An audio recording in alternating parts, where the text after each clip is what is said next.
సానా సతీష్ బాబును నేను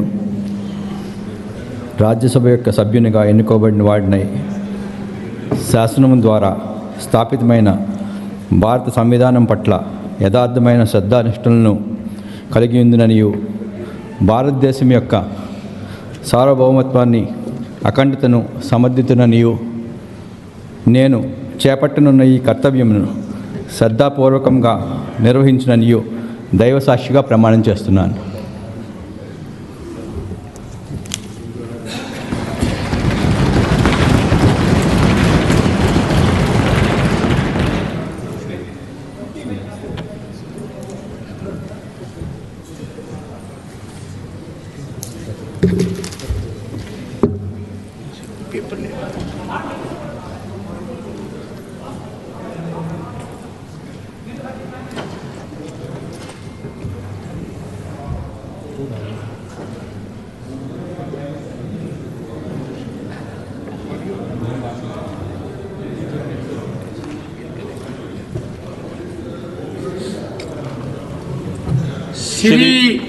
श्री मस्तान राव यादव बीड़ा,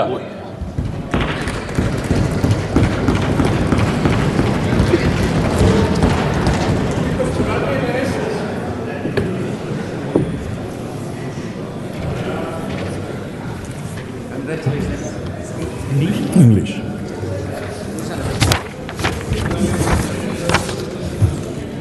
I, Bida Mastan Rao Yadav, having been elected a member of the Council of States, do swear in the name of God that I will bear true faith and allegiance to the Constitution of India as by law established, that I will uphold the sovereignty and integrity of India, and that I will faithfully discharge the duty upon which I am about to enter.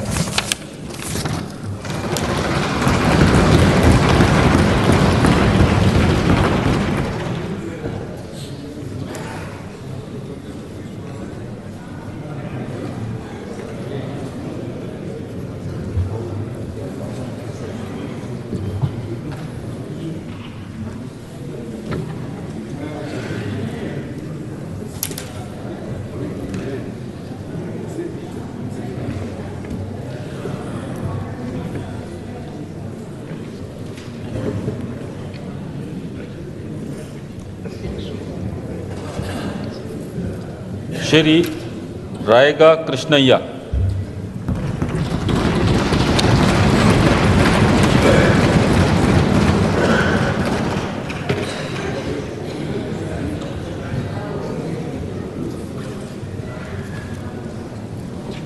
He is my friend, sir, who has been snatched away, sir. This will not go on record.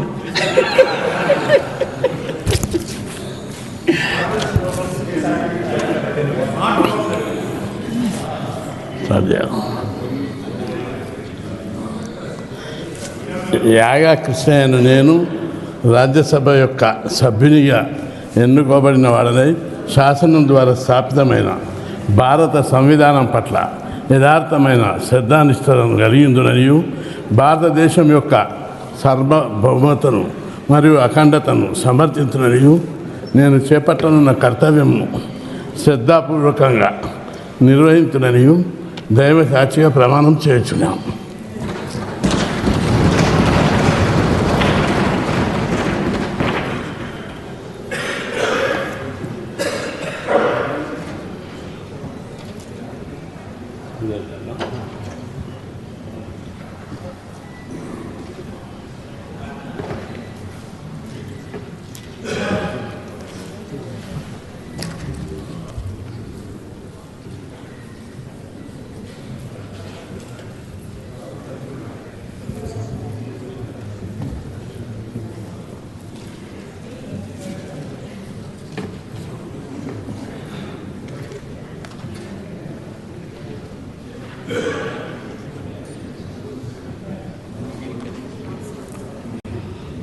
Haryana Shrimati Rekha Sharma,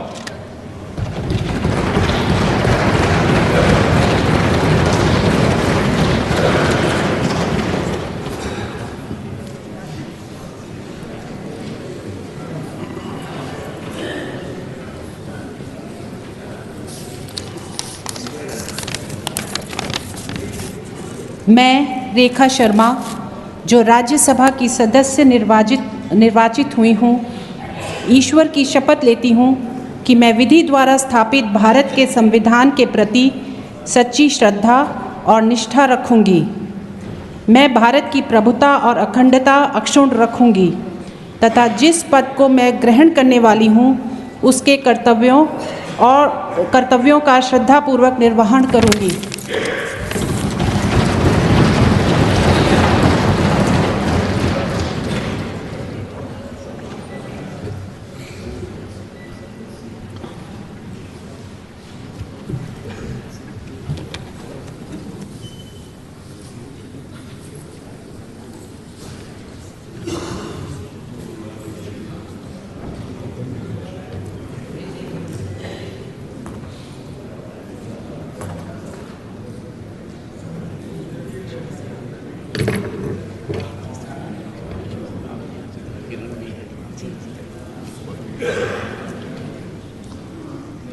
Odisha Shri Sujit Kumar.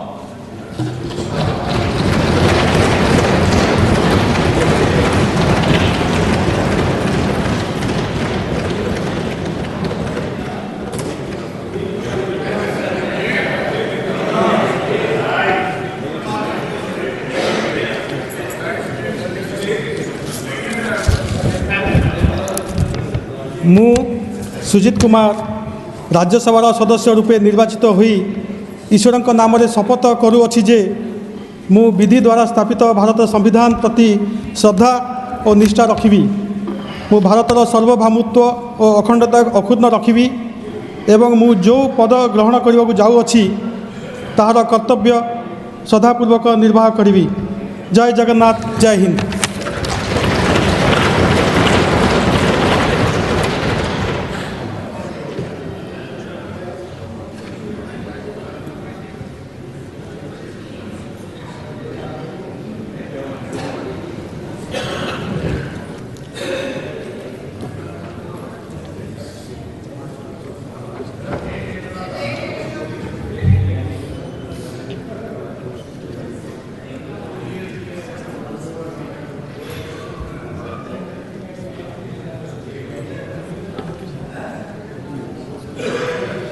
Waste Bengal Shri Ritabrata Banerjee.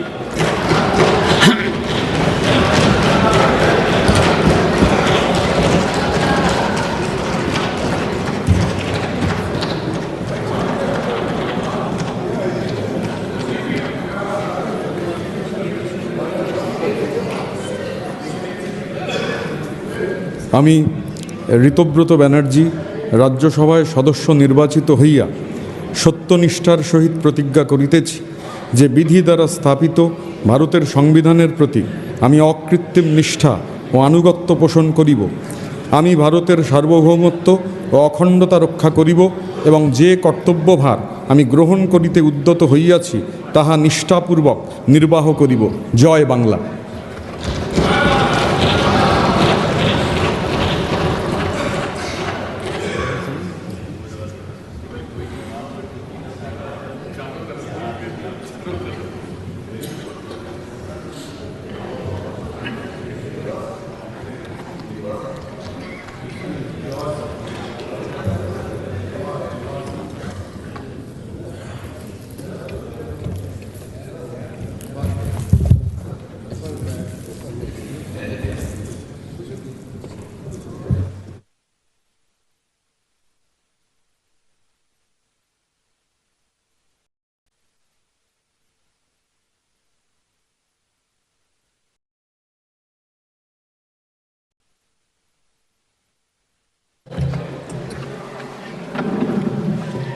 Honorable members, only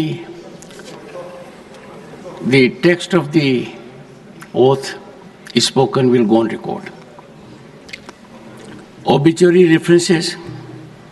Honorable members, I refer with profound sorrow to the passing away of former members of this august house,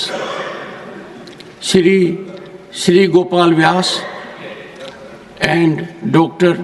K. Malai Sami. Shri Gopal Vyas passed away on the 7th of November 2024. He served as a member of this House, representing the state of Chhattisgarh from 2006 to 2012. Born on 15th February 1932 in Nagpur district of Rajasthan, Nagaur district of Rajasthan, Shri Gopal Vyas was an electrical engineer by profession and played a key role in the expansion of Bhilai steel plant, Chhattisgarh. He also practiced as an advocate for a brief time at Raipur. Shri Vyas is also remembered for his contributions to the scholarly world through his numerous articles as well as the well-received book Sansad Ke Jharoke Se, published in 2010. In the passing away of Shri Gopal Vyas, the country has lost a passionate engineer, a prolific writer, and an able parliamentarian. Dr. K. Malaisamy passed away on the 6th of November 2024. He served as a member of this House, representing the state of Tamil Nadu from 2004 to 2010. Born on 1st June 1937 in Shivganga district of Tamil Nadu, Shri Malaisamy served in the prestigious Indian administrative service for over 3 decades and held several important offices, including that of Home Secretary, Government of Tamil Nadu, and State Election Commissioner of Tamil Nadu. Shri Malaisamy also served as a member of the 13th Lok Sabha, 1999 to 2004. Known for his oratorical skills, Shri Malaisamy's speeches were well received and highly praised. So is his contribution to Tamil literature. He has also authored a few books. In the passing away of Dr. K. Malaisamy, the country has lost an able administrator, an excellent orator, and an able parliamentarian. We deeply mourn the passing away of Shri Gopal Vyas and Dr. K. Malaisamy. We'll observe silence for a minute.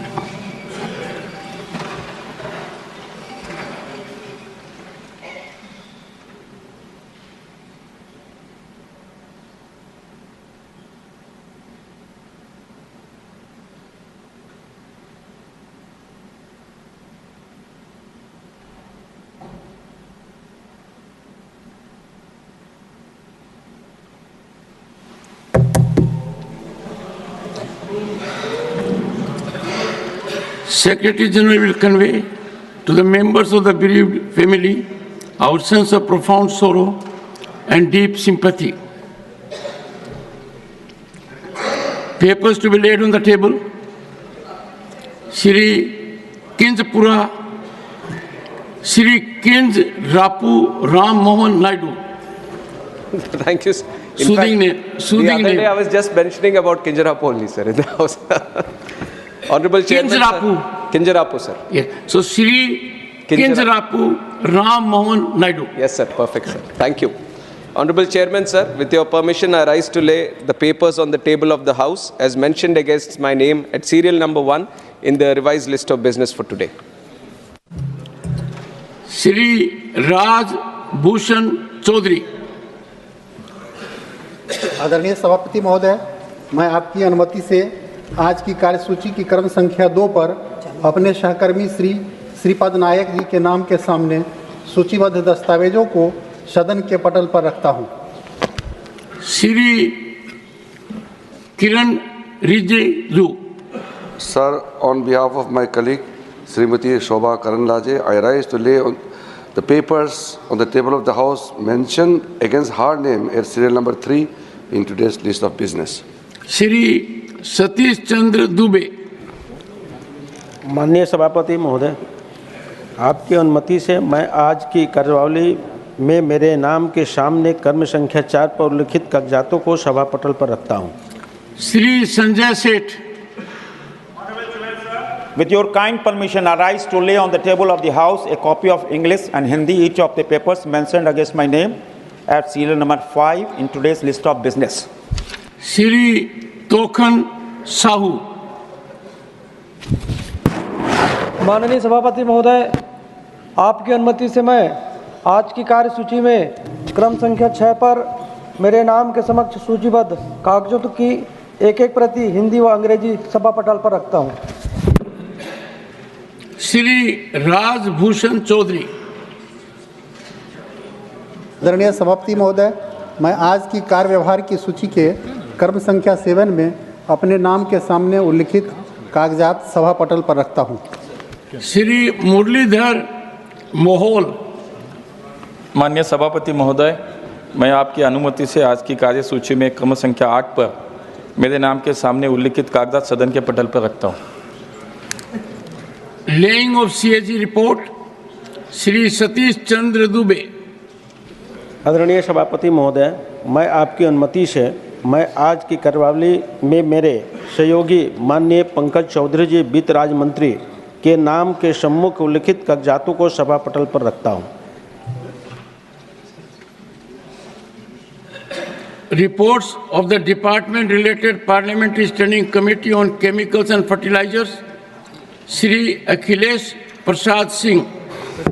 With your permission, sir, I rise to lay the Hindi and English versions of the 6 action taken statements of the Standing Committee on Chemical and Fertilizers as listed against my name at serial number 4 in today's list of business. Statements of the department related parliamentary standing committee on chemicals and fertilizers, Shri Akhilesh Prasad Singh. Sir, I lay the papers on the... Statements of the department related parliamentary standing committee on coal, mines and steel, Shri Deepak Prakash. Each of the final action taken statement on the 32nd, 33rd, 34th, 35th, 41st, 42nd, 43rd, 44th and 45th action taken reports, Hindi and English version of the Standing Committee on Coal, Mines and as listed against my name in today's list of business. Reports of the department related parliamentary standing committee on consumer affairs, food and public distribution, Srimati Ranjit Ranjan. धन्यवाद अध्यक्ष जी, मैं आपके माध्यम से मैं आज की कार्यसूची में मेरे नाम के समक्ष यथा सूचीबद्ध उपभोक्ता मामले, खाद्य और सार्वजनिक वितरण संबंधी स्थायी समिति के 5वें और 6ठे प्रतिवेदनों की एक एक प्रति अंग्रेजी और हिंदी संस्करण सभा पटल पर रखती हूँ। धन्यवाद। Reports of the department related parliamentary standing committee on labor, textiles and skill development, Shri Naresh Bansal. माननीय सभापति जी, मैं आपकी अनुमति से श्रम, वस्त्र, कौशल विकास संबंधी संसदीय स्थायी समिति के श्रम और रोजगार मंत्रालय के अनुदान मांगे 24-25 के संबंध में पहला प्रतिवेदन, वस्त्र मंत्रालय की अनुदान मांगे 24-25 के संबंध में दूसरा प्रतिवेदन और कौशल विकास और उद्यमता मंत्रालय की अनुदान मांगे 24-25 के संबंध में तीसरा प्रतिवेदन हिंदी और अंग्रेजी में एक एक प्रति सदन के पटल पर रखता हूँ। Honorable members, I have to inform members that a communication has been received from Shri Sibu Soren, member stating that he is unable to attend the sittings of the current 266th session of Rajya Sabha from 25th November to 20th December 2024 due to medical ground. Does he have the permission of the House for remaining absent from 25th November to 20th December 2024 during the current 266th session of the Rajya Sabha? Permission to remain absent is granted. We wish him well, speedy recovery. Honorable members, I have received 2 notices under Rule 267. As the House had already decided that these 2 days will be devoted for discussion on Constitution, I appeal to the members not to press them. Thank you.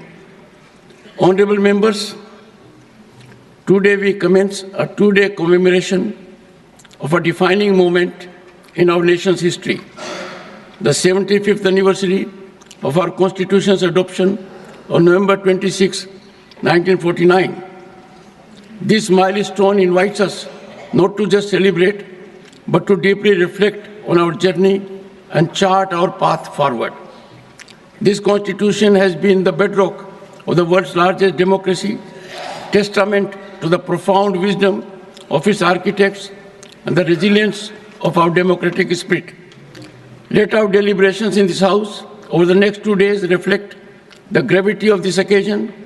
May our discussions strengthen the bond between our parliamentary institutions that seek to serve 1.4 billion people, fructifying their expectations and aspirations. As we look ahead to 2047, when India marks centenary of its independence, let our debates illuminate the path forward towards our vision of Viksit Bharat. Now, Srimati Nirmala Sitharaman to raise the discussion on the glorious journey of 75 years of the Constitution of India.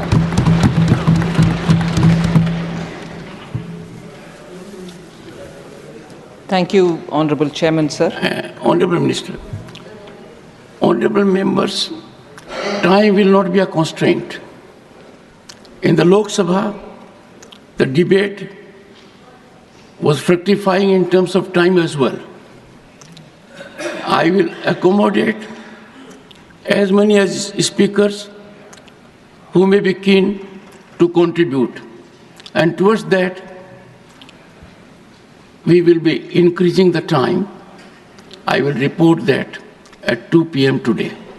Thank you. Nirmala Sitharaman. Thank you very much, sir.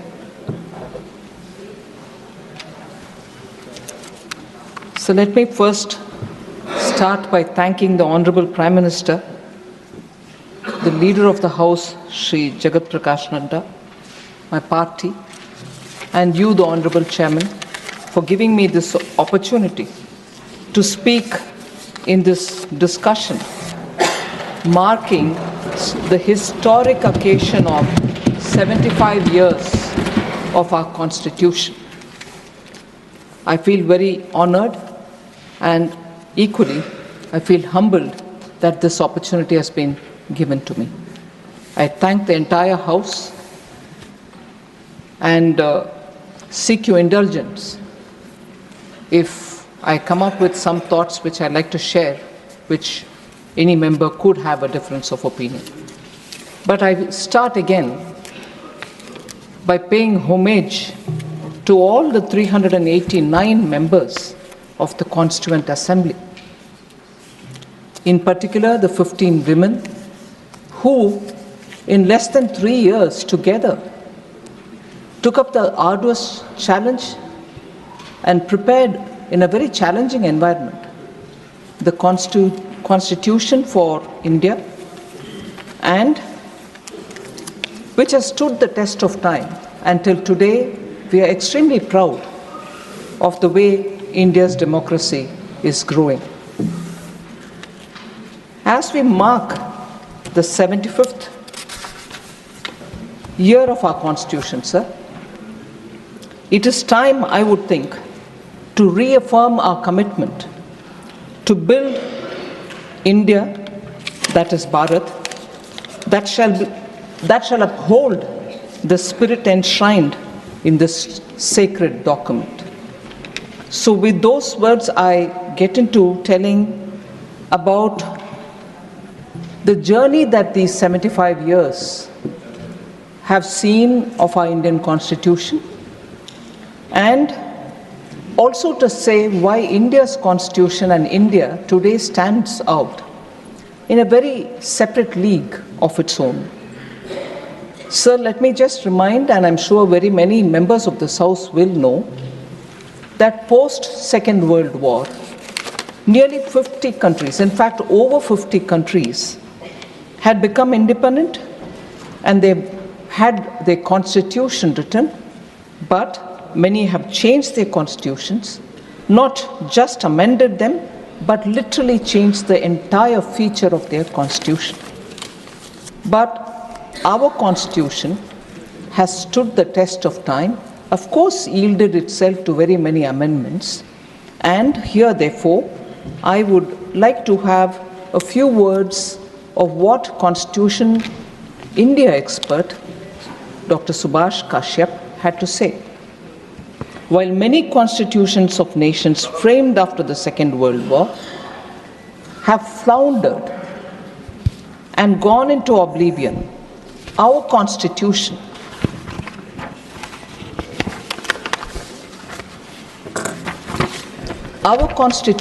successfully faced many crises and survived. This itself is evidence of its resilience, dynamism, and growth potential. Now, India's experience has shown that our Constitution remains robust, yielding to several amendments, as I said, which were the need of the hour. And Dr. B.R. Ambedkar, the chairman of the drafting committee, had said, and I quote, "I feel, however good a constitution may be, it is sure to turn out bad because those who are called to work it happen to be a bad lot. However bad a constitution may be, it may turn out to be good if those who are called to work it happen to be a good lot." Unquote. These are words of Dr. B.R. Ambedkar, sir. And in this background, therefore, with those words right afresh in our mind, I'd like to discuss about how in the last 7 decades, the living document that our Constitution is, has faced very many amendments. And while looking at those amendments, I like to have a touchstone of 4 different elements. One, has the social intent behind any amendment been genuine? And therefore the outcome has been genuine? That's one test I would like to place any amendment on the testing board.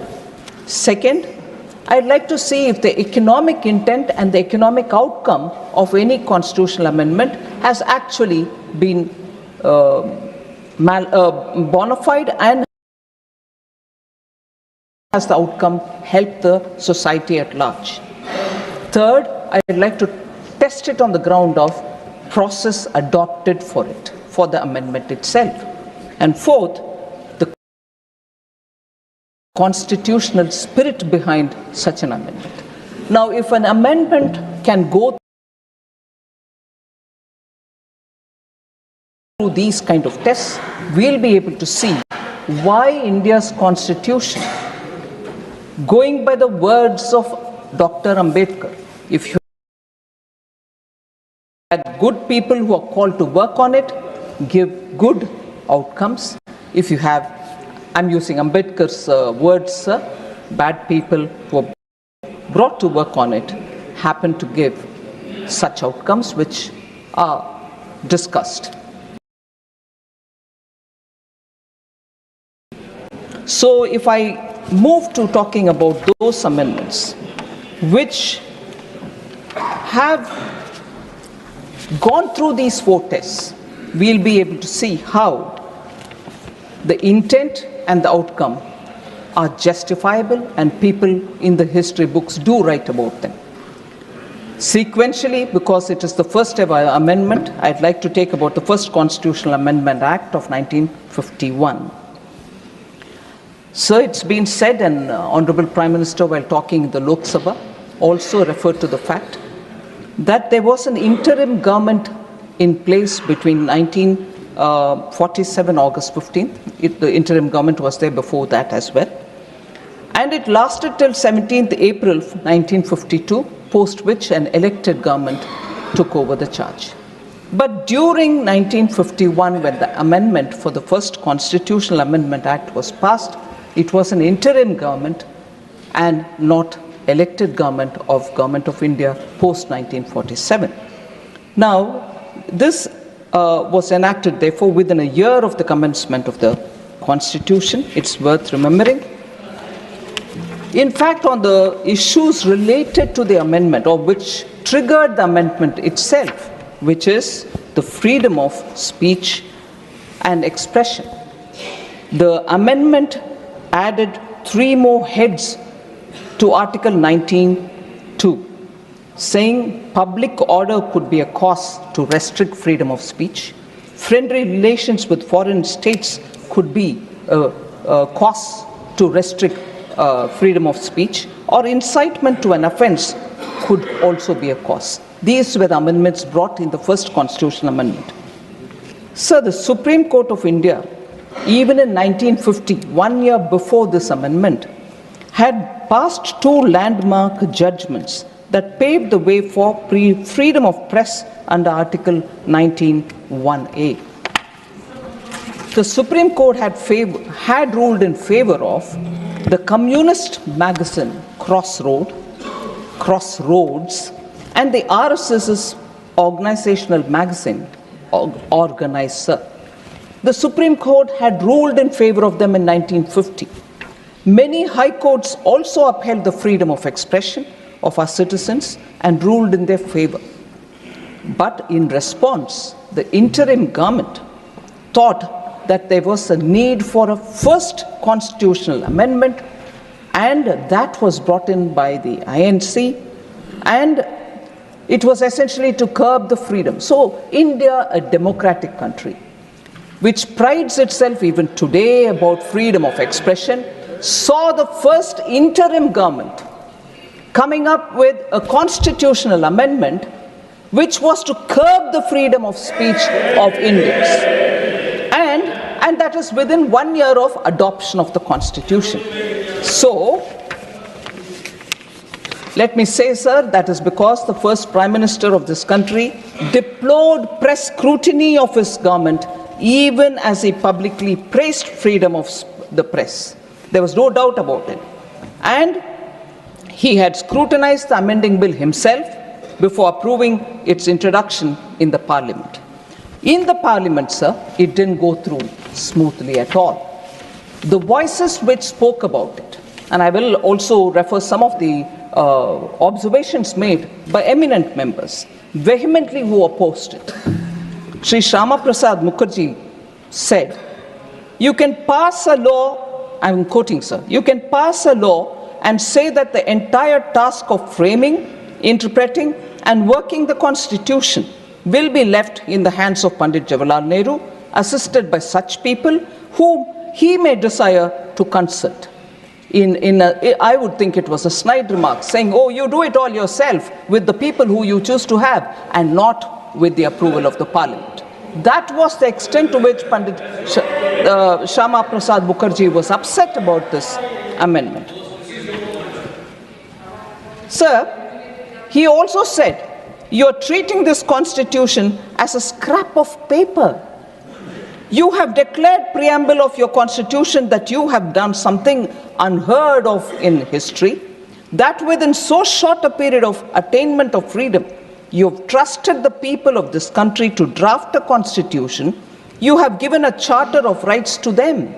Now, Dr. Shyama Prasad Mukherjee says, now you come forward and stab them in the back. You're not working for the benefit of the present generation, but for party ends. But for party ends, unquote. Sir Sri Kameshwar Singh, a member of the Constituent Assembly, also had a lot of comments to pass, and he said, I quote, this Parliament, again, is a provisional one, and it cannot be said to be reflecting the will of the people in the way the Constitution wants Parliament to reflect it.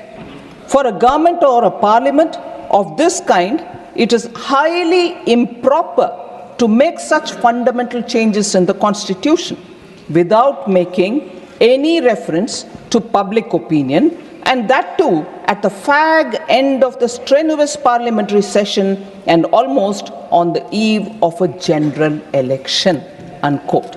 So scathing remarks were made, and despite these remarks, Prime Minister Nehru went ahead with the amendment. Kameshwar Singh again goes about to say, do they not show, I quote, do they not show utter disregard for the Constitution when they attempt to amend amend it simply because some of the laws have been criticized and found invalid by the judiciary.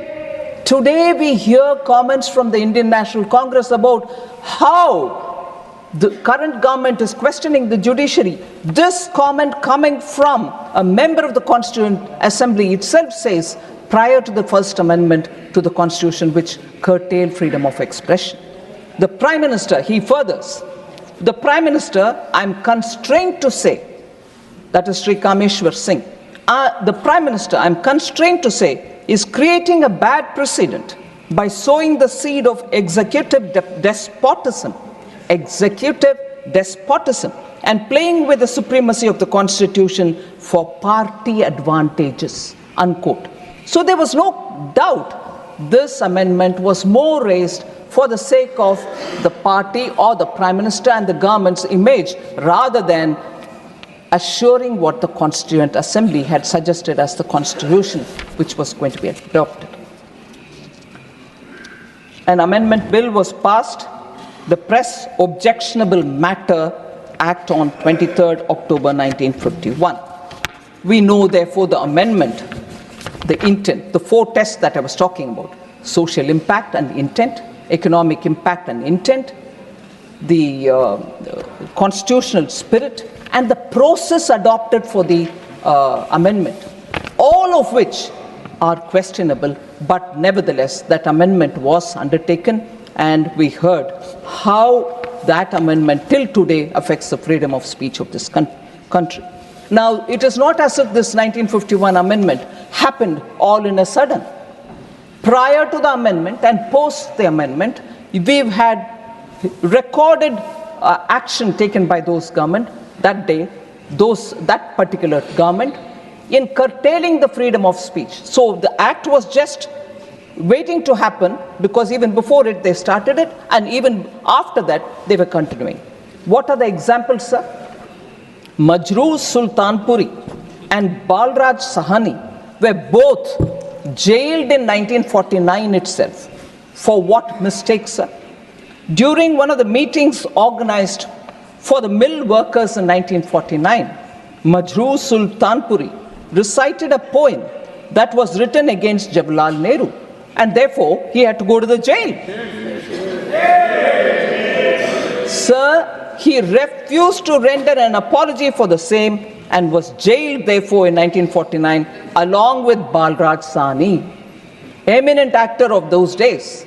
So that is the level of tolerance, and today we hold our constitution in our hand, go about it and say freedom of speech. There is sense of fear in the country. Majrooh Sultanpuri didn't feel it, Balraj Sahni didn't feel it, but the history repeats when it comes to the Congress party. Sir, Congress's record of curtailing freedom of speech didn't confine it with these two people. Nehru, a political biography which was written by Michael Edwards, in 1975 was banned. They banned also a film called Kissa Kursi Ka in 1975, which was directed by Amritlal Nahata, just because it questioned Prime Minister Indira Gandhi and her son, and also the Information Broadcasting Minister then. They banned also John Dalby's book, Himalayan Blunder, because it spoke about some huge crushing military disaster which happened in 1962, the China War. The details shouldn't come out, and therefore they banned that book as well. So this, and a bit later, 1988, Salman Rushdie's book, Satanic Verses, was also banned. So the spree of curtailing the freedom of expression, the spree of containing freedom of press has happened before 49, and during 49 and 50, 51 the act comes, and subsequently also it continues. So it's nothing new. So the amendment, again, a second issue that I'd like to draw your attention to. I said I'm putting it through 4 tests. A 9th schedule was brought into through the first Constitutional Amendment Act. The 9th schedule, sir, is an interesting innovation brought for bypassing judicial review. Why was it brought in? I'm questioning the intent, sir. the constitutional spirit which is not being respected, and the process which is adopted are part of the test I want every amendment to be put to, so that you know whether it is done with the national interest, or is it done with some economic public good, or if it is brought in because there is a social large good which is required to be obtained. No, the 9th schedule was brought in only because they wanted to bypass judicial scrutiny. Any act incorporated in the 9th schedule became fully protected against any challenge in any court of law under any fundamental right. So, even the act declared invalid, even worse, today about everything retrospective we talk, saying no, nothing can happen in retrospective, it has to be futuristic. So prospective is what?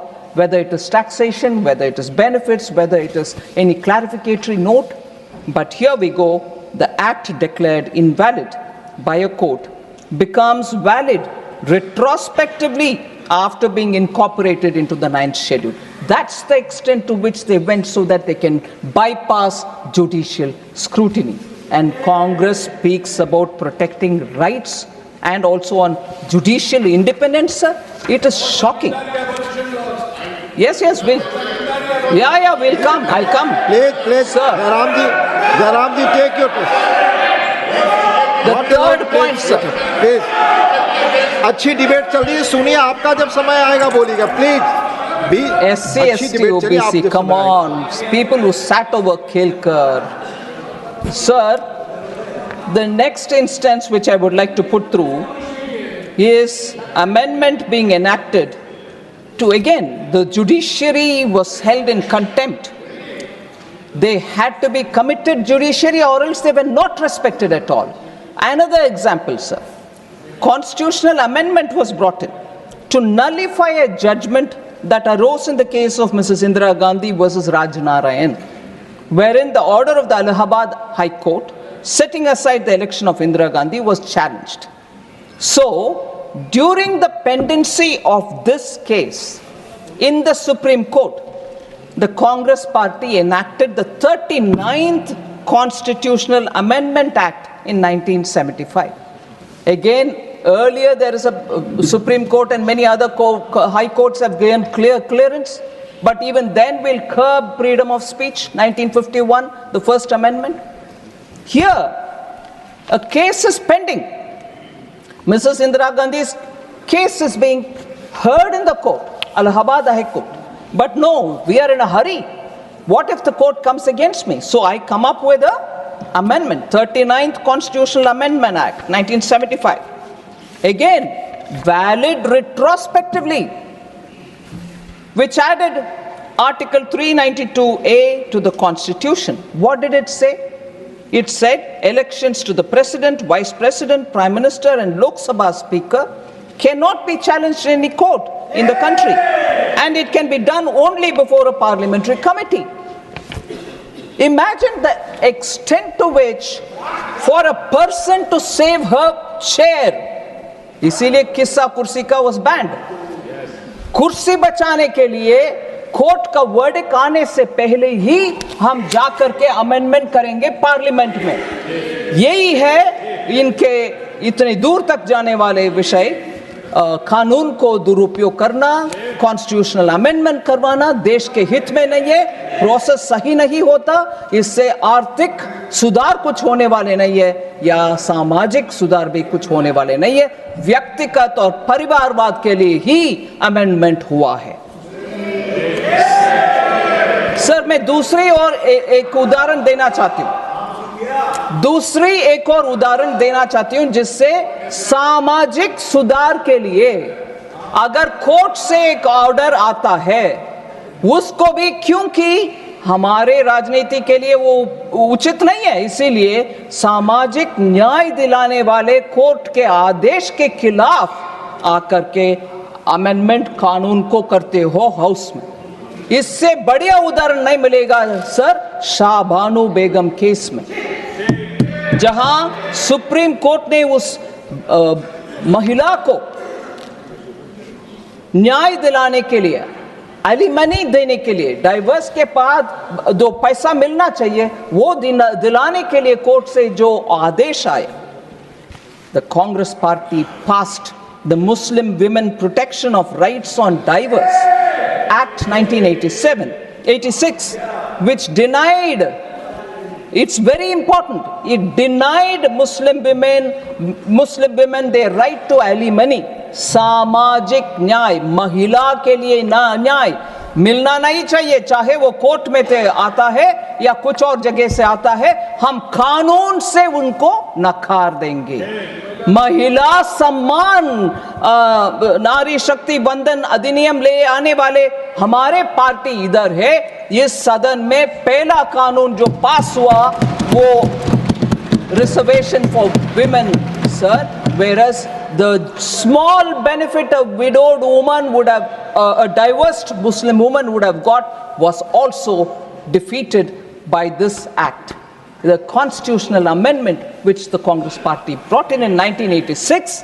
So my test again, sir, neither samajik nyay, nor arthik nyay, nor the process, nor the constitutional spirit, nothing of this was respected. And each time the Congress brazenly, only to help the family, the dynasty, kept amending the constitution, and this is how far they went, even if it affects any particular women who desperately needed the benefit. Sir, I'll come again to one more, the emergency, where that one important touchstone, the process, was completely violated. On 18th December 1976, the then President gave his assent to the Constitution 42nd Amendment Act. During the emergency, when the term of the Lok Sabha was extended without proper justification, they invoked the law to say Parliament has to be in session for 5 years, but we needed to have one extra year, so the act was extended. The Lok Sabha term was extended. And in that extended term, when the entire opposition was put to jail, there was nobody there, and entire opposition was in the jail, then comes constitutional amendment, sir. The process, the touchstone that we need to have, is the process valid? That was a total invalidated process, and therefore I would think this is a blatant abuse which the country majorly agreed on. Sir, only 5 members opposed the bill in the Lok Sabha. There was none in the opposition in the Rajya Sabha to oppose it. Imagine, constitutional amendment being passed, entire opposition in the jail. In the Lok Sabha, only 5 people are there to oppose it, even some coming from their own party. And at the Rajya Sabha, no opposition. But constitutional amendment changing the preamble itself happens. The alteration of the preamble to include socialist and secular highlights the disrespect and disregard the Congress has for constitutional processes, principles, and institutions. Sir, the amendments were not about strengthening democracy, sir, but protecting those in power. Again, the process is used for strengthening the family. Sir, Baba Saheb Ambedkar had argued, and I quote, talking about whether the word secularism, talking about whether the word socialism should be included in the constitution. Baba Saheb Ambedkar argued, I quote, I do not see therefore why the constitution should tie down the people to live in a particular form and not leave it to the people themselves to decide it for themselves, unquote. And therefore, in the original constitution, the word socialism was not there, as much as the word secularism. So 21 MPs, all opposition, belonging to all opposition parties, were held in jail. Manya Advani ji, Manya Atal ji were all in jail under preventive detention law. Maintenance of Internal Security Act 1971, the infamous MISA.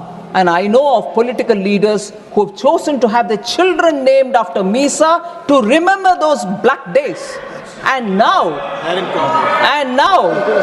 they wouldn't even mind having alliance with them. Sir, all these together turned the Constitution into a qualitatively different text from what it was originally as adopted in November 26. So I'd just like to come here for one observation. Opposition member, respected Jairam Rameshji, refers to the work of Granville Austin with a left-handed compliment saying, we read it, but does anyone in the ruling party read it? Sir, and he says, masterly book, yes, masterly book. He tells the full story of the amendment carried out till 1980. So I'm starting from 51, and I'm also going on that journey, talking about amendments, their purpose, their intent, their process.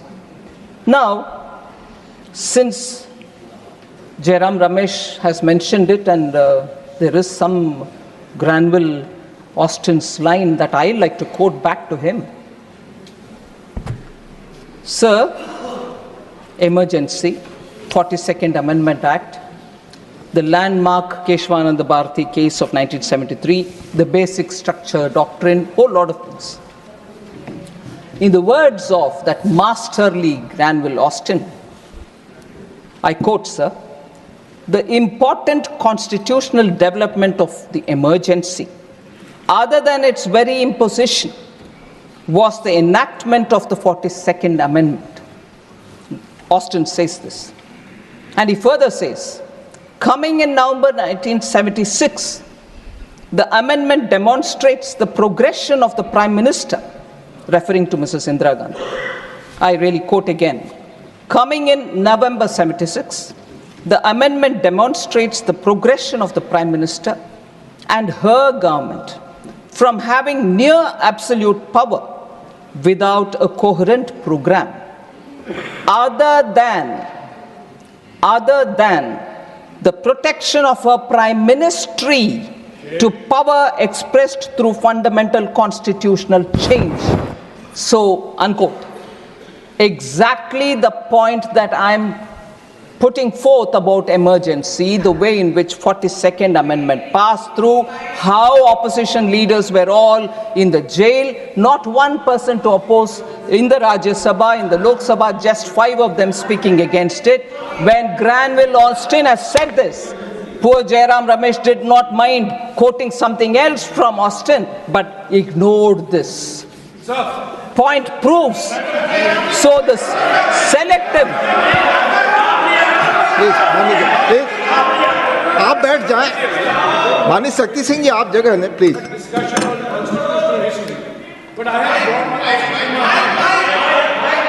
माननीय Jairam Ramesh ji, I have Granville Austin in my hands right now, and the same Granville Austin writes that the 44th Amendment was passed by the Lok Sabha and the Rajya Sabha to override the 42nd Amendment, large parts of the 42nd Amendment. And who voted on the 7th of December 1978 to repeal parts of the 42nd Amendment? It was Indira Gandhi herself. So Indira Gandhi in 1978 voted to repeal the parts of the 42nd Amendment which she realized had resulted in her electoral loss. So it's not, don't read selectively. Thank you, Jairam Ramesh. Please. Now, Honorable Minister. Thank you, sir. Please. Thank you, sir. You have responded. You have responded, please. 1970. Please. Maanyo Jairam Ramesh ji, please be brief. Sir. Maanyo Jairam Ramesh ji, please be brief. Sir, मैं आदरणीय रमेश जी का ज्ञानवर्धन करना चाहता हूं कि 1978 में Morarji Desai was the Prime Minister. Janata party की सरकार थी और जनता पार्टी की सरकार ने 42nd अमेंडमेंट को 44th अमेंडमेंट से हटाने का का काम किया और आपको जनता ने हरा दिया था। Shrimati Indira Gandhi was no more the prime minister and when she was the prime minister तब उन्होंने हर तरीके से प्रजातंत्र को रोकने का, गला घोटने का काम श्रीमती गांधी ने किया था। जयराम जी प्लीज। मुझे सुना नहीं, मुझे ठीक तरीके से उन्होंने सुना नहीं। मैंने कहा था 44th अमेंडमेंट आया 1978 में, मोरारजी भाई प्रधानमंत्री थे और 6 दिसंबर 1978 में लोकसभा में इंदिरा गांधी जी ने वोट किया 44th अमेंडमेंट के लिए। यही तो मैंने कहा था। Honourable minister please. माननीय मंत्री जी, सिर्फ माननीय मंत्री जी की बात रिकॉर्ड पे जाएगी please. Thank you very much, sir, and I fully accept Jairam Ramesh's observation. Obviously, Leader of the House was right in saying Morarji Desai was the Prime Minister, and during the voting, Srimati Indira Gandhi had said that, and she supported the changes in the changes to the 42nd Amendment. Very well, but the idea that I have right from the beginning said is, Der Aya Durust Aya is what the Hindi language gives me, but the fact remains, and I'm glad that she changed her mind. It was such an improper thing to do during an extended tenure of the parliament, and an improper thing, even worse, to do, putting the opposition and then seeking a constitutional amendment. So at least in 78, after a massive defeat, which of course later she overturned and won the election and came, that's a process, that's the electoral process. That is the electoral process, and electoral process does teach lessons. Does teach lessons, and Srimati Indira Gandhi learnt that lesson. I want to say this to the Congress party today. Srimati Indira Gandhi learnt the lesson, and I'm happy Jairam Ramesh says that she stood up to support the amendment Morarji Desai and his government was bringing. But today's Congress, sir, I'll come to that. Sir, today's Congress is the matter that we need to talk about. But before that, sir, the eminent person who became speaker later on, Shri Mavlankarji, also said some things. These are words which we need to have a recall, because it's important for all of us sitting in this august house to know what the opinions were, and then take the next 75, next 200, next 500 years forward of this constitution. Mavlankar says, sir, and I quote, "This particular bill brings an almost qualitative change in our constitution structure. The tragedy of the situation is that by this amendment bill, the citizens, the courts of law, the states, the president, and indeed even this House of Parliament are all sought to be denigrated, and only the union executive is sought to be made to thrive, grab, and aggrandize." Unquote. So if that one amendment has brought in such thinking individual to say such harsh words, it needs retrospection. We should never repeat such great follies in which we took the constitution for granted. People rejected such people, and lessons have to be learned. So, sir, I'd like to again say, when I soon would want to speak about what's the attitude of Congress today, I'd like to come to one line of an eminent person which was said during that 42nd Amendment debate. He was no less than a later on chief minister, or prior to that also, and a minister. But as a Congress MP, Sri C.M. Stephen, an eminent congressman.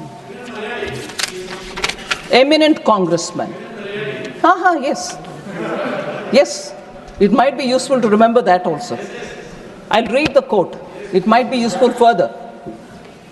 Sir C.M. Stephen, as a Congress MP at that time, says, after during the debate of 42nd Amendment, which had so many implications. So it brings me the shivers to read this line, but I'm reading it because we should know how we speak. Quote, sir, I quote, "Now the power of this parliament, through the 42nd Amendment that is declared to be out of bounds for any court." Shame. He says this. Now the power of this parliament is declared to be out of bounds for any court. It is left to the courts whether they should defy it. He continues, "I do not know whether they will have the temerity to do that. But if they do, that will be a bad day for the judiciary. The committee of the House is sitting with regard to the inquiry into the conduct of judges. We have got our methods, our machinery." Unquote. Sir, imagine if today one of our MPs would say, anywhere, would say this and say the temerity of the judges, the courts, but no, what we hear from Congress today, oh, you are undermining institutions, you have no respect to the Constitution, you that, you this. Look at this one statement, sir. And during emergency, passing the 42nd Amendment, the attitude of Gamand, the Gamandiya Gadbadhan, even today, but then they spoke that, passing the 42nd Amendment. The people of India didn't forgive this, and that's why they lost miserably. When she conceded to change the amendment, na? Sir, all right, don't beg for concessions like that. All right. Sir, what is today's INC, sir? In the budget session 2022, मैं ये गमंड बदला नहीं है, कम नहीं हुआ, उसको साबित करना चाहती हूँ. Budget session 2022, sir. I'm not taking the name of the Congress leader who's not in this house, but I'm sure this statement will obviously ring a bell to everybody. The judiciary, I quote, "The judiciary, the election commission, Pegasus, these are all instruments of destroying the voice of the Union of States," unquote. You heard CM Stephen then? And you just see the statements which are coming. Committed judiciary is what they wanted. The contempt for the judiciary and the constitutional bodies is not new now. And that term was used by one eminent congressman. And that eminent congressman, I'll take his name, sir, because I have to quote him, Shri Mohan Kumar Mangla.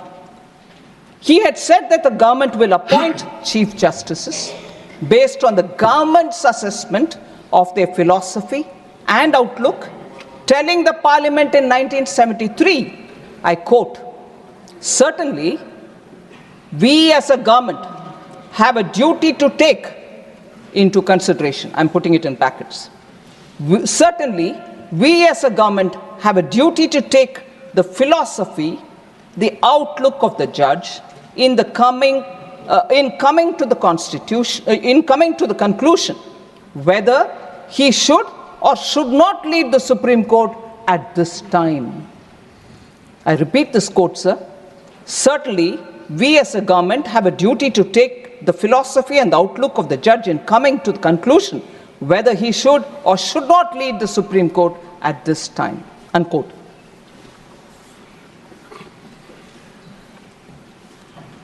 After the judgment on Keshwanand Bharati case, sir, you're an eminent senior who became a senior advocate at a very young age, and I stand before you talking small things about judiciary. Pardon me if I have any, oversight which has not worked well. A day after the historic judgment in April 25, 1973, in the Keshwanand Bharati case, in which the majority declared that the parliament cannot alter or abridge the basic structure of the constitution, Srimati Indira Gandhi was furious with the judgment because it constricted the party's plan to bring in major amendments. So the three judges, this is what I want to highlight, committed judiciary, if they are not there, we'll do what we want. So the 3 judges were accorded swift punishment via suppression on April 26, and Justice A.N. Ray, who did not subscribe to the majority decision, was elevated. After Ray retired in 77, again, Srimati Indira Gandhi government gave supersession, superseded the senior most candidate, Justice Hansraj Khanna, to appoint Justice Mirza Hamidullah Beg as the Chief Justice. So it is really sad that the test that I'm putting each one of these amendments, whether they was in line with the constitutional spirit, whether it was the process was followed, whether the large economic good was considered or social good was considered as an objective, none of them meet that. The OBC Commission is something which I want to in contrast mention. How our intent, Prime Minister Modi was clear. The OBC Commission will have to be set up, and constitutional amendments have to empower communities and not put them at a disadvantage. But therefore, the 102nd Constitutional Amendment Act was brought in 2018 and inserted Article 338B. But what's the contrast, sir, with the Congress? In 1950, Kaka Kalekar Commission was formed, but Congress prevented its report from being published. Dr. Ambedkar was of the view that Pandit Nehru was not concerned about the welfare, was not concerned enough about the welfare of the SCs. I quote Baba Saheb Ambedkar, "From the very first election, we have been fighting against the Congress because it is unnecessarily interfering with our rights. Just see the leader of the Congress party, Pandit Nehru. He has delivered 2,000 speeches during the last 20 years, but he has never spoken about the welfare of scheduled castes even once." This is Baba Saheb Ambedkar's words. So, from this, he further says, from this you can judge what sympathy the Congress party can have for our people when its leader is so much adamant. Unquote. Sir, this is said several times, but it's worth saying now. Congress did not even allow Baba Saheb's photo to be installed in the central hall of the old Parliament House for decades. He was, of course, denied Bharat Ratna. Similarly, the Mandal Commission was created to provide reservation for backward classes. But Mrs. Indira Gandhi or even Sri Rajiv Gandhi opposed it, delaying 27% reservation for the OBCs in central institutions. So we are the ones who brought it in, not the Congress. One more interest.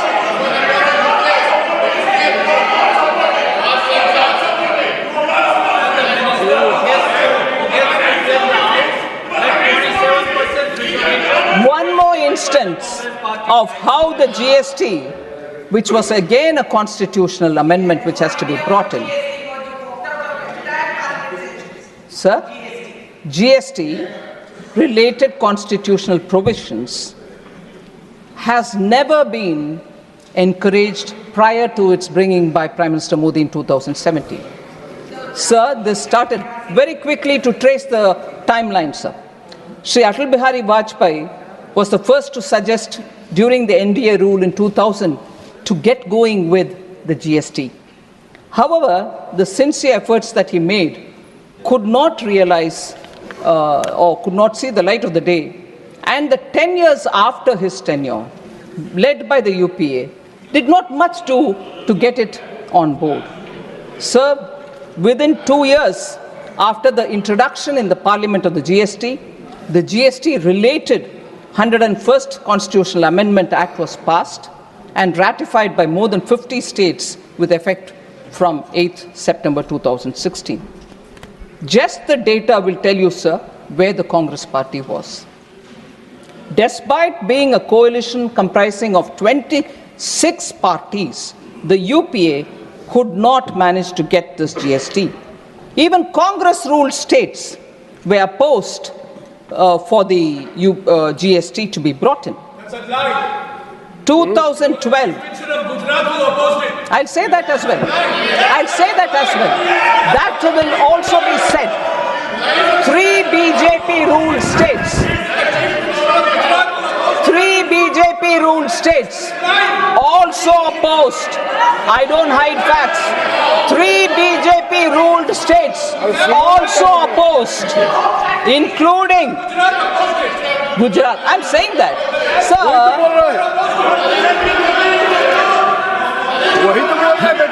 I'm saying it, sir. I'm saying it myself that Gujarat opposed it. I'm saying it myself. अरे नंबूत्री बात government को save नहीं कर पाया कांग्रेस से, आप क्या खड़े हो रहे हो? कम्युनिस्ट है, बैठ जाओ। Sir, 3 non-BJP ruled states, sir. So I don't.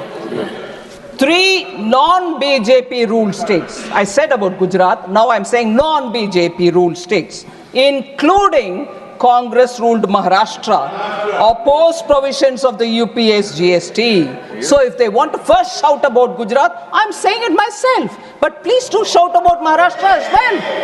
No, they want to pretend they were all ready. They were not ready. Sir, Congress-led ruling UDF government, all right, in Kerala voiced severe concerns.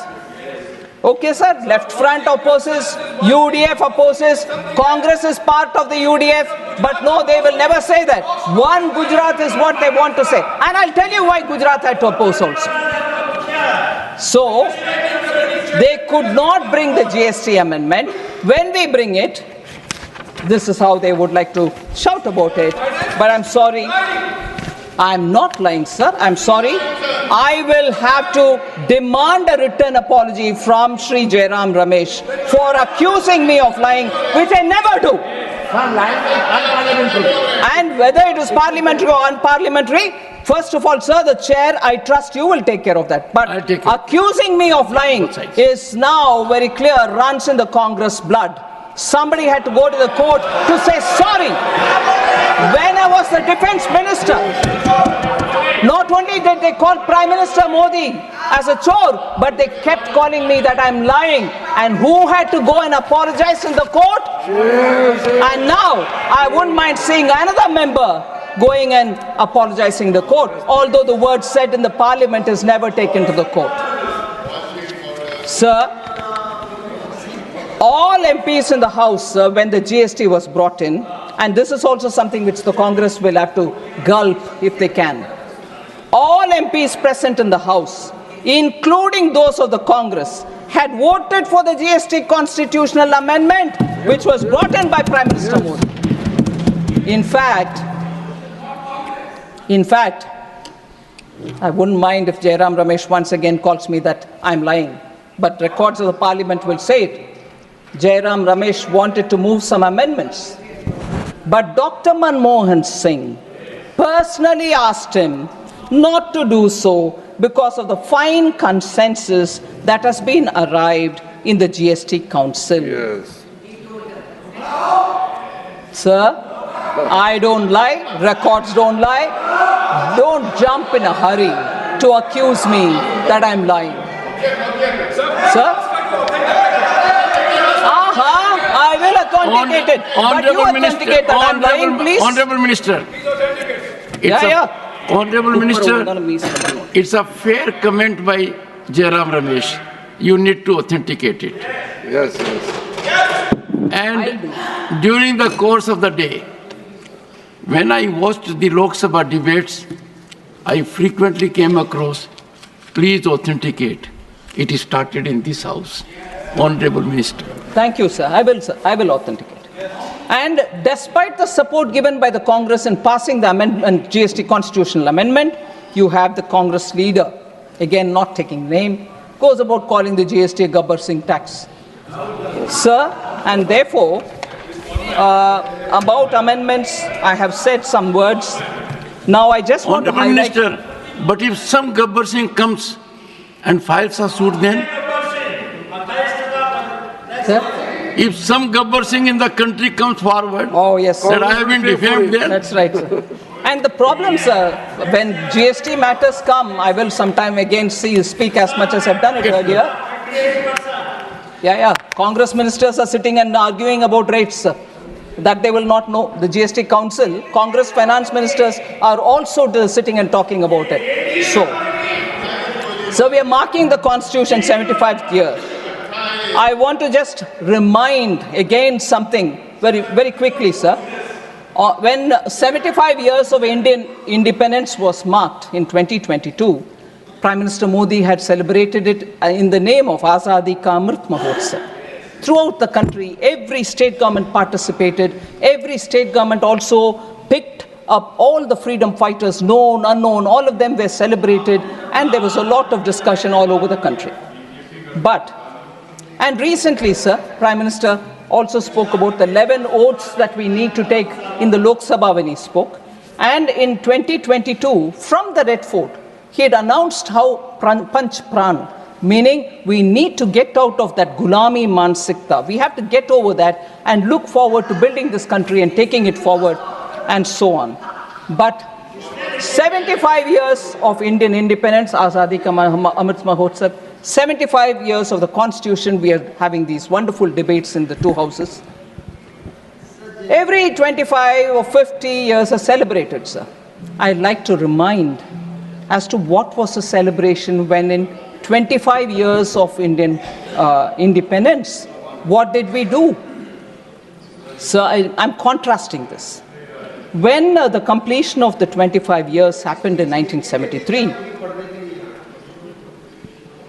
sir, when in 1973, how was it celebrated, sir, 25 years of independence? There was a time capsule. A time capsule was interned, a Kal Patra was interned in the Red Fort. And at that time, the people were told, this time capsule will be seen only after 5,000 years. And in that time capsule, the journey of India, free India, was all being written, and actually it was kept as a top secret. Nobody knew anything as to what was inside the time capsule. A professor of history was employed to write this India since 1947, marking the 25th anniversary. But it was kept a secret. Sir, questions were asked in the parliament. What exactly is in the time capsule marking 25 years of India's independence?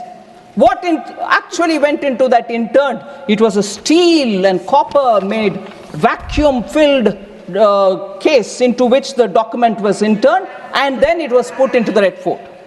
That one, sir, was kept a secret. When asked in the parliament, the then education minister apparently said,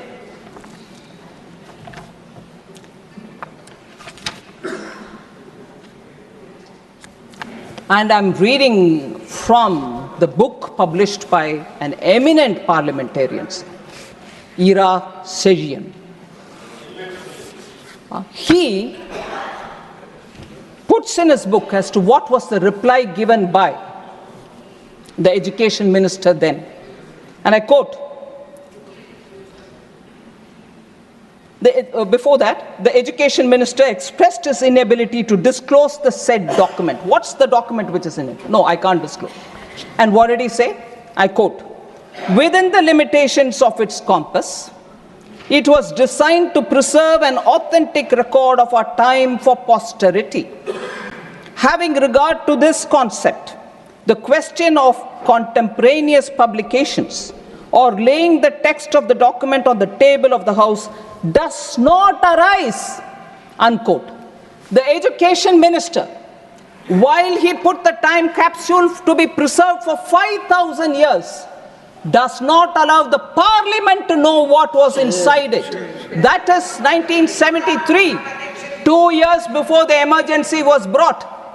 This kind of an operation in stealth happened marking 25 years of India's independence, and the parliament should not be informed. That was the line the education minister gives. Even worse, sir, I just want to highlight what was said about Sri Atal Bihari Vajpayee in that capsule content. I'd like to say, and I quote from the book, sir, the BJP of Atal Bihari Vajpayee is described as, says the author, and I quote, Jan Sangh People's Party is a militant orthodox Hindu party opposing the concept of secular state, unquote.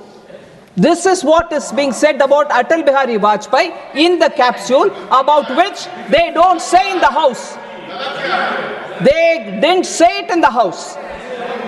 Even worse, sir, if that is the record for first 25 years of independent India, which has to be preserved for 5,000 years, look at what has been said. C. Rajagopalachari, there was no reference.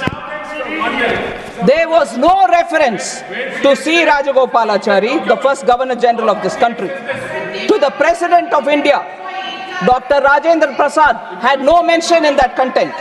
Dr. Radhakrishnan, Zakir Hussain, and to the Prime Minister Lal Bahadur Shastri, who though short in physical stature, was tall in political stature, who went all the way to Tashkent as a pilgrim of peace to establish harmony in this part of the world. Don't you think this author, who's a parliamentarian, asks, don't you think that such names deserve to be inscribed in the historical document of our country during the period of the first quarter century of Indian independence, unquote. So that's the level of secrecy about even members of parliament, about eminent leaders of different political parties, and sly comments were all packed up in that. Later, it was all removed. So that is the nature of Congress party, sir. I want to highlight that fact. Sir, the names missed out is something which shocks the country, but that was the level to which the party went in the arrogance with which they were trying to rule. So the Constitution and the misuse is what I'm talking about here. Sir, one more thing, again, on the economic impact of such amendments which they bring in. It's a test for every one of us, whether it is one amendment today or another amendment tomorrow. Does it have an economic intent for the larger economic good, social intent, process, constitutional spirit? Let's see, let's test each one of our acts, the amendments that we bring in, and then decide whether what we are doing is right.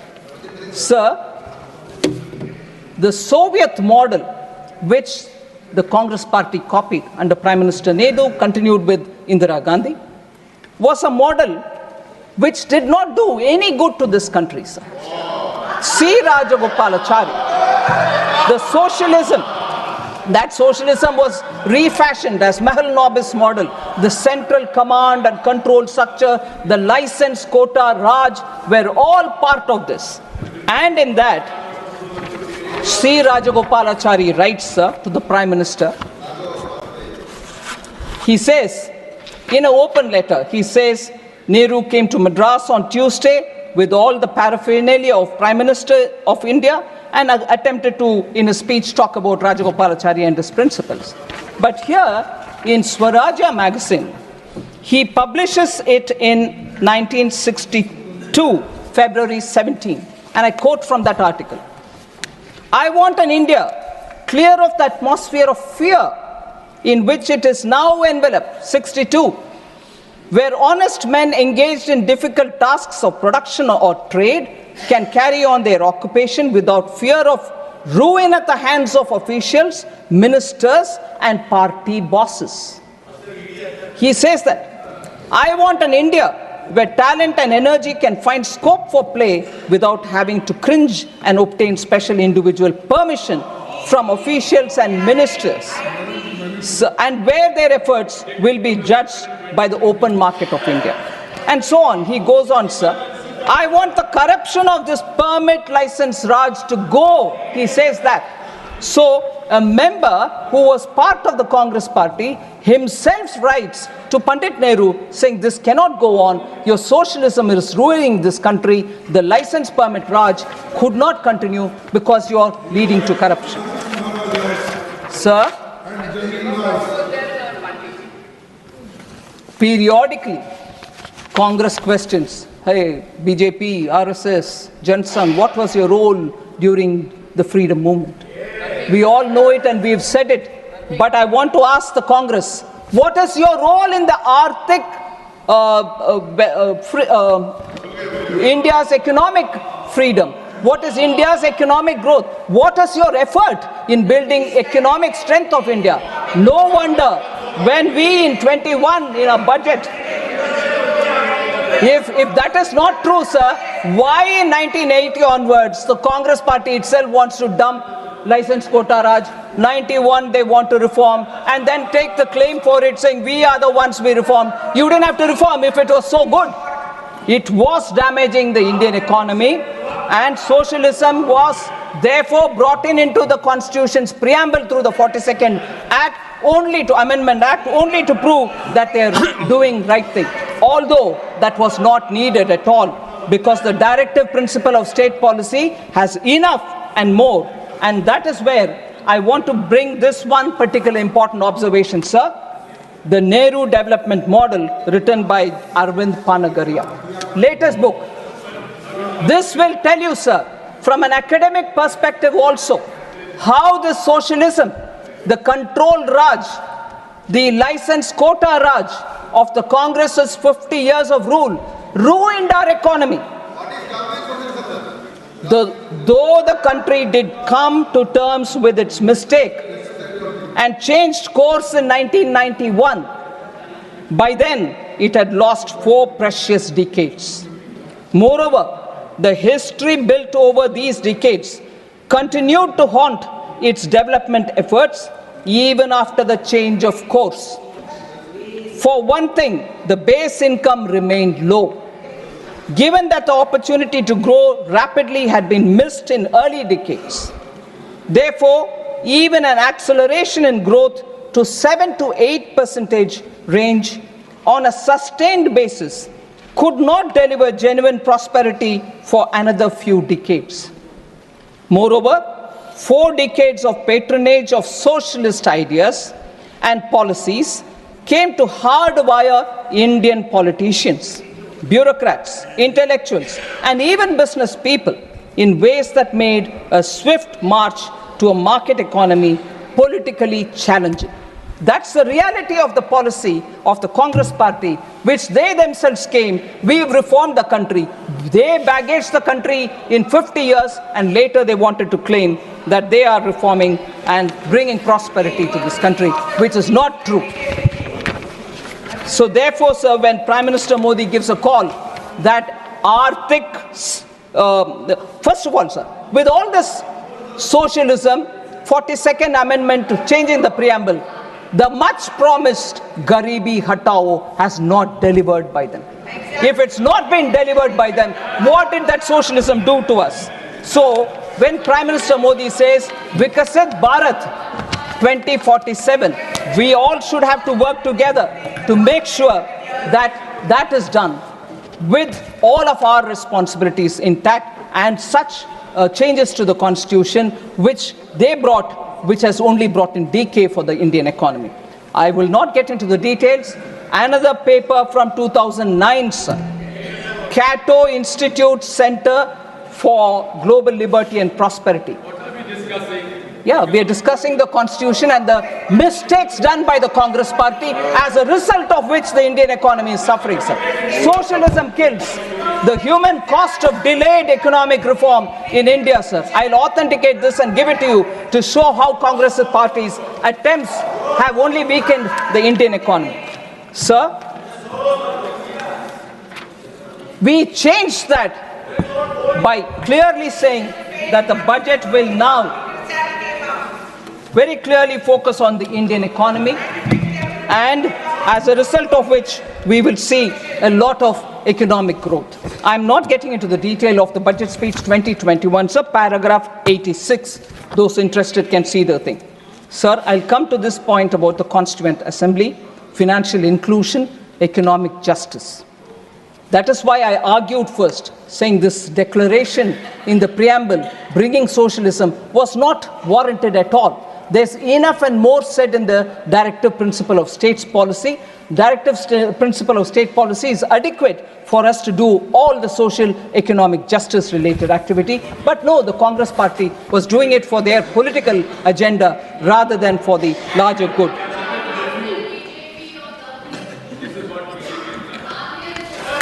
Sir, I like to say, sir, Ambedkar, sir, Dr. Ambedkar says on 19th November 1948, our objective in framing the Constitution is really twofold. Ambedkar says, sir, to lay down the form of political democracy, to lay down that our ideal is economic democracy, and also to prescribe that every government, whatever is in power, shall strive to bring about economic democracy. And a very clear, the directive principle, Dr. Ambedkar says this, the directive principles have a great value, for they lay down that our ideal is economic democracy, unquote. And this is exactly what Prime Minister Modi is doing. 54 crore citizens who once had no means are now being given extraordinary connection to banking. The Jan Dhan Yojana, principles guiding our democracy, equity, justice and opportunity. 50 crore mudra loans, 50 crore mudra loan accounts have created the pathway for micro entrepreneurs, street vendors and so on. Sir, Article 38 of the directive principle says, the state shall strive to promote the welfare of the people by securing and protecting social order, by ensuring socio-economic political justice, and by minimizing inequalities in income, status, facilities, and opportunities. Article 39 also says very similar about adequate means of livelihood and ownership control. Article 46 about scheduled caste and scheduled tribes. So I just want to highlight how, because of the specific actions taken by our government, you find 1969, I go back, sir, for a minute. Mrs. Indira Gandhi on the bank nationalization said, the political situation in our country demands, quote, that banking facilities should be extended in an increasing measure to backward areas, to agriculture, to small-scale industry, and so on. And perhaps banking operations should be informed by a larger social purpose, unquote. But in spite of introducing socialism into the preamble, they did not achieve any of what Mrs. Indira Gandhi justified for bringing nationalization of the banks. They paid only lip service, sir. By 2011, census data reveals that less than 60% of Indian households had access to banking service. Bank accounts, sir, zero balance accounts were only 10.3 crores. By contrast, sir, 54 crore Jan Dhan accounts have been opened since 2014. 56% of the accounts belong to women. Similarly, pensions, insurance, and so on, sir. PM Mudra, 50 crore sanctioned accounts, 68% are women. Stand Up India, 1 crore SC/ST women borrowers, 30,000 crore has been distributed, 2.5 lakh people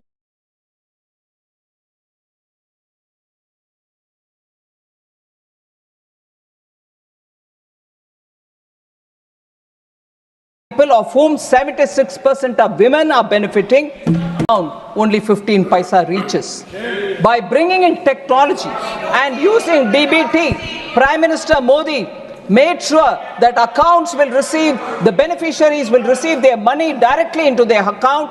1 rupee means 1 rupee will reach them, and this has helped save 3.48 lakh crores of taxpayers' money.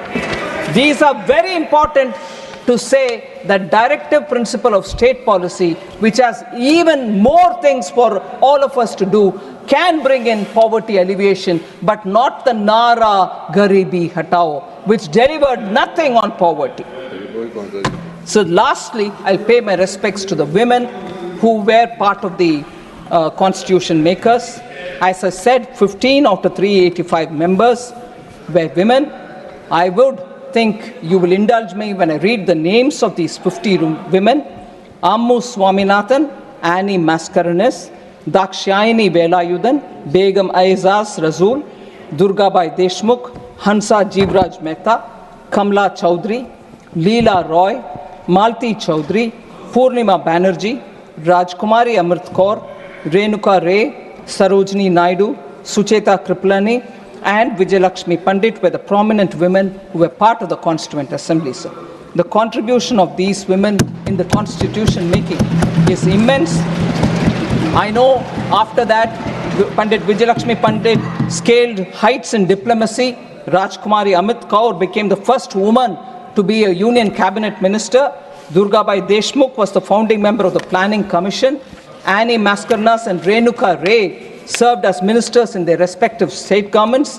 Sarojini Naidu and Sucheta Kriplani went on to become first female governor and chief minister respectively. So I also appreciate the immense role played by the All India Women's Congress, who have done extremely good work, Women's Conference, All India Women's Conference.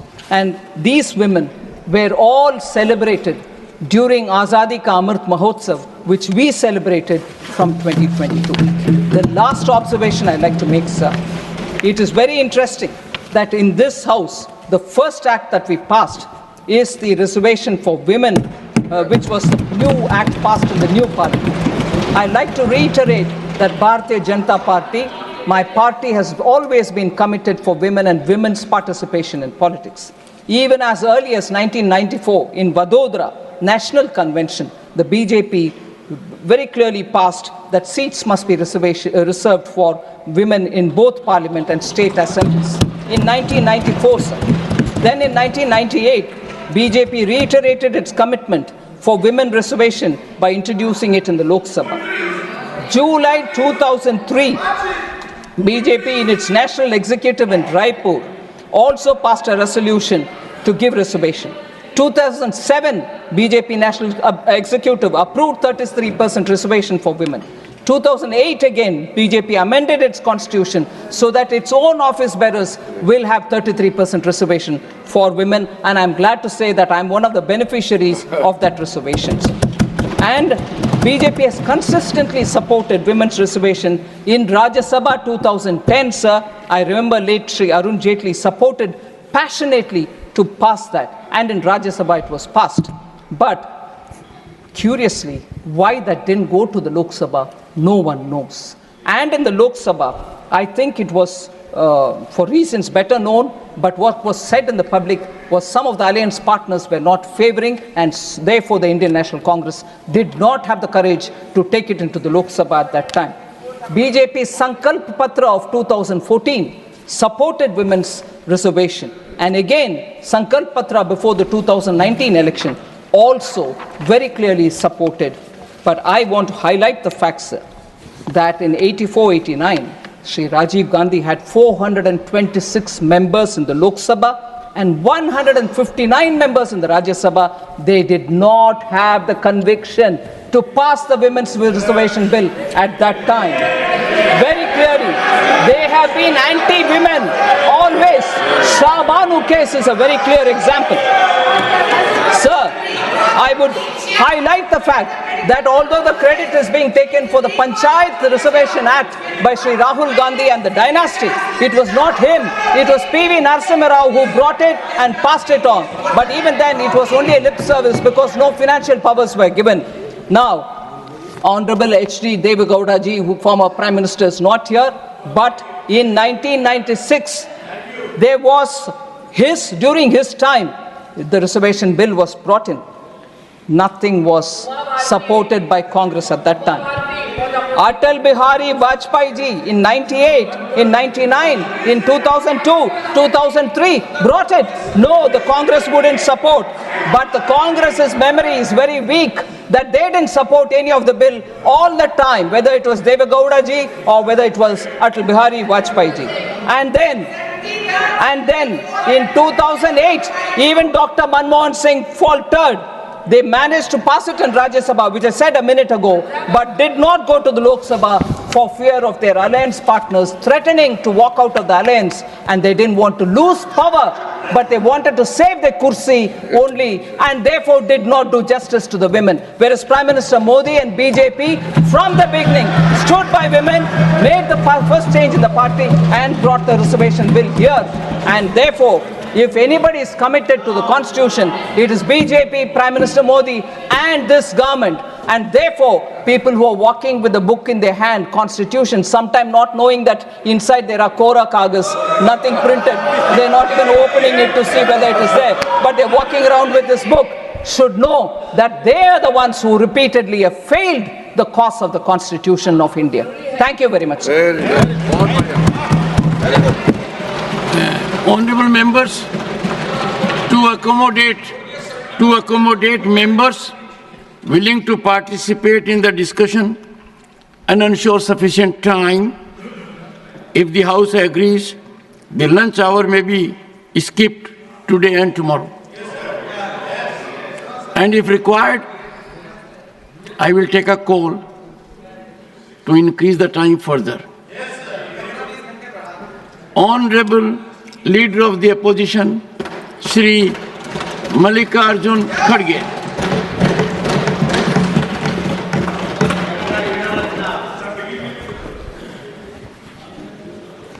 Sir, आपने मुझे मौका दिया, इसलिए मैं आपका धन्यवाद करता हूँ। सर, आज 16 दिसंबर ये बांग्लादेश का लिबरेशन डे, जो हमारी बहादुर नेता इंदिरा गांधी जी पाकिस्तान के 2 टुकड़े करके और बांग्लादेश को लिबरेट करके और 1 लाख लोग, 1 लाख पाकिस्तानी सैनिकों को बंदी कराकर इस देश को बचाया और इस देश की शान पूरे दुनिया में चले गई और सारे लोग और 1 लाख लोगों को बंदी करना बहुत मुश्किल काम है, लेकिन जिनको आयरन लेडी कहते हैं, उसने ये बता दिया अगर हमारे नज़दीक अगर कोई आए तो उनकी खैर नहीं, ये उन्होंने बता दिया। और आज वो दिन है बांग्लादेश लिबरेशन, और वहाँ पर जो गड़बड़ी चल रही है, कम से कम ये लोग आँख खोलकर वहाँ के माइनॉरिटी को बचाने की कोशिश तो करें।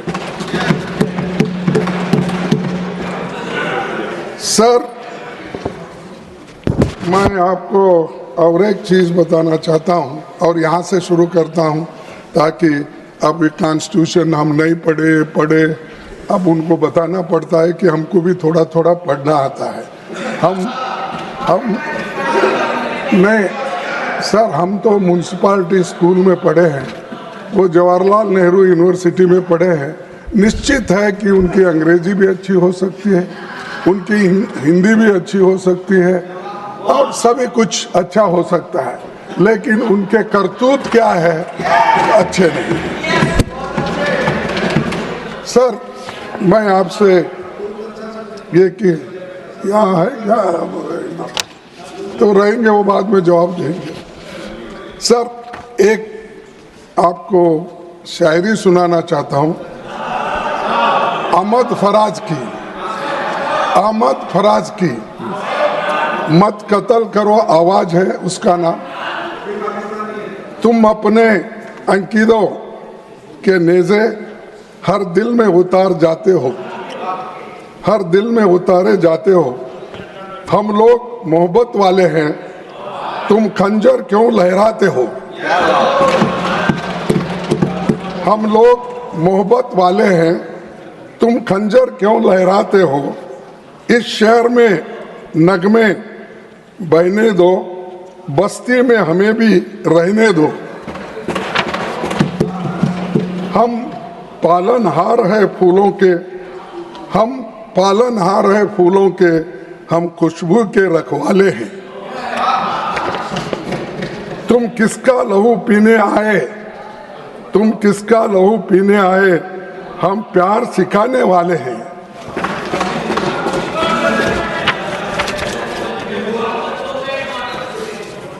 इस शहर में फिर क्या देखोगे, इस शहर में फिर क्या देखोगे, जब हर यहाँ मर जाएगा, जब तेग पे लय कट जाएगी, जब शेर सफर कर जाएगा, जब कत्ल हुआ सूर साजों का, जब काल पड़ा आवाज़ों का, जब शहर खंडर बन जाएगा, जब शहर खंडर बन जाएगा, फिर किस पर संग उठाओगे, संग यानी पत्थर, फिर किस पर संग उठाओगे। अपने चेहरे आईनों में जब देखोगे डर जाओगे। तो मैं ये इसलिए कह रहा हूँ, आज की स्थिति, आज की परिस्थिति जो है, हमको बताना पड़ता है कि कैसा इस संविधान के तहत हुकूमत चलाने वाले लोग कोट करके आगे का, पीछे का, बीच में का सब बोलते रहते हैं। तो उन्होंने बहुत आपत्ति उठाई सोशलिज्म पे। मैं यहाँ से शुरू करूँगा कि ये जो है संविधान में जो प्रियम्बल में लिखा है और जिन लोगों ने कॉन्स्टिट्यूंट असेंबली में लिखा है और इसको सर्वसम्मति से जो पास हुआ है उस पर भी आपत्ति जता रहे हैं। तो आप ही सोचिए ये कॉन्स्टिट्यूशन के फेवर में है क्या अगेंस्ट में है। मैं देखूं, अब उनको मालूम है, we the people of India having solemnly resolved to constitute India into a sovereign, socialist, secular, democratic republic, and to secure all citizens justice, social, economic, and political liberty of thought, expression, belief, faith, and worship, equality of status and of opportunity, and to promote among them all fraternity, assuring the dignity of the individual and the unity of integrity of the nation. Sir, ये तो संविधान में नवंबर 26 day of November 1949 में ये हमने स्वीकार किया है। जब हमने ये स्वीकार किया है, इसके तहत हमको चलना चाहिए, हमको इम्प्लीमेंट करना चाहिए। सिर्फ एक दूसरे के खामियां निकाल के अगर आप बोलते जाएंगे तो तुमने 5000 सालों में कैसी तकलीफ हम लोगों को दी है, मुझे भी ये बोलना पड़ता है। मैं लाया हूं, आपकी मंशा क्या थी। ये संविधान जो बने वो मनुस्मृति के तहत बने, मनुस्मृति के जो कानून होते हैं, हाँ, कानून होते हैं वो जो बनाए हैं, तो उसके तहत करना चाहिए था। ये जनसंघ की मंशा थी, ये आरएसएस की मंशा थी, ये आपकी मंशा थी। और आप सोशलिज्म की बात करते हो। अरे जो लोग इनइक्वालिटी पे फेथ है आपका, ये पढ़ो, ये आपका भी, मैं तो पढ़ के आपको लिखा हूं इसमें, नहीं पढ़े बोल के आप मत समझना। जो जो हम ये पत्ते लगाया हूं वो एक एक अगर पेज पढ़ेंगे तो आपके रोंगटे उठ जाएंगे। अगर आपके पास कुछ खत, हाँ,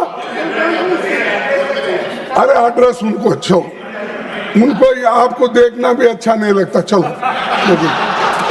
तो सर ये क्या लिखा है मैं आपको ये प्रेजेंट कीजिए। और ऐसे लोग जो लोग झंडे से नफरत करते हैं, जो लोग हमारे अशोक चक्र से नफरत करते हैं, जो लोग संविधान से नफरत करते हैं, और ये लोग आज हमको पाठ पढ़ा रहे हैं। ये क्या है? अरे आपने तो साहब ये संविधान जब बना,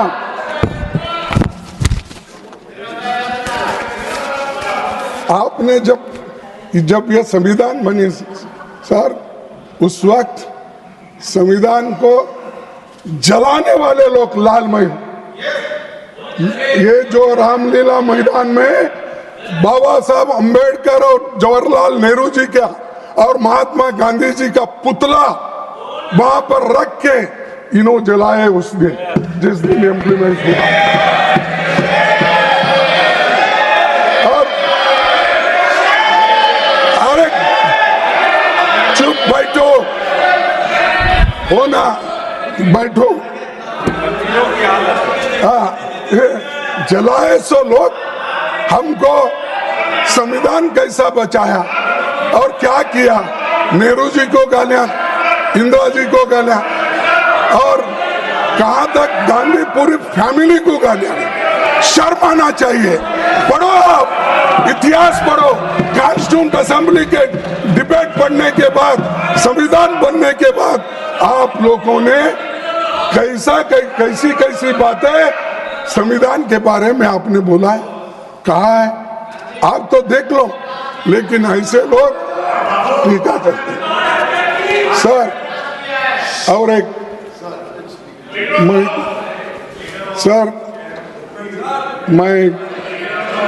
अपने मैं आपको no, I'm not. No, I am not yielding. Should be authenticated. No. Honorable members, authenticate only when the speaker will yield, I can give an opportunity. If there are issues, you can have notice. And I'm sure the House will bear with me on this. And I have a mind to enrich myself. जो किताब आपने दिखाई है पढ़ो sir, बाद में नहीं अभी देता हूँ। मनुस्मृति, ये मनुस्मृति की किताब, ये 3-4 मैं जला वो उतना पढ़ दो और मेरे को वापस कर दो, क्योंकि आजकल मिलता नहीं। Honorable members, can I return a document put on the table? I can't. It has to be put on the table. अच्छा, मैं और एक खरीद के देता हूँ। Please continue. सर, आपको 7 दिसंबर 2022 का दिन याद दिलाना चाहता हूँ, जब पहली बार सभापति के रूप में इस सदन में पधारे थे। मैंने आपके स्वागत में कहा था कि आपको नियमों, मेंबर्स के अधिकारों और भावनाओं की जानकारी बहुत है। जैसे संसद 2 सदनों के मिलकर चलती है, उसी तरह लोकतंत्र सत्ता पक्ष और विपक्ष के 2 पहियों पर चलता है। सत्ता दल का अपना सरकारी एजेंडा होता है और हम लोगों के मुद्दों को यहाँ और उनके सवालों की चर्चा हम चाहते हैं। मैंने कहा था हमारे संविधान निर्माताओं ने जिस मकसद से राज्यसभा का गठन किया उसी भावना से ये सदन काम कर पा रहा है या नहीं, इस पर आप गौर कीजिए, इस पर आप बोलिए। और टीका करने से आपके पाप धो जाने वाले नहीं है। जो कोविड में मरे, जो हर जगह आज जो अट्रॉसिटीज हो रहे हैं, शेड्यूल कास्ट पे हो रहे हैं, शेड्यूल ट्राइब से हो रहे हैं और महिलाओं पे हो रहे हैं। यहाँ तक आप सुने होंगे सर, मध्य प्रदेश में एक शेड्यूल ट्राइब्स के बच्चे के मुंह में यूरिन कराया, मूत्र। इन समस्याओं को पहले सुलझाओ। लोगों को जो हमारे को जो बुद्धि दे रहे हैं ना, अपनी गवर्नेंस को सुधारो, वो छोड़कर आप मनमाने बोल रहे हैं। सर, आपका शुक्रिया भी हम अदा करते हैं इसलिए कि संविधान के स्वीकार कर जाने के बाद 75 साल में आप जो चर्चा के लिए 2 दिन टाइम दिए और हमको टाइम भी अलॉटमेंट किए, लेकिन थोड़ा एक आधा घंटा 1 घंटा ज़्यादा भी हो तो हमारे लोग बोलने दो, क्योंकि जब तक आपने तो बोला है पहले ही, तो आपका धन्यवाद करता हूँ। तो इसीलिए क्योंकि मैं ज़्यादा टाइम लिया तो बाकी के लोगों को मिलता नहीं, इसीलिए मैं आपसे एक निवेदन करता हूँ। और दूसरे चीज़ ये है कि सबसे पहले मैं उन महान नायकों को श्रद्धांजलि देता हूँ जिन्होंने एक समतावादी भारत का सपना देखा था। और सभापति जी, स्वाधीनता संग्राम के दौरान ही संविधान निर्माण की सोच उपजी थी। कांग्रेस के इतिहास से ये गहराई से जुड़ा है और 1931 में सरदार पटेल की अध्यक्षता में कराची कांग्रेस अधिवेशन में जवाहरलाल नेहरू ने मूल अधिकारों और आर्थिक नीति पर प्रस्ताव रखा था जो पारित हुआ। ये ऐसा ही कॉन्स्टिट्यूशन नहीं बना, ये मूवमेंट से बना, ये आज़ादी के लड़ाई से बना। और उसी वक्त ये सोच थी 1931 का, ये आज का नहीं है। और नेहरू जी ने संविधान सभा की मांग को 1937 के चुनाव का केंद्रीय मुद्दा बना दिया था। महात्मा गांधी जी ने 25 नवंबर 1939 को स्टेटमेंट दिया था। क्या दिया था? पंडित जवाहरलाल नेहरू ने मुझे अन्य बातों के अलावा संविधान सभा के गठबंधन से उत्पन्न प्रभावों का अध्ययन करने के लिए विवश किया है। मैं और एक बार पढ़ता हूँ। पंडित जवाहरलाल नेहरू ने मुझे अन्य बातों के अलावा संविधान सभा के गठन से उत्पन्न प्रभावों का अध्ययन करने के लिए विवश किया है, गांधी जी ने कहा था जब उन्होंने कांग्रेस के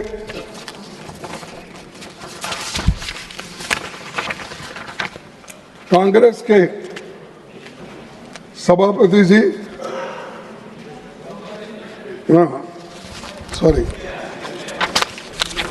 सर संकल्पों की पहली बार इसे पेश किया तो मैंने इस विश्वास के साथ अपनी संतुष्टि कर ली कि उन्हें लोकतंत्र की तकनीकी बारीकियों के बारे में बेहतर जानकारी है, परंतु मैं पूर्णतः संशय मुक्त नहीं था। तथापि वास्तविक तथ्यों में मेरे सभी संशयों को दूर कर दिया गया।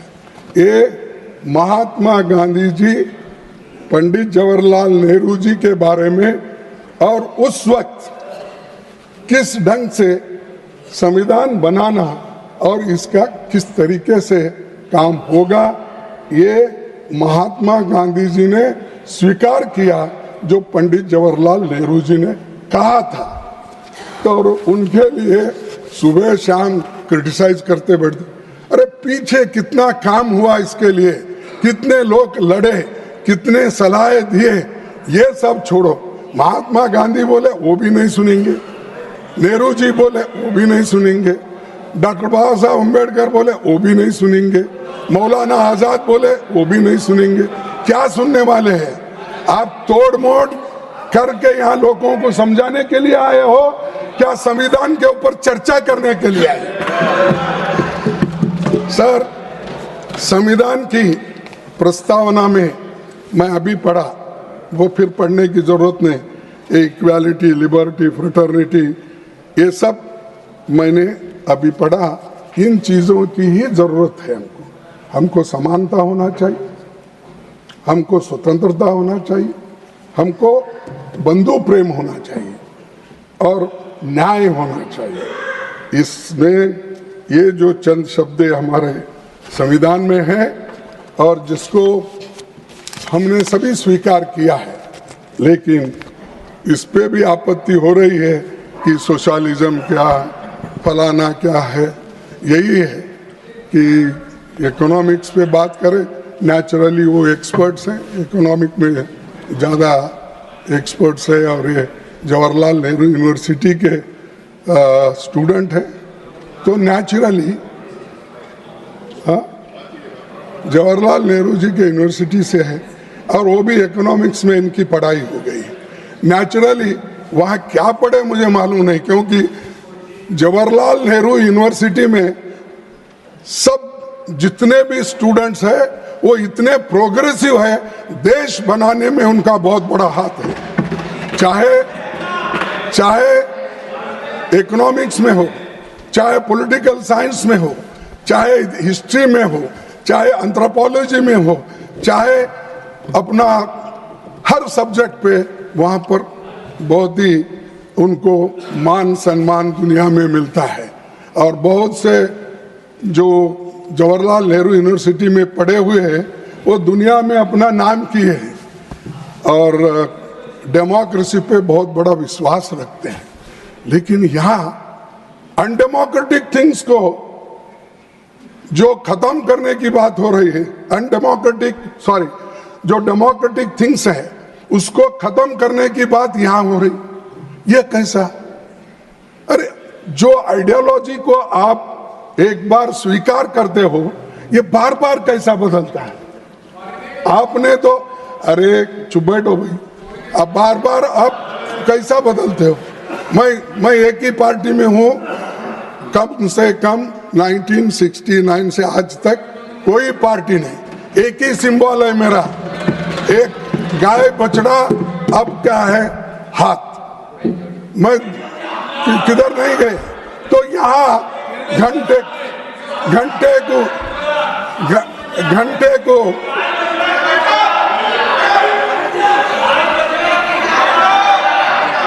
सर जरा इनको चुप रहने का भी बोलिए, क्योंकि मैं तो चुप बैठा था जब निर्मला सीतारामन जी बात कर रही थी। कुछ नहीं सर,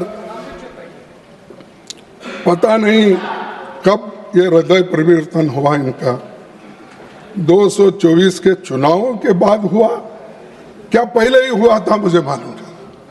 आज जो कॉन्स्टिट्यूशन की अब जरा बात कर रहे हैं, अब अभी हुआ, कब हुआ मुझे मालूम नहीं, लेकिन कम से कम उनका हृदय परिवर्तन करने का काम इस देश की जनता ने 2024 के इलेक्शन में दिखाया। सर मैं और एक बात कहना चाहता हूँ, पूरा देश जानता है 1949 में आरएसएस नेताओं ने भारत के संविधान का विरोध किया था, क्योंकि ये मनुस्मृति पर आधारित संविधान नहीं था। इस बारे में आरएसएस के मुखपत्र ऑर्गेनाइजर ने 30 नवंबर 1949 के अंक में विरोध करते हुए संपादकीय यानी एडिटोरियल में ये लिखा था, आप लोगों के मन में आज भी मनुस्मृति वो कायम है। मैं बार बार बोलता रहा, आप लोग उल्टा हमारे ऊपर ही इल्ज़ाम आप लगाते रहे। सर सभापति जी, न तो इन्होंने संविधान को स्वीकार किया, न तिरंगे झंडे को माना, इसीलिए पहली बार 26 जनवरी 2002 को कोर्ट के आदेश पर आरएसएस हेडक्वार्टर पर तिरंगा मजबूरी में फहराना पड़ा। सर तिरंगे झंडे को माना, इसीलिए पहली बार 26 जनवरी 2002 को आरएसएस हेडक्वार्टर पर तिरंगा मजबूरी में फहराना पड़ा, क्योंकि कोर्ट का आदेश था।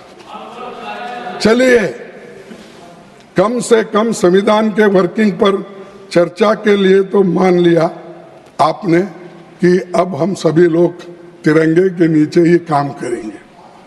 सभापति जी, हमारा संविधान भारत के हर व्यक्ति को शक्तिशाली बनाता है, गरीब और कमजोरों की आवाज है, सत्ता का नैतिक मार्गदर्शक है, जाति, पंथ, लिंग या आर्थिक आधार पर भेदभाव करने की इसमें गुंजाइश नहीं है।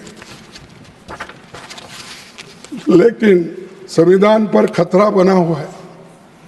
आने वाली पीढ़ियों के लिए इसे सहेज कर रखने के लिए हमें लगातार चौकन्ना रहना पड़ेगा, सतर्क रहना पड़ेगा, क्योंकि इनकी मंशा कब बदलती, क्या होती मालूम नहीं है।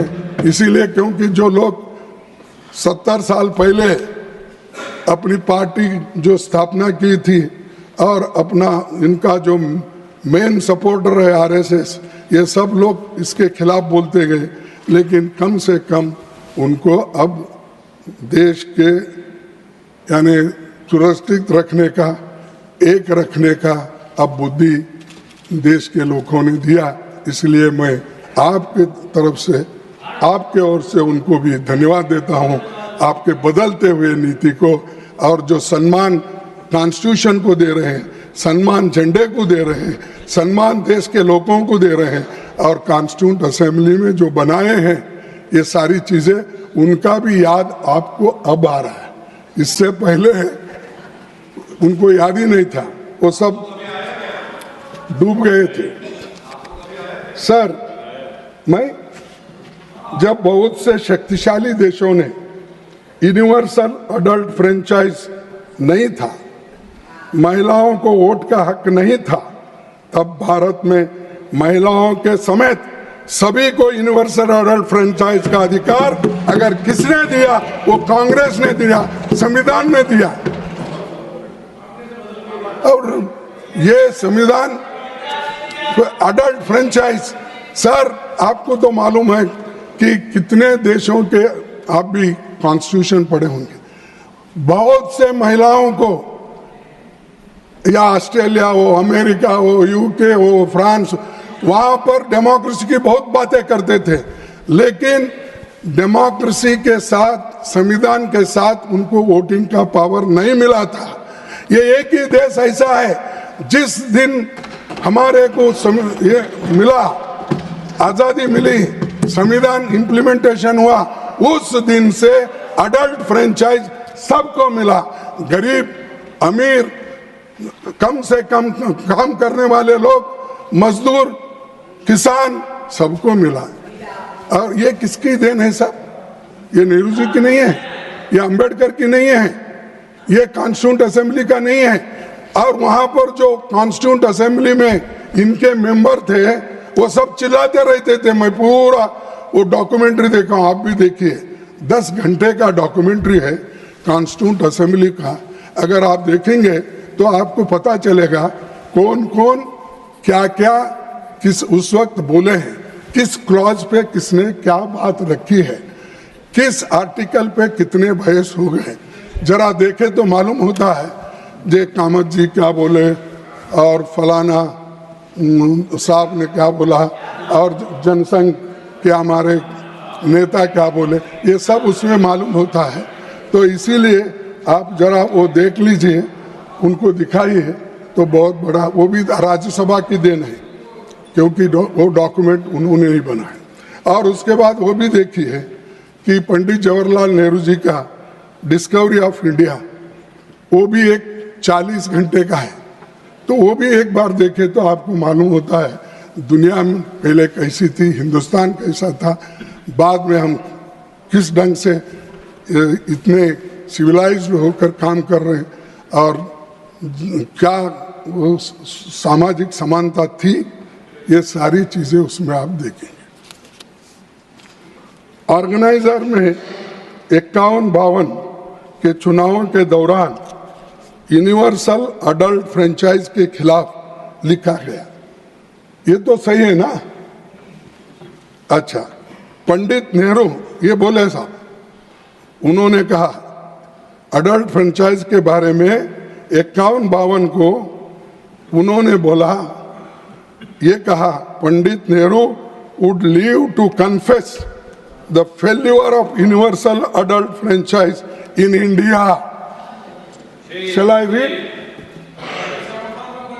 Pandit Nehru would live to confess the failure of universal adult franchise in India. यानी यूनिवर्सल अडल्ट फ्रेंचाइज को, जो महिलाओं को वोटिंग मिलता था, जो शूद्रों को वोटिंग मिलता था, जो गरीब लोगों को मिलता था, इसके बारे में अपोज अगर कोई करे, वो आरएसएस के लोग करे, ये लोग जनसंघ के लोग करे, और आज हमको पाठ पढ़ाते हो। और मैं ये कहना चाहता हूं, और उन्होंने कहा कि ये सत्यानाश होने का खुद पंडित जवाहरलाल नेहरू जी देखेंगे। अरे आप सब अडल्ट फ्रेंचाइज में ही वोट देकर आए, दिए या नहीं? और आप ले रहे हैं वोट भी उसी के वजह से। तो मेरे को कहना ये है कि जो बातें आप अच्छी बातें पंडित जवाहरलाल नेहरू जी की थी और गांधी जी की थी और दूसरे नेताओं, वो सब छुपा छुपा के कट एंड पेस्ट, जो अच्छा लगता है वो पढ़े। और यहाँ जो हमारे प्रधानमंत्री जी वहाँ लोकसभा में जो कहे थे, मैं उनका भी पूरा स्पीच देखा, लेकिन वो टिप्पणी यहाँ नहीं कर रहा। और राजनाथ सिंह जी का वो भी देखने के बाद मुझे ऐसे महसूस हुआ कि वो जो भी कोट वहाँ कर रहे थे, सब कोट जो कॉन्स्टिट्यूंट असेंबली में बाबा साहब अम्बेडकर ने जो बोला था और दूसरे नेता वही कोट किए, इनकी दिल की बात बाहर नहीं आई। वो खुद इस संविधान को चाहते या नहीं चाहते, हमको क्रिटिसाइज करने के लिए, टीका करने के लिए कौन से पैराज, कौन से शब्द प्रयोग करना, उतने उठा के वो बोलते गए। लेकिन आपने क्या किया वो बोला ही नहीं। आप देश के लिए क्या किया बोला नहीं। आप कितने बार जेल गए बोले नहीं। आप कितना पीड़ा देश के लिए आपने सहन किया ये कहा नहीं। अरे देश के लिए जो लोग लड़े नहीं, उनको आजादी का महत्व क्या मालूम है और संविधान का क्या मालूम है? जो पसीना बहाए, घर छोड़ के चले गए, विद्या अपूर्व करके रहे, और ऐसे लोग आज उनके बारे में, वो स्वर्गवासी होने के बाद आप उनकी बात करते हो।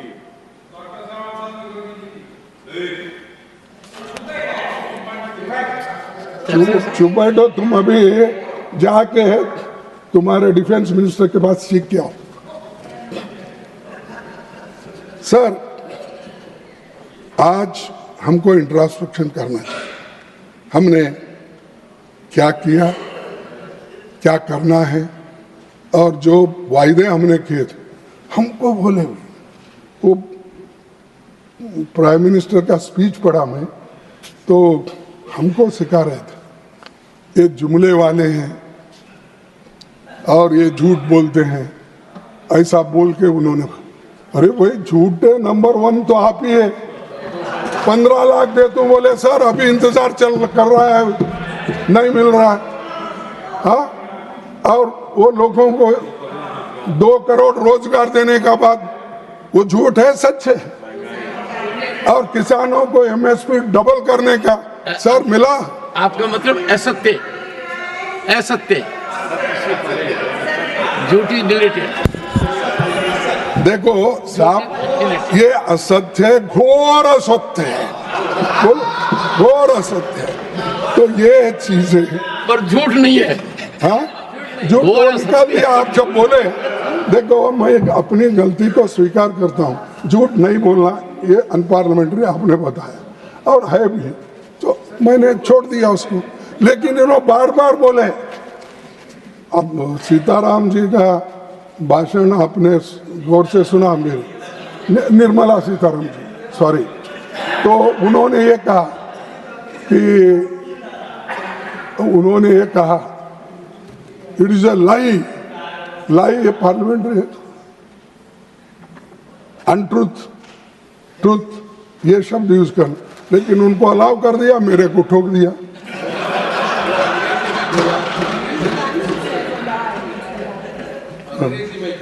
सर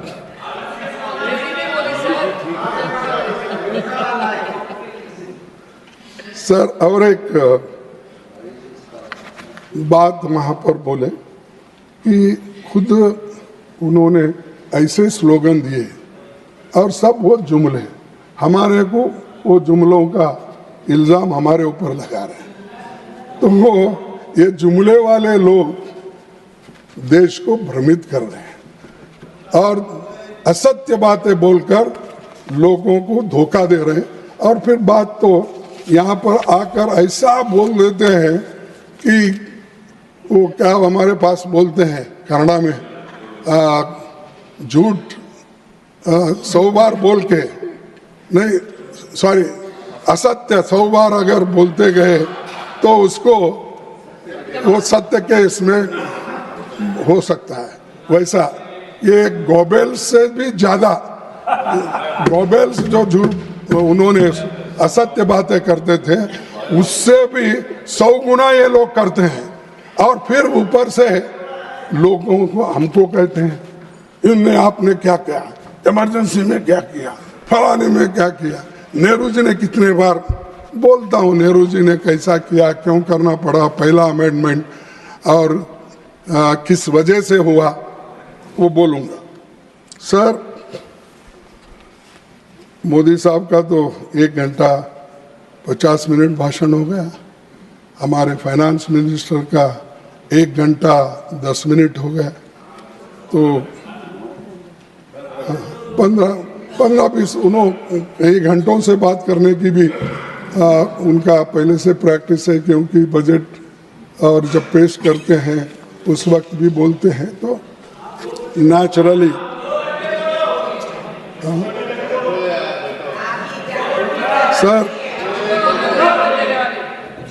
सर पीएम या तो अतीत में रहते हैं या कल्पना लोक में।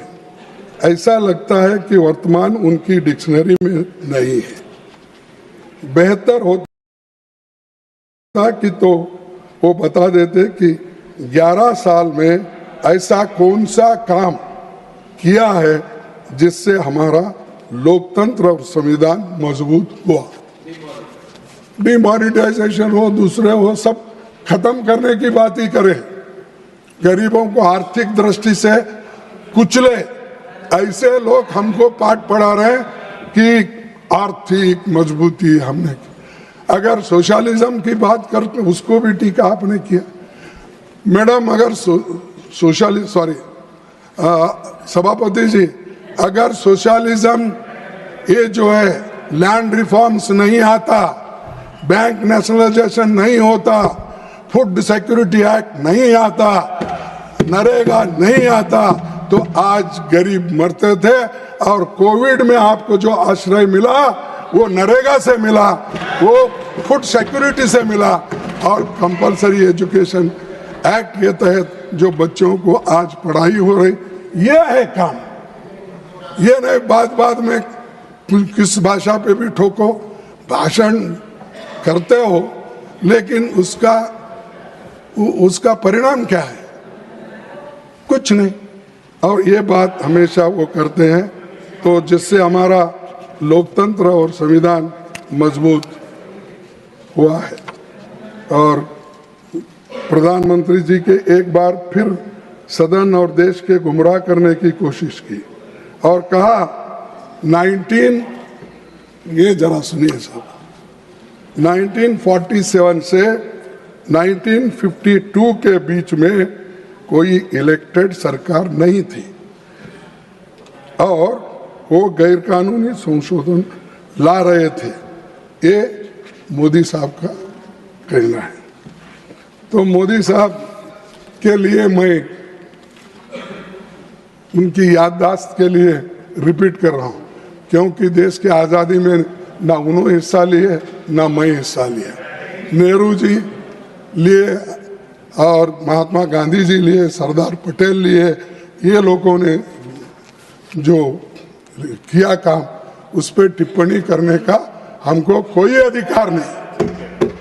और दूसरा, उन्होंने नेहरू जी, पटेल जी, बाबा साहब खुद अपने श्याम प्रसाद मुखर्जी की क्रेडिबिलिटी पर हमला हुआ। वो हमला बोले क्योंकि ऐसे लोगों के बात कर रहे थे जिनको उन्होंने कभी सुना नहीं, कभी देखा नहीं, उनके साथ कभी लड़े नहीं। तो नेहरू जी के खिलाफ नफरत में आप इतना बह गए कि आपने संविधान सभा, अंतरिम सरकार और अंतरिम संसद सब पर सवाल खड़ा कर दिया। और इसमें सभी में श्याम प्रसाद मुखर्जी भी थे। तो इसीलिए कम से कम आप बोलते वक्त जरा ये तो सोचना चाहिए, मैं क्या अपने नेता के खिलाफ बोल रहा हूँ, क्या नेहरू के खिलाफ बोल रहा हूँ, क्या किसी और के खिलाफ बोल। इतना सोच के तो अगर बोलते तो मैं समझता था कि नेचुरली या उन्होंने रात में जो भी पढ़ा सुबह बोला होगा, भूल गए होंगे, या उनके जो भी एडवाइज़र है लिख के दिए होंगे, बोले होंगे। हमारे गलतियां हम दुरुस्त कर लेना चाहिए, चाहे मोदी जी हो, चाहे नड्डा जी हो, चाहे मैं। हम अपनी गलती को स्वीकार नहीं करेंगे तब तक आपकी बातों में कोई वजन नहीं रहेगा। दूसरी चीज, प्रधानमंत्री ने ये भी कहा 1951 में जब चुनी सरकार नहीं थी, नेहरू जी ने अध्यादेश लाकर संविधान को बदला। सुने आप, ये उनके ही वर्ड है जो मेरे को प्रेस में मिला और कच्ची कॉपी जो मिली।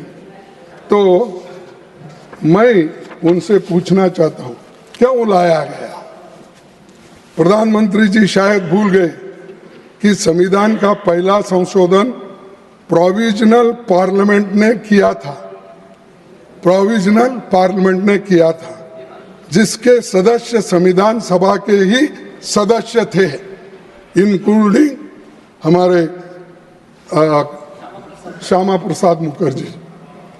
तो ये संशोधन इसलिए हुआ था ताकि पिछड़ी जातियों को आरक्षण दिया जाए और जमींदारी अबोलिशन हो सके।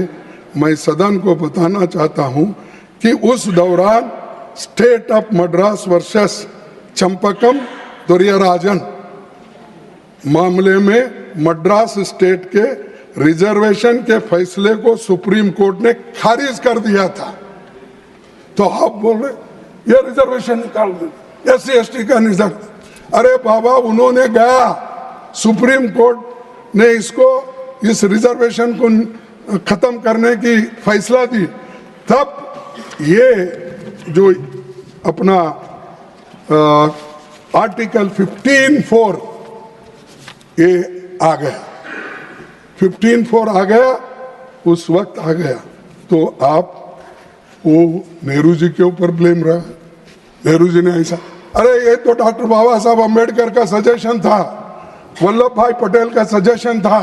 उन्होंने ये कहा, ये जो लैंड रिफॉर्म्स का है और उसके बाद 9th शेड्यूल इसको बाद में जोड़ा गया और ये मंशा थी SC, ST, OBC और एम्प्लॉयमेंट और एजुकेशन के आरक्षण मिल सके।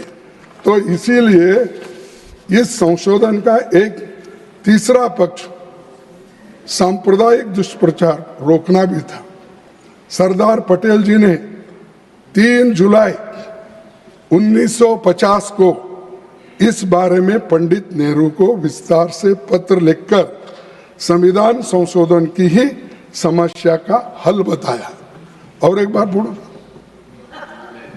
नहीं, क्योंकि ये आवाज प्राइम मिनिस्टर तक जाना भी, तो इसलिए सरदार पटेल जी ने 3 जुलाई 1950 को इस बारे में पंडित नेहरू को विस्तार से पत्र लिखकर संविधान संशोधन को ही समस्या का हल बताया।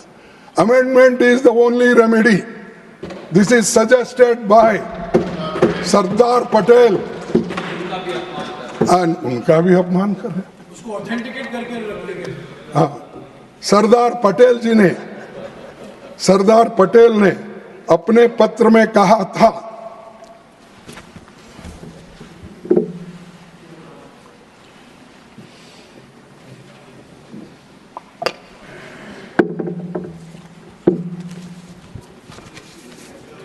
सरदार पटेल ने अपने पत्र में कहा था, as you say we have involved ourselves in so many legal and constitutional difficulties that we do not know how to overcome them. My own feeling is that very soon we shall have to sit down and consider constitutional amendment. ये किसने कहा? सरदार वल्लभ भाई पटेल। और उनको भी आप insult कर रहे हैं। पंडित जवाहरलाल नेहरू के नाम से सभी को इंसल्ट कर रहे हैं। वो जोश में आकर नेहरू जी ने वो किया, नेहरू जी क्या करना चाहते थे, वो पटेल भी था, उसके साथ थे, अंबेडकर उनके साथ थे, और वो SC, ST बैकवर्ड एजुकेशनल और एम्प्लॉयमेंट के लिए जो यहाँ पर उनको मार पड़ी थी, उसको ठीक करने के लिए अमेंडमेंट लाए। और वो पहला अमेंडमेंट था। अगर ये पहला अमेंडमेंट देश के लिए नहीं, शोषितों के लिए नहीं है, तो आप कह सकते थे अपने लिए लाए। बताओ इसमें सब। और ये मेरे वर्ड नहीं है, इस अपने सरदार पटेल साहब के वर्ड है। सभापति जी, इसलिए मुख्यमंत्रियों को नेहरू जी ने पत्र लिखा था, जिसका जिक्र मोदी जी ने अपने भाषण में तथ्यों को तोड़ मरोड़ कर नेहरू जी को बदनाम करने के लिए किया, जिसके लिए उनको देश से माफी मांगना चाहिए। ये मेरा डिमांड है।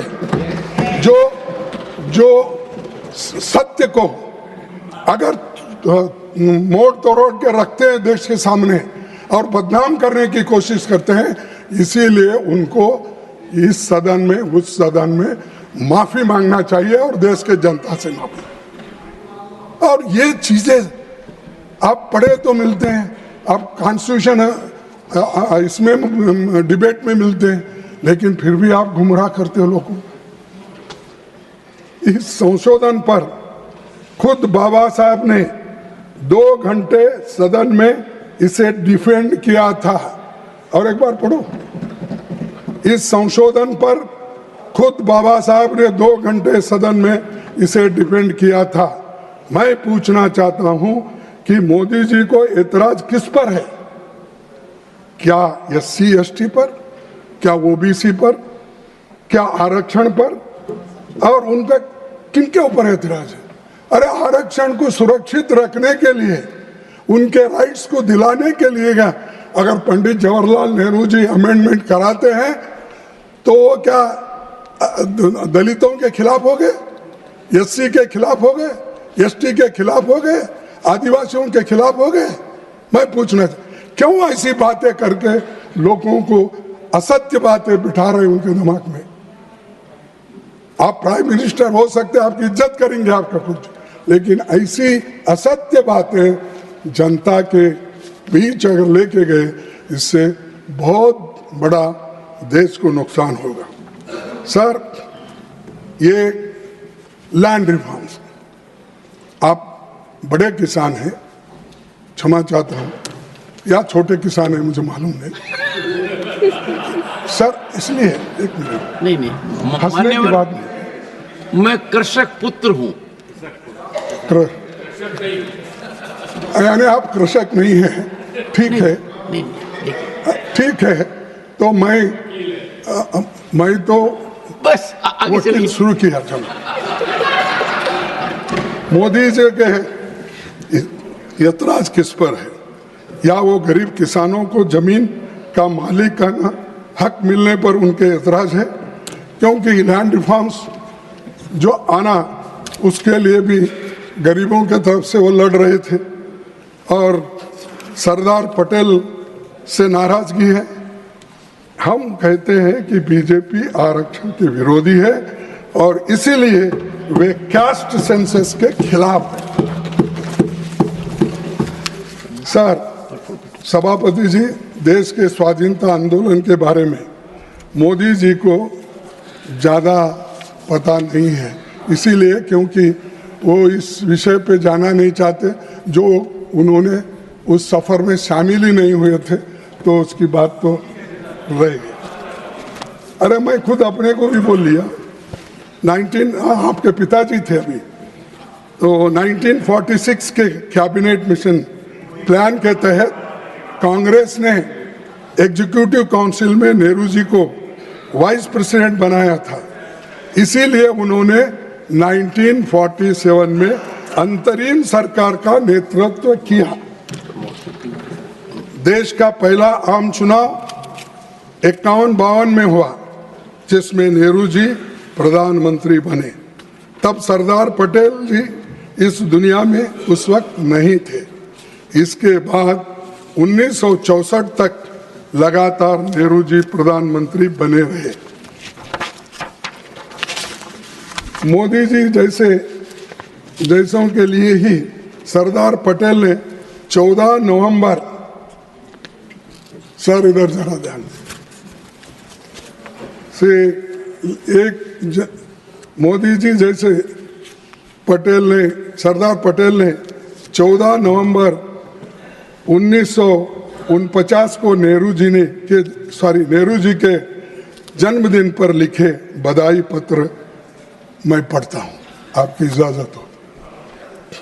कुछ स्वार्थ प्रेरित लोगों ने हमारे विषय में भ्रांतियां फैलाने की कोशिश की है और कुछ भोले व्यक्ति उन पर विश्वास भी कर लेते हैं। ये जो है, ये खुद वल्लभ भाई पटेल जी ने लिखा है, लेकिन वास्तव में हम लोग आजीवन सहकारियों और बंधुओं की भांति साथ काम करते हैं।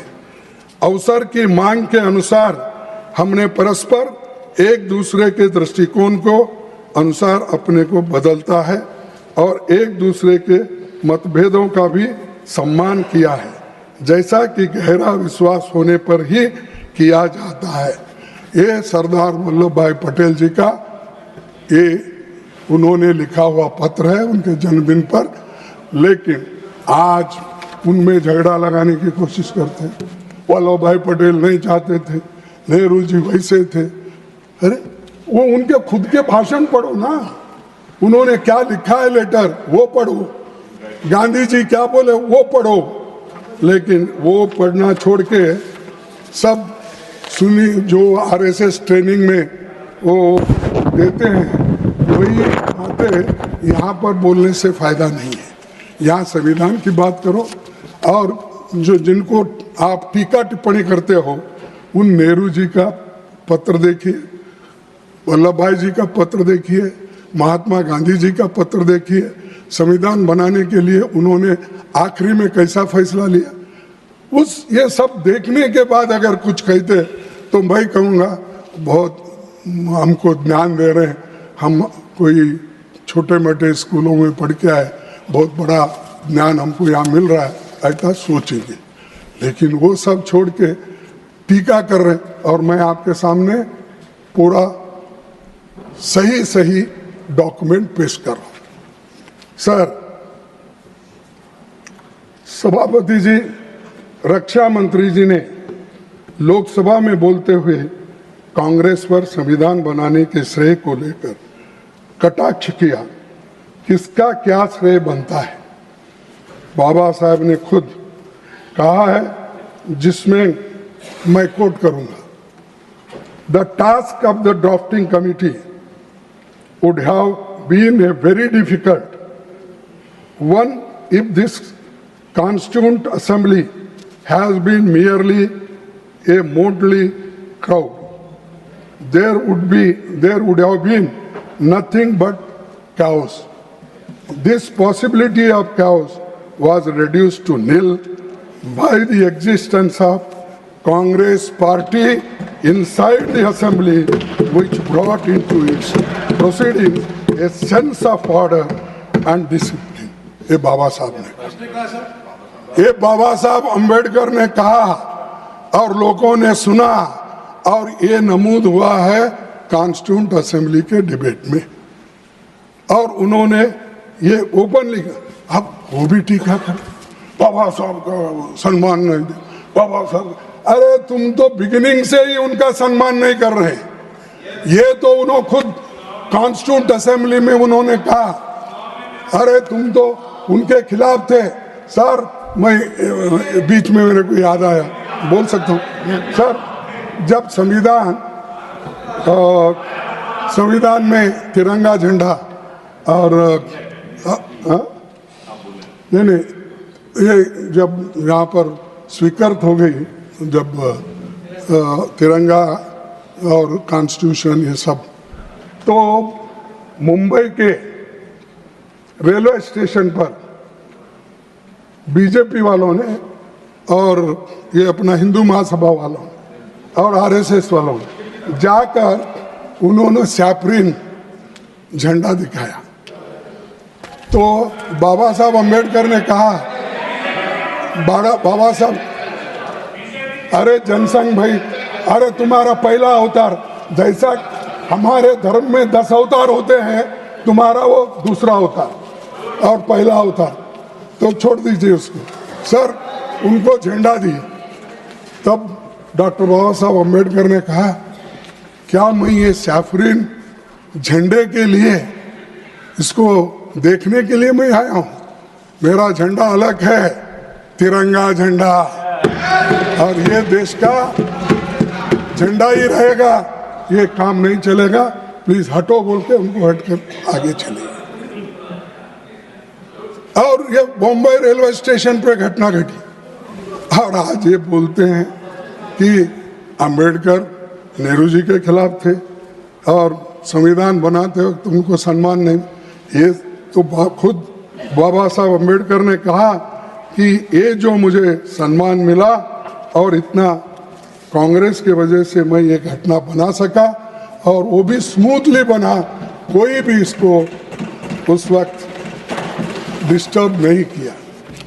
सर, मैं आपसे और एक विनती करूंगा, आगे चलकर उन्होंने ये भी कहा, the Congress party is therefore entitled to all the credit for the smooth sailing of the draft constitution in the assembly। ये उनका, अगर वो दुखी होते सर ये बोलते थे, और कहीं की बात तो कहीं। अब अपोजिशन पार्टी में जब बाबा साहब अंबेडकर थे, शेड्यूल कास्ट फेडरेशन के वो प्रेसिडेंट थे, और जो मंडल हमारे बंगाल के वो जोगेंद्रनाथ, बैरिस्टर जोगेंद्रनाथ मंडल, वो सेक्रेटरी थे, तो नेचुरली उनकी पार्टी अलग थी। तो उसमें जब उनको वहां से हार हो गई, तब यहाँ पर जोगेंद्रनाथ मंडल ने सेक्रेटरी वेस्ट बंगाल में वो रिसिग्नेशन दी। राजीनामा देने के बाद उनके सीट पर बाबा साहब अंबेडकर चुन के आए।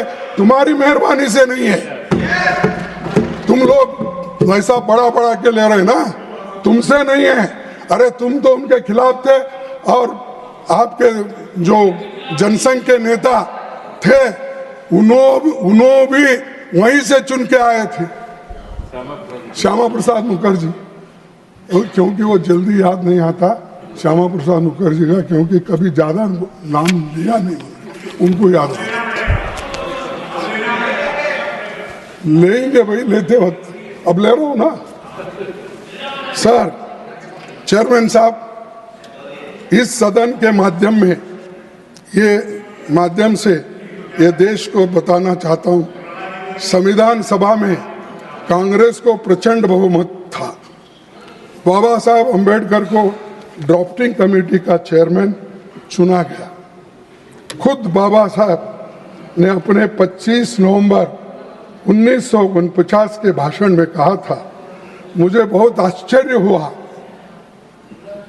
साहब आप उधर देख रहे हैं, इसलिए मेरी बात आपके पास 99% आप ही देख रहा हूँ, लेकिन 1% ही बहुत इंपॉर्टेंट। 100 बनाने के लिए 1%। 99 तेंदुलकर ने 10 बार मारा, 99 और 12, लेकिन 99 मारा लेकिन सेंचुरी नहीं हो सका। तो इसीलिए मैं आपसे विनती कर, ये बहुत मुद्दा है। मुझे बहुत आश्चर्य हुआ था जब ड्राफ्टिंग कमेटी मुझे अपना अध्यक्ष चुना। समिति में मुझसे बड़े, मुझसे बेहतर, मुझसे सक्षम कई लोग थे। सबको पता है कि जब आज़ादी मिली तो देश में सुई भी नहीं बनती थी, खाने पर कोई अनाज नहीं था। केवल 35 साल की औसत उम्र थी, लेकिन पिछले 60-70 सालों में देश ने बहुत तरक्की की। और आप बोलते 55 साल में आपने क्या किया, 70 साल में क्या? अरे बाबा, हम अगर नहीं करते, तुम लोग इंजीनियर हो के यहाँ नहीं बैठते, डॉक्टर हो के नहीं बैठते थे, और मोदी जी इस देश के प्रधानमंत्री भी नहीं बनते थे, और मैं एक लेबर का बेटा अपोजिशन लीडर भी नहीं बनता था। ये सोच के रखिए आप, तुम अपने आप को 30 बार का मत समझिए। ये सब देन पंडित जवाहरलाल नेहरू जी, महात्मा गांधी की, डॉक्टर अंबेडकर की, वल्लभ भाई पटेल की है। तुम्हारा कोई कंट्रीब्यूशन नहीं।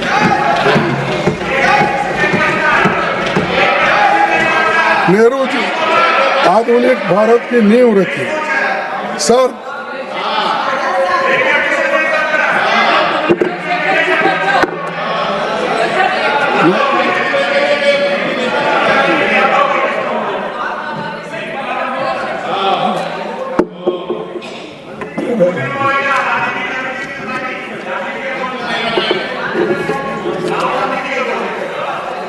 हाँ, तुम हमारे पार्टी में आए तो देखेंगे।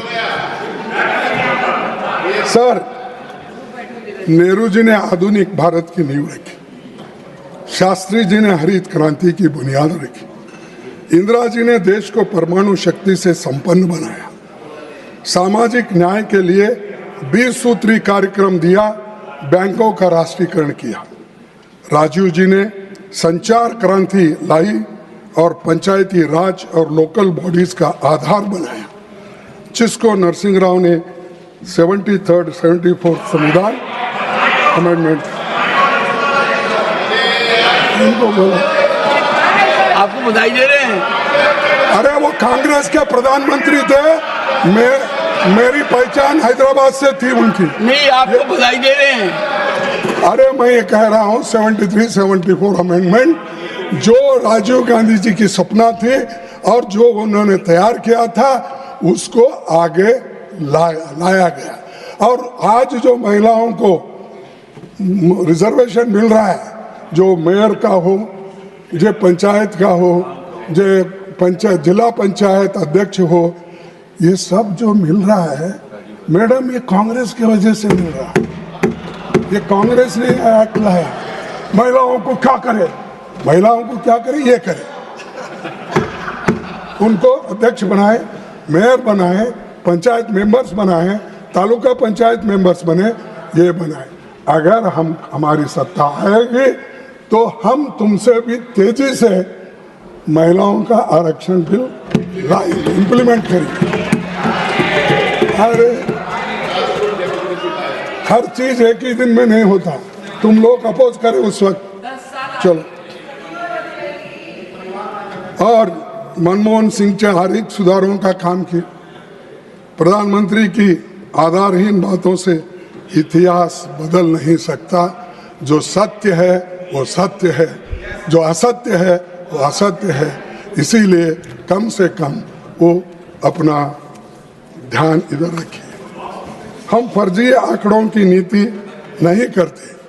अगर कांग्रेस की सरकार को असली उपलब्धियां बताने लगूंगा तो आपके पास समय नहीं है और मुझे भी ज़्यादा कुछ बोलना है, लेकिन थोड़ा तो मुझे बोलना ही पड़ेगा, क्योंकि हमको उधर से इतने लोग बात करके ठुकते रहे। असत्य बातों को उन्होंने सही बोल के बताने को सारे दुनिया कोशिश की, लेकिन हम उससे डरने वाले नहीं हैं। उत्तर को प्रत्युत्तर देंगे और सत्यता पे आधारित उत्तर देंगे। सर, संविधान के अनुच्छेद 15 के तहत धर्म, नस्ल, जाति, लिंग या जन्म स्थान के आधार पर भेदभाव रोका है, लेकिन आज क्या कुछ घट रहा है ये सबको पता है। प्रधानमंत्री इंदिरा गांधी ने चैलेंज समझा तो इसलिए कि 42nd अमेंडमेंट लेकर आई, जिसके तहत सोशलिज्म और सेक्युलरिज्म को प्रियम्बल में जोड़ लगाया और आर्टिकल 51A यानी तुम्हारी फंडामेंटल ड्यूटीज क्या है वो बताए। तो वो गलत है। फंडामेंटल ड्यूटीज क्या है अगर आप देख लेंगे तो आपको मालूम होता है। और मैं ये बताना नहीं चाहता हूं क्योंकि आप वो बात को छुपाना चाहते हैं, मैं आपको याद दिलाना चाहता हूं। तो इसीलिए ये कर्तव्य, हाँ, जो मोदी साहब ने नाम रखा है कर्तव्य पथ, लेकिन कर्तव्य को ही भूल गया। 51A का जो आर्टिकल है उसी को भूल गए हो। वो सेक्युलर, सोशलिज्म, ये सब फालतू के वर्ड है, निकाल लो। ये कर्तव्य पथ में गड़बड़ी हो रही। इसीलिए मैं आपसे निवेदन करूंगा कि कम से कम जब कभी वो आपके पास आएंगे, ज़्यादा तो इधर नहीं आते, कहीं मिले तो भी आप कह सकते हैं जरा संविधान के तहत चलो। लोग राज्यसभा में बोल रहे हैं, मुझे बड़ा दिक्कत होता है इसका उत्तर देना, इसीलिए आप ये कीजिए। सर, और एक बात मैं बोलूँ, सुप्रीम कोर्ट ने सोशलिज्म और सेक्युलरिज्म को संविधान के बेसिक स्ट्रक्चर का हिस्सा माना और जजमेंट आफ्टर जजमेंट ने इसे सही ठहरा दिया। तो रिसेंटली उसको तो मानते ना। हम बोले ठीक है, चीफ जस्टिस बोल रहे हैं जज ये सही है कह रहे सो, लेकिन दुनिया सही कह सकती है, लेकिन मोदी साहब कभी इसको मानेंगे नहीं। वो अपनी ही बात करेंगे, वो जो बोलते हैं वही सही। तो इसलिए आज आप भले ही राजनीति करने के लिए प्रधानमंत्री कोसने का मौका नहीं छोड़ते, खास करके जो शहीद इस देश के लिए हो उनका नाम लेकर बात करते हैं। और इमरजेंसी की बात तो बहुत बार हो गई। अब जब से इलेक्शन से पहले भी इमरजेंसी की बात, इलेक्शन आने के बाद भी हुई, फिर उसके बाद में एक इलेक्शन में भी, दूसरे इलेक्शन में भी, तीसरे इलेक्शन में भी हुई, सदन में भी हुई, यही बात करते रहते हो। लेकिन उसका तो उन्होंने उत्तर दिया, जो गलती हो गई गलती हुई है, लेकिन इसके लिए हमको सुधारना है। तो इन्होंने कितना टीका किया, उन्होंने सहन किया, आपने उसको सदन से बाहर निकाला और इंदिरा गांधी जी 1980 में थम्पिंग मेजॉरिटी से चुन के आए, थम्पिंग मेजॉरिटी से। सिर्फ 2 साल में कहाँ गया तुम्हारा? ये जो टीका टिप्पणी को उत्तर लोगों नहीं देते ना, चुनाव करके ही होता। तो ये चुनाव आया और जनता का निर्णय हुआ। ये अदालत में तो आपने निकाल दिया, ठीक है, उन्होंने भी मांग गए, लेकिन उसके 2 साल बाद उन्होंने थम्पिंग मेजॉरिटी से आके फिर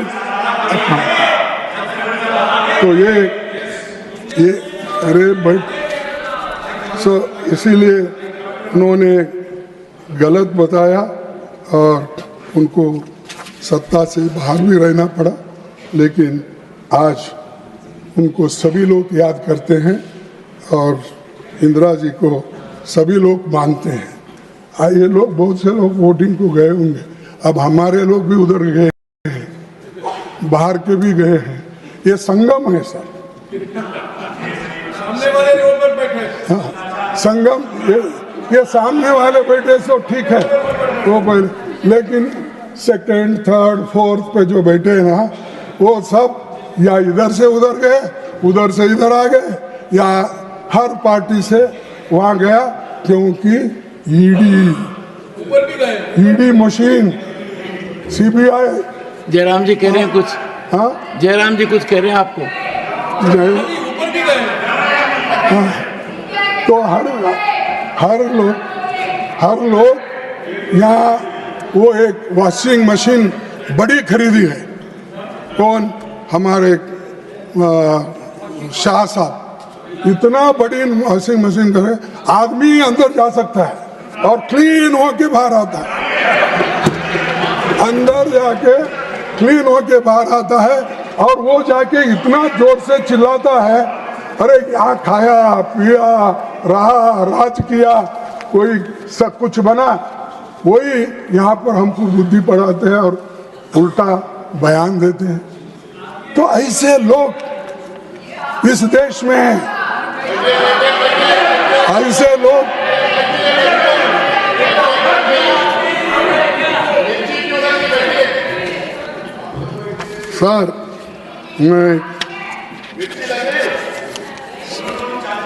सर, हम संवैधानिक प्रावधान के तहत कांग्रेस पार्टी ने देश में कास्ट सेंसस की मांग की, और कास्ट सेंसस की मांग इसलिए कर रहे हैं, कमज़ोर लोग, तबकों के लोगों को बेहतरीन के लिए, उनके बेहतर के लिए एक रणनीति बनाई जाए।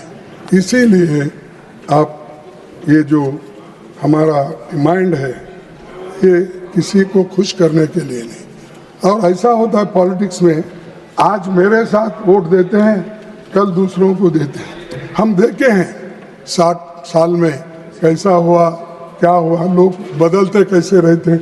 तो इसीलिए वोटरों के ऊपर आप गुस्सा मत निकालो, एरिया के ऊपर आप गुस्सा मत निकालो। कोई एरिया, कोई स्टेट अगर आपको वोट नहीं देता तो आप क्या करते थे, उस स्टेट को पैसे देने का बंद करते हो, जीएसटी वक्त पे नहीं देते हो, ये आपका काम चल रहा है। और इरिगेशन पे नहीं देते हो, रेलवे के प्रोजेक्ट को नहीं देते हो। तो इसीलिए मैं और 1-2 मिनट लूँगा, खत्म। डॉक्टर बाबा साहब अम्बेडकर ने आने वाली चुनौतियों से आगाह करते हुए संविधान सभा में कहा था, in politics we will have equality and in social and economic life we will have inequality. How long shall we continue to deny equality in our social and economic life? If we continue to deny it for long, we will do so only by putting our political democracy in peril. तो अध्यक्ष,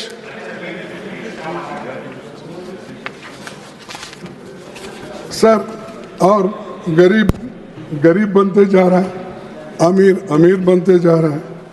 और 5% इस देश के लोग 62% संपत्ति उनके पास है। 1% लोगों के पास आज 3% संपत्ति है, सॉरी 50% लोगों के पास। तो ये सारी चीजें आपकी इकोनॉमी किधर गई? क्यों इसको कम करने में आप लोग काम नहीं कर रहे? ये मैं आपसे पूछना चाहता हूँ। और आप इतने सभी चीजें कॉन्स्टिट्यूशन के तहत करते हो तो ये क्यों नहीं किए? ये मेरा सवाल है। दूसरा और एक सवाल है सर, मणिपुर में लगातार हिंसा और अशांति जारी है।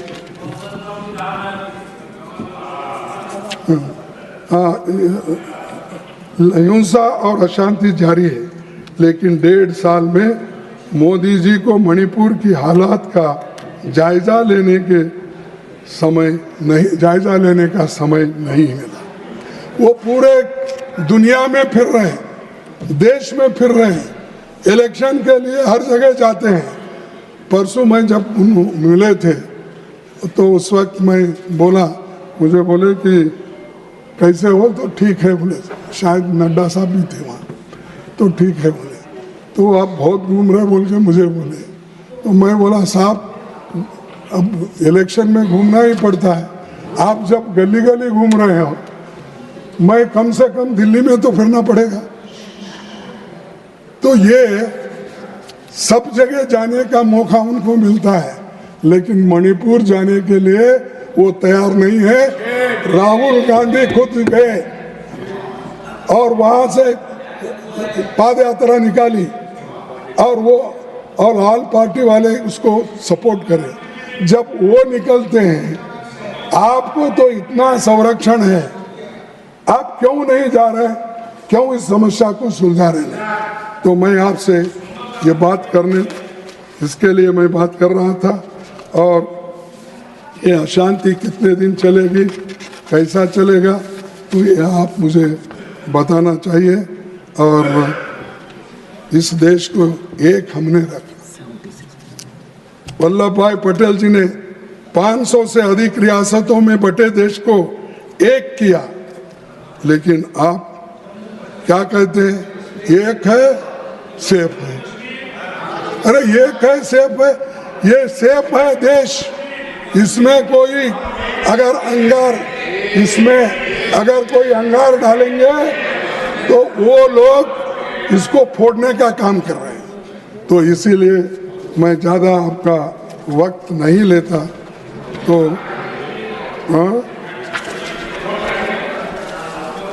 देखिए, और एक लास्ट कोट में आपका पढ़ूंगा।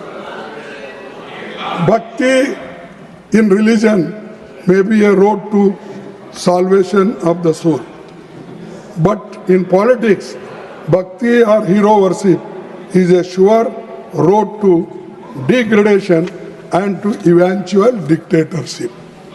तो ये डिक्टेटरशिप के बाहर है। आप जो आज बजा रहे हैं ना, ढोल बजा के उनकी भक्ति की नारा कर रहे हैं, तो वो ये लोग उनको डिक्टेटरशिप की तरह ले जाना चाहते हैं और वो डिक्टेटर बनने को तैयार है। तो इसीलिए मैं आपसे विनती करूंगा कि ये डेमोक्रेसी डिक्टेटरशिप के तहत नहीं चलना चाहिए। और सभी लोग आज जो संविधान को हम मानते हैं वो उसी पर हम चलना चाहिए। और आज इस देश के लिए एक बात ज़रूरी है, जब देश को आज़ादी मिली, जब एटली ने, आपको मालूम, लेबर पार्टी के प्रधानमंत्री, उन्होंने उस वक्त चर्चिल ने क्या कहा था? भारत को स्वाधीनता देने वाले लॉर्ड एटली सरकार के प्रस्ताव पर चर्चा के दौरान ब्रिटिश संसद में पूर्व प्रधानमंत्री और तत्कालीन विपक्षी नेता विंस्टन चर्चिल ने कहा था कि आज़ाद होते ही भारत बिखर जाएगा और वहाँ दुष्टों, बदमाशों, लुटेरों के हाथ चला जाएगा। ये बात चर्चिल की ये मंशा थी। हम नहीं चला सकते, हम संविधान नहीं बना सकते, इसीलिए उन्होंने ये बात की। लेकिन पंडित नेहरू, सरदार पटेल, मौलाना आज़ाद, डॉक्टर अंबेडकर ने इस देश को डेमोक्रेसी लाकर सबको बचा दिया। और इतना कहते हुए मैं और कुछ नहीं बोलना चाहता हूँ। आपको एक ही मिनट में समझा के बैठूंगा, एक ही मिनट में सब। देखो, एक राहत इंदौरी का है, राहत इंदौरी, जहां से गुजरो धुआं बिछा दो, जहां से गुजरो धुआं बिछा दो, जहां भी पहुंचो धमाल कर दो, जहां भी पहुंचो धमाल कर दो। तुम्हें सियासत ने हक दिया है, हरी जमीनों को लाल कर दो, हरी जमीन को लाल कर दो। अपील भी तुम, दलील भी तुम, गवाह भी तुम, वकील भी तुम। जिसे भी चाहो हराम दिल लिख लो, जिसे भी चाहे वो हलाल कर दो। ये शब्दों के साथ मैं मेरे 4 शब्दों को समाप्त करता हूँ। आपने जो मेरे को समय दिया, इसलिए मैं धन्यवाद करता हूँ। मेरा समय मेरे पार्टी के समय में मत काटो, यही विनती करता हूँ।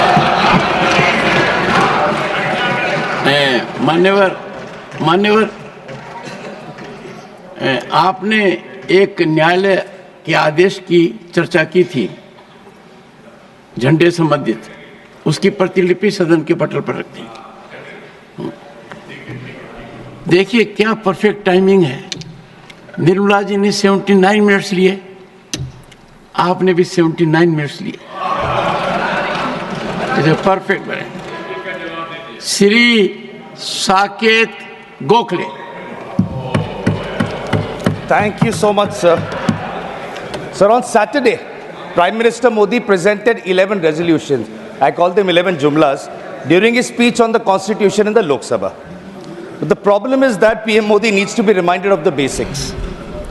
So today and tomorrow, my party, All India Trinamool Congress, will remind PM Modi of the 9 key terms in the preamble of the Constitution of India, which his government has completely destroyed.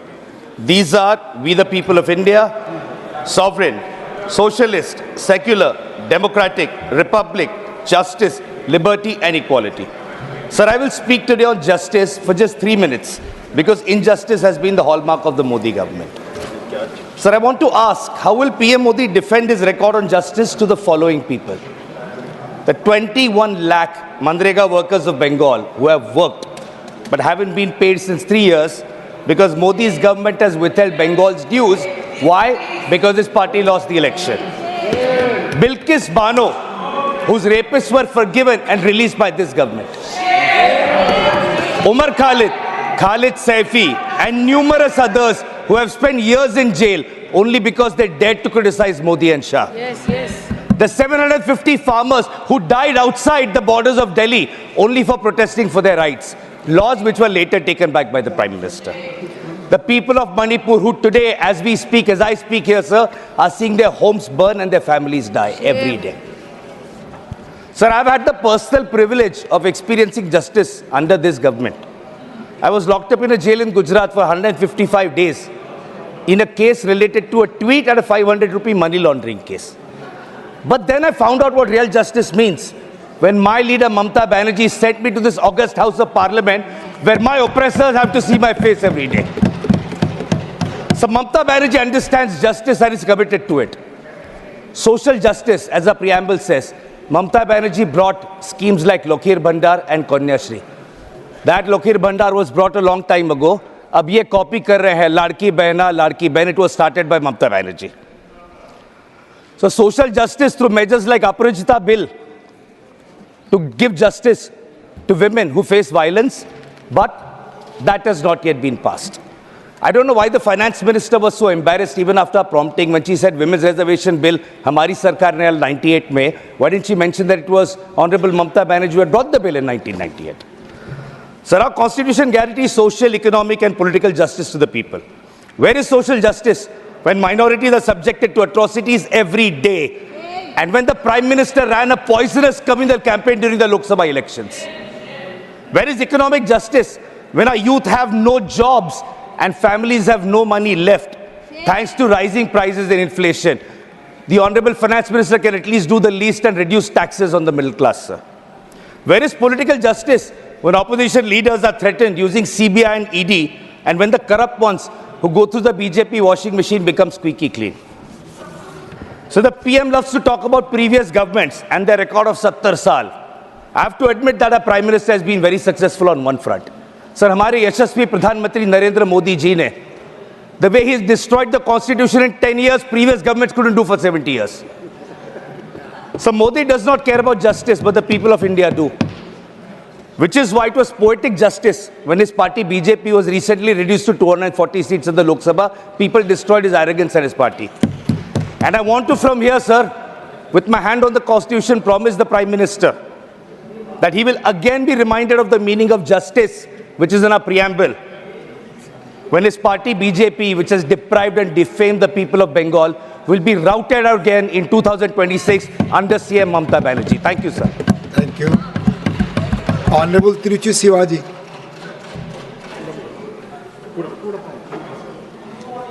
Thank you, Mr. Deputy Chairman, sir. Sir, I am indeed privileged to participate in this discussion on the glorious journey of 75 years of our Constitution on behalf of the DMK party.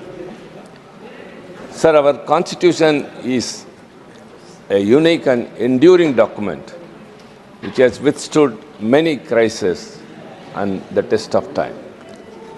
Sir, the Indian Constitution has not come out of a revolution, as in many other countries, but it is out of a series of experiences, developments rooted in constitutional methodologies and principles. Sir, I have got a lot to say about it, sir. Before that, I would like to recall Thomas Jefferson, the architect of the Declaration of Independence and the third President of the United States of America. He once wrote that no constitution in the world will survive for more than 19 years.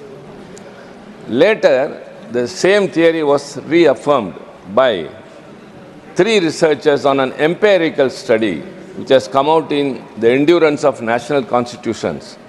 And it also said that every constitution expires within 17 years. They said some reasons for that, sir. That inclusivity is a main reason, and adaptability of the constitutionalism. Sir, as far as we are concerned, we want to appreciate first the framers of the Constitution. Sir, as the statement of Thomas Jefferson, or as which has been reaffirmed by researchers, sir, our Constitution has survived for more than 17 years and still it is robust and dynamic. What are the reasons for that, sir? The other constitutions have not debated as much as us. The American Constitution was debated and drafted within 4 months, and the South African was within 9 months. Whereas the Constituent Assembly of India, to draft the Constitution, sir, first the members were elected indirectly across the state, from the provincial states, from the princely states, and the provincial principal commissioners. It came to about 389, and later after the partition it came down to 299, and with that the Constituent Assembly started functioning. These are all very important facts, sir. We have to mention what is the reason for the robust nature of our Constitution. Sir, it held 11 sessions, sir, which ran up to 165 days, out of which 114 days were focused totally on the draft Constitution. 7,635 amendments were tabled and 2,473 amendments were moved. Whereas in other constitutions, in other nations' constitutions, amendments were not moved, sir. And subsequent to that, the position of our Constitution is very much glorified. Our Constitution is credited for establishing the rule of law and also fostering a responsible government to India. Our Constitution played a pivotal role in shaping India's democratic character and safeguarding individuals' liberties, balancing the delicate relationship between the sovereign state and federalism, and above all, it formed the backbone of India's governance. Sir, before I go into the subject, I have something to say which the Finance Minister in her initiative speech said about the first amendment to the Constitution, which you are very well aware of, 1951. She said about 1904 of the Constitution, the amendment that was made was 1904. I would like to say, sir, in the same amendment, there was another one which is 15.4, Article 15, 5 and 6. Sir, it came, the first amendment to the Constitution was subsequent to a case which the leader of opposition mentioned, Shanmugam Doreraj. Before that, one should know about the history, sir. It was first in Tamil Nadu, then Madras Presidency. In 1921, when the Justice Party, our parent body, was ruling Tamil Nadu, a communal GO was issued. By that way, everyone were benefited by way of reservation. So long, since then, only the upper caste was enjoying all the education and employment opportunities. And that was made with more reservation in 1927. And later, sir, this Shanmugam Doreraj filed a case in the court that this communal reservation deprives her of a genuine seat in medical. The court, without applying. Later came the fact. The court upheld her case and petition and struck down the communal reservation. The strange part of this is the Shanmugam Doreraj who has filed the case was not at all an applicant. So it was struck down, and all those days which were enjoyed by the people of OBC, SC and other communities, this reservation benefit was really shocked. So at that time, Thanai Periyar, our mentor and our founder leader Anna, launched a very big agitation in Tamil Nadu demanding for reservation, and it became a people's movement. And because of that, the 1951 amendment was brought. The first amendment, it says that nothing in this article or subclass, nothing in this article or in class 2 of the Article 29 shall prevent the state from making any special provision for the advancement of any socially and educationally backward classes of citizens or for the scheduled castes and the scheduled tribes. So, sir, this 1951, First Amendment, no one should forget, sir, that without this, the benefit would not have been extended to the suppressed and oppressed classes all those years. It was thanks to the Dravidian movement. What we call now Dravidian model is only this. Only because of that, the reservation was restored. And later, when the Mandal Commission recommendations came for reservation to the OBC in education and employment, I would like to recall who all opposed and who pulled down the government of Mr. VP Singh, the then Prime Minister. But then it was implemented. May I urge the learned people, members in the treasury benches, it was only by an OM, that is office memorandum. If you are really interested in the interests of OBC, you bring a constitutional, as you did for EWS. You did for EWS, but you are not yet still bothered about the OBC, but you say very proudly everywhere that you are all OBC communities. So, sir, and this is the right time. Dr. Ambedkar, who became later the chairman of the drafting committee, was only a member in a subcommittee on fundamental rights. Before 9 months, he was assigned the responsibility of chairing the drafting committee, sir. In the subcommittee, on 27th of February 1947, asked its members to submit their ideas in writing. And Dr. Ambedkar along with Mr. Munshi, Aladi Krishnasamy Iyer and Harnam Singh, he also submitted one. Very interesting to know, sir, the title of that draft report which Ambedkar submitted was United States of India.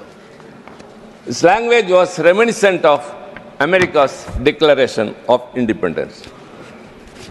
It very clearly said, sir, that the federalism must be upheld and more rights to be given to the states.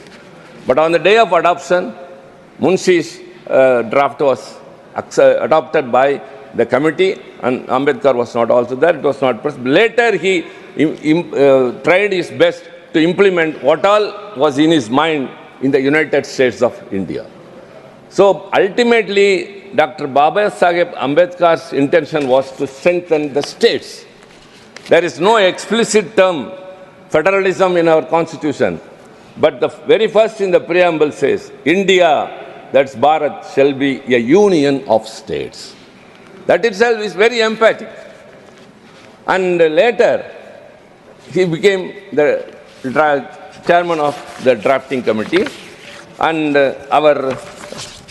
it's very appreciable, sir, the constitution which was drafted and adopted later, it established the foundation for a country that would respect diversity in religion and culture while upholding the values of equality and fairness.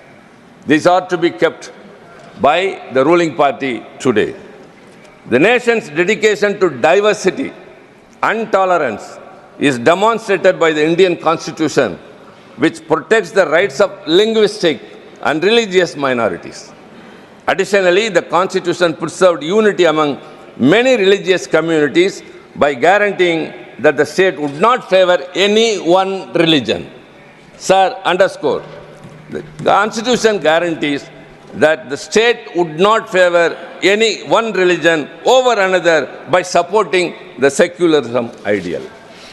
It's very clear, sir. But what is happening today? I don't want to bring down the level of the debate, because it's a Constitution's glorious celebration we are, 75 years. So we have to applaud. So many scholars, intellects were in the Constituent Assembly, whom we fondly remember, or it is our bounden duty to pay respects to all those people. They are now called as the framers of the Constitution. Dr. Ambedkar, Mr. Jawaharlal Nehru, Sardar Vallabhbhai Patel, Maulana Abul Kalam Azad, Rajendra Prasad K.M. Munshi, Aladi Krishnasamy Iyer, B.N. Rao, Shyama Prasad Mukherjee, J.B. Kripalani, Rafi Ahmad Kidwai, Mr. Santanam, K.T. Shah, H.V. Kamath, T.T. Krishnamachari, and above all, Qaid-e Millat Sahib. Sir, when the partition happened, when Jinnah wanted to have a separate nation for Muslims, and as I said, 389 members in the Constitution Assembly came down to 299. Many, when he declared that whoever are Muslims, come with me to the Muslim nation. But including Qaid-e Millat Sahib, the Muslims who are now in this country said, yes, we are Islamic people, but India is our country. But how they are treated now? I would urge, sir, again the government, not an iota of apprehension should come in the minds of the linguistic and religious minority in this country. But it often happens. We have to see to that, sir. Everything. And Dr. Ambedkar very responsibly told that. He was, of course, lauded by everyone.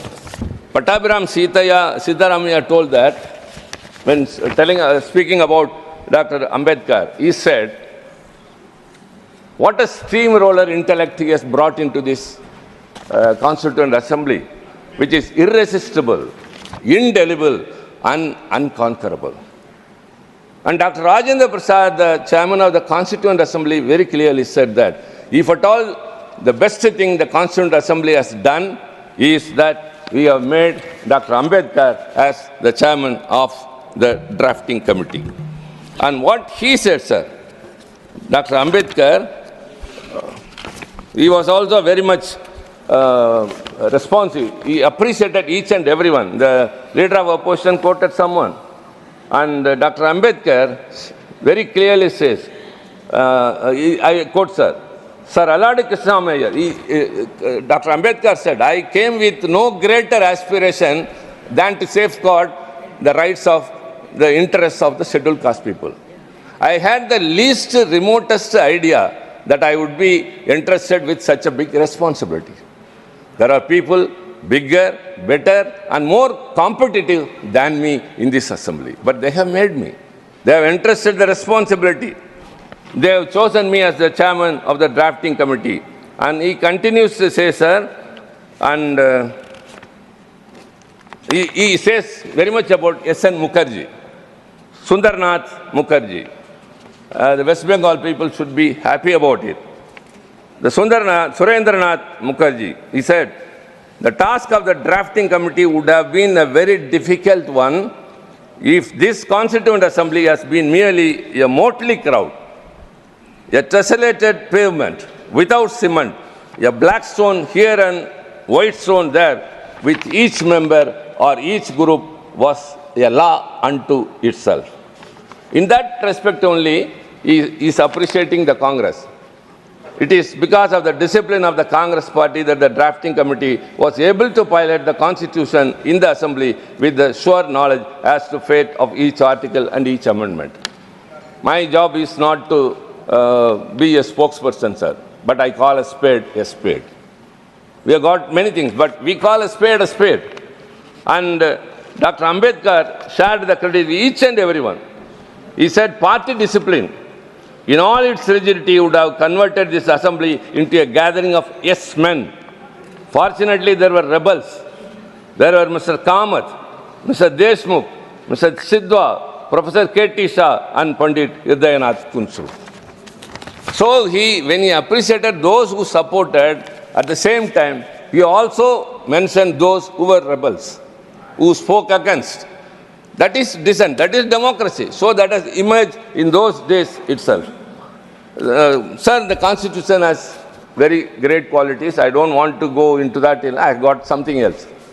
I want to remind of our great leader, the great thinker, uncomparable, and still not still, sir, forever, the very best scholar is our Anna, the founder leader of our DMK party. Sir, he used to write letters in the party official organ to his party cadre, enlightening them of what is going on in the country, enriching them with the history of the world. The revolutions happen here and there. For what reason? And all people have come out of slavery. All these things he was educating the last person in the party. So he used to write. But the way of addressing the letter was the dear brother. This family bondage, this affinity was first brought in by him. Anna wrote a letter which happened to be the last one and which is also called as the Will of Anna. At that time he was the chief minister. He wrote that, dear brother, I have never been mad after power, nor I am happy to be the chief minister of a state which comes under a constitution where it is in letter that it is federalistic, but in practice it is becoming more and more centralized. So he expressed that autonomy has to be given to the states. This was his last wish, and so it is considered as a will. Because he realized the states which are the constituents of this union were weakened slowly, one by one stages. What is happening is now much worse. All the laws that have been enacted in the recent days by the BJP has either usurped the powers of the state or transgressed into the state's powers or minimizing, declining everything. This I have to mention, sir. Later, after the demise of Anna, our great leader, Dr. Kalaignar, the late Dr. Kalaignar, he took over the party president and the chief minister of the state. He immediately appointed. The first thing he said when he addressed the press in Delhi after meeting the Prime Minister conventionally, the first thing I'm going to do is to constitute a committee to go into the center-state relations. Because without powers, being a chief minister of a state is of no use. Much worse is what is happening in Delhi now. The Delhi, totally the chief minister's powers have been taken and given to the LG, and the chief secretary will master over the chief minister, and secretary will master over the minister. That is what's happening in Delhi. That's union territory. But even in the states were not able to fulfill the needs and the requirements of those people. So Dr. Kalaignar, he constituted a committee under the then former Chief Justice of Madras High Court, Dr. Rajamanar, and along with him two other luminaries, Chandasamy and one Lakshmanasamy, an academician. And the terms of reference was very important, entrusted to the committee. The terms of reference were, kindly look into it, that what are the powers from the union list and the concurrent list should be transferred to the state list. And what are the powers that has to be deleted from the union list. And when it was given, it came out with a very,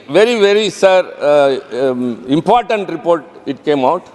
It gave too many number of suggestions, out of which one is Interstate Council, which also was brought into action during 1989 when VP Singh was the Prime Minister, thanks to our intervention, sir. And it advocated for more rights to the states. And Rajamanar's committee's vision is still a document which everyone, whoever wants to see, go into it. So also the Sarkaria Commission, later appointed during Mrs. Indira Gandhi's regime, that also went into the center-state relations. Later, the Poonch Committee, that was also appointed for this. All these committees converged at one point that the India's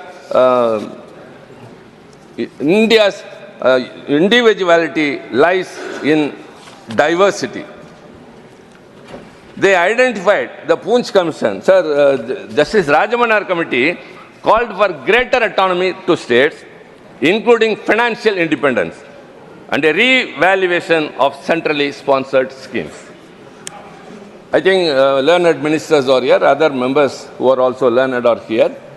A rural scheme which is suited to Tamil Nadu will not be Rajasthan or any other northeastern. So centrally sponsored schemes has to be re-evaluated. It needs a re-evaluation. The Sarkaria Commission furthered this vision by emphasizing consultation before union legislation affecting states and a larger share of tax revenues to be devoted to states. Despite these recommendations, implementation has been partial, having much of contradiction intact. The Poonch Commission identified the need for reforms in the current list and concurrent list and proposed institutionalized mechanisms for reforms for resolving disputes between the center and the states. So these reports offer a roadmap, but challenges still persist. Practically, the area of fiscal devolution and legislation overlap. This is where the commitment of federalism must be tested by ensuring that states are empowered to contribute effectively to the people nation building without being stifled by central overrule. Sir, we are much affected. Dr. Ambedkar said, caste and creed discrimination is prevailing in India. But out of our experience, we feel that the regional discrimination is much more predominant now.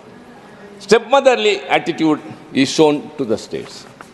For example, even the Finance Commission, devolution of taxes, Tamil Nadu has been slowly, the devolution is declining. The 12th Finance Commission gave 3.069 and the 15th gave only 2.6. And whatever, for every 1 rupee we give to the tax basket, we give only 29% in return. Whereas, actually the southern states, that too especially Tamil Nadu, which contributes more to the GST of this nation, GDP of this nation, is of course affected very much, whereas those nations which are of lower fiscal discipline, they are rewarded much. For what? That is what we said, regional discrimination.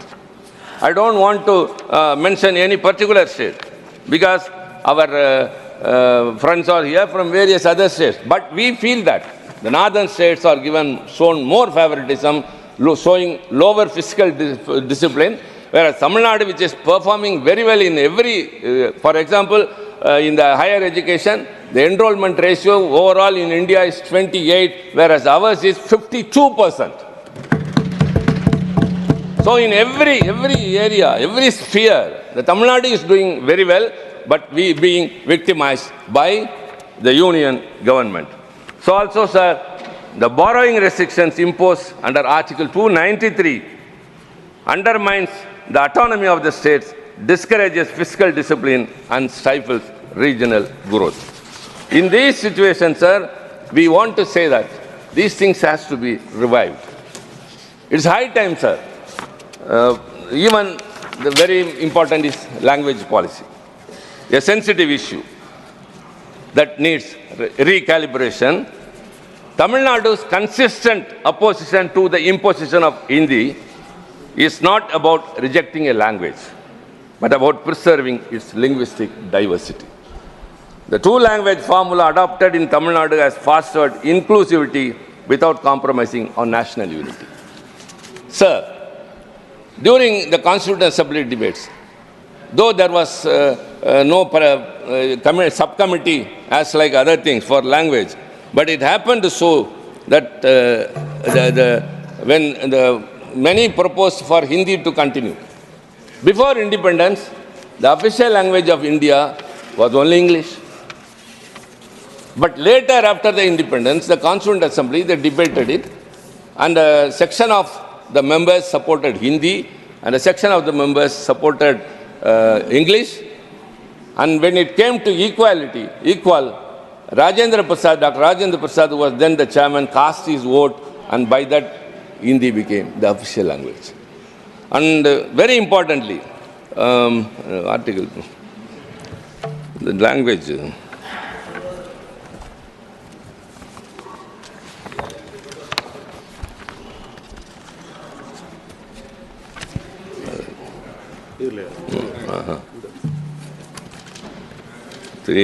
So, sir, Article 368 also, I must appreciate that.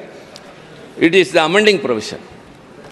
The amending provision is the only special feature, unique feature in Indian Constitution which many others do not have.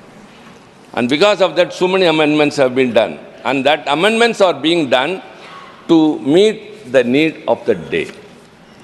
And when the Constitution was drafted about the official language, sir, it very clearly said that Hindi shall be the official language in Devanagari script, and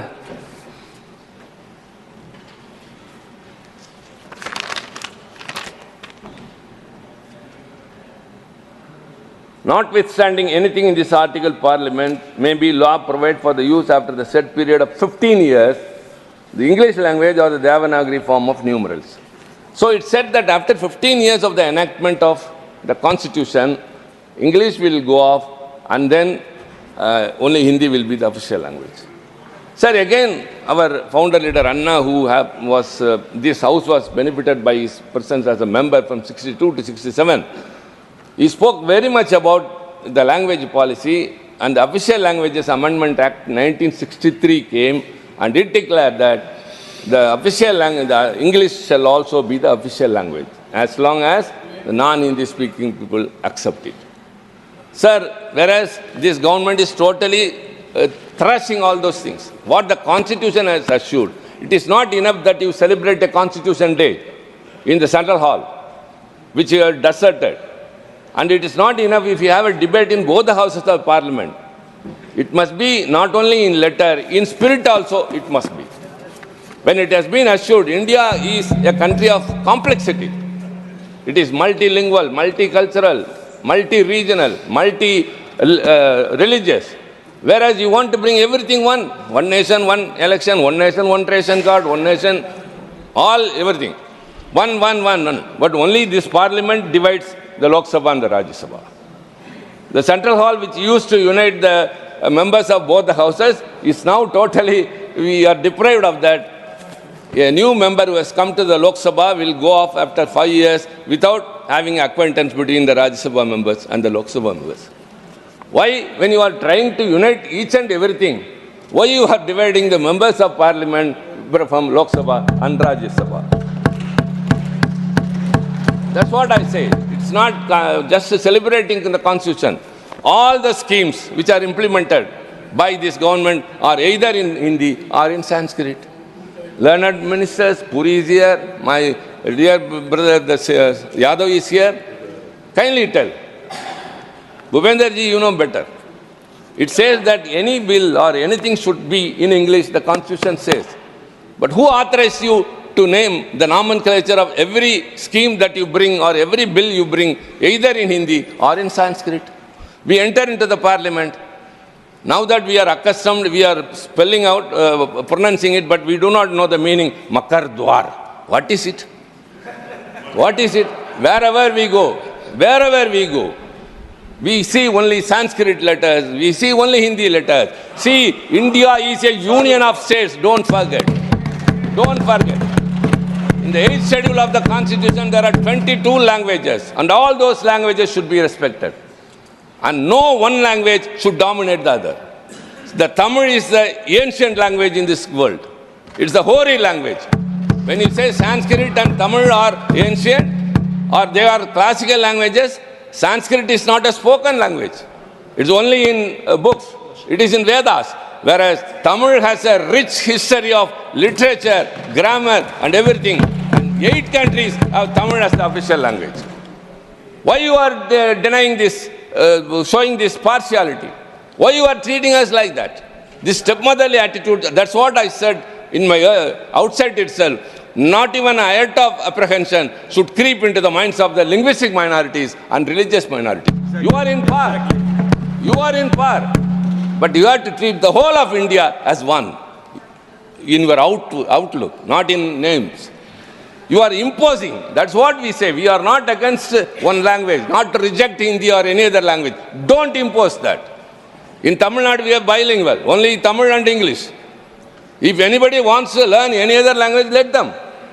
It is also interpreted that we have stopped people learning Hindi. Even the finance minister has leveled an accusation. Never. We stopped her from learning Hindi. No. The Dakshina Hindi Prachar Sabha's headquarters is in Tamil Nadu. Every year, lakhs of people are studying there and getting graduated. If you are totally against a language, we would not have allowed it. If you are interested, go ahead. But what the way the government is acting today is totally anti-constitutional, anti-federal. Sir, we want to insist upon one thing. If at all you are very sincere, if you are really devoted in celebrating the Constitution Day, you have to uphold secularism and federalism, which is the most important factor, core thread of backbone of our Constitution and our country. And in this situation, sir, I would like to conclude with only one thing. Federalism is not about weakening the center. It is about strengthening the union by empowering the Constitution. So kindly keep in mind, we are not against a language, we are not against a region, but you don't discriminate us. That's because we are lying in the last of India. It is not the last. Rather, India starts from the south only, from there only. Our language is rich. Our contribution to this country is rich. Whenever the integrity and the sovereignty of India was affected, it was DMK which has stood first to protect the nation. We had a slogan of separate Dravida Nadu. We gave it up only during the Chinese aggression. During the Bangladesh war, it was DMK which contributed more than any other state to save the nation. So don't underestimate us. We have always been with us. So stop this attitude of stepmotherly treatment, and I would urge again, respect all languages, respect all religions, and tax devolution is very, very important. So with these words, sir, I thank you very much for giving this opportunity. Thank you. Thank you. Mani Shri V. Vijay Sai Reddy.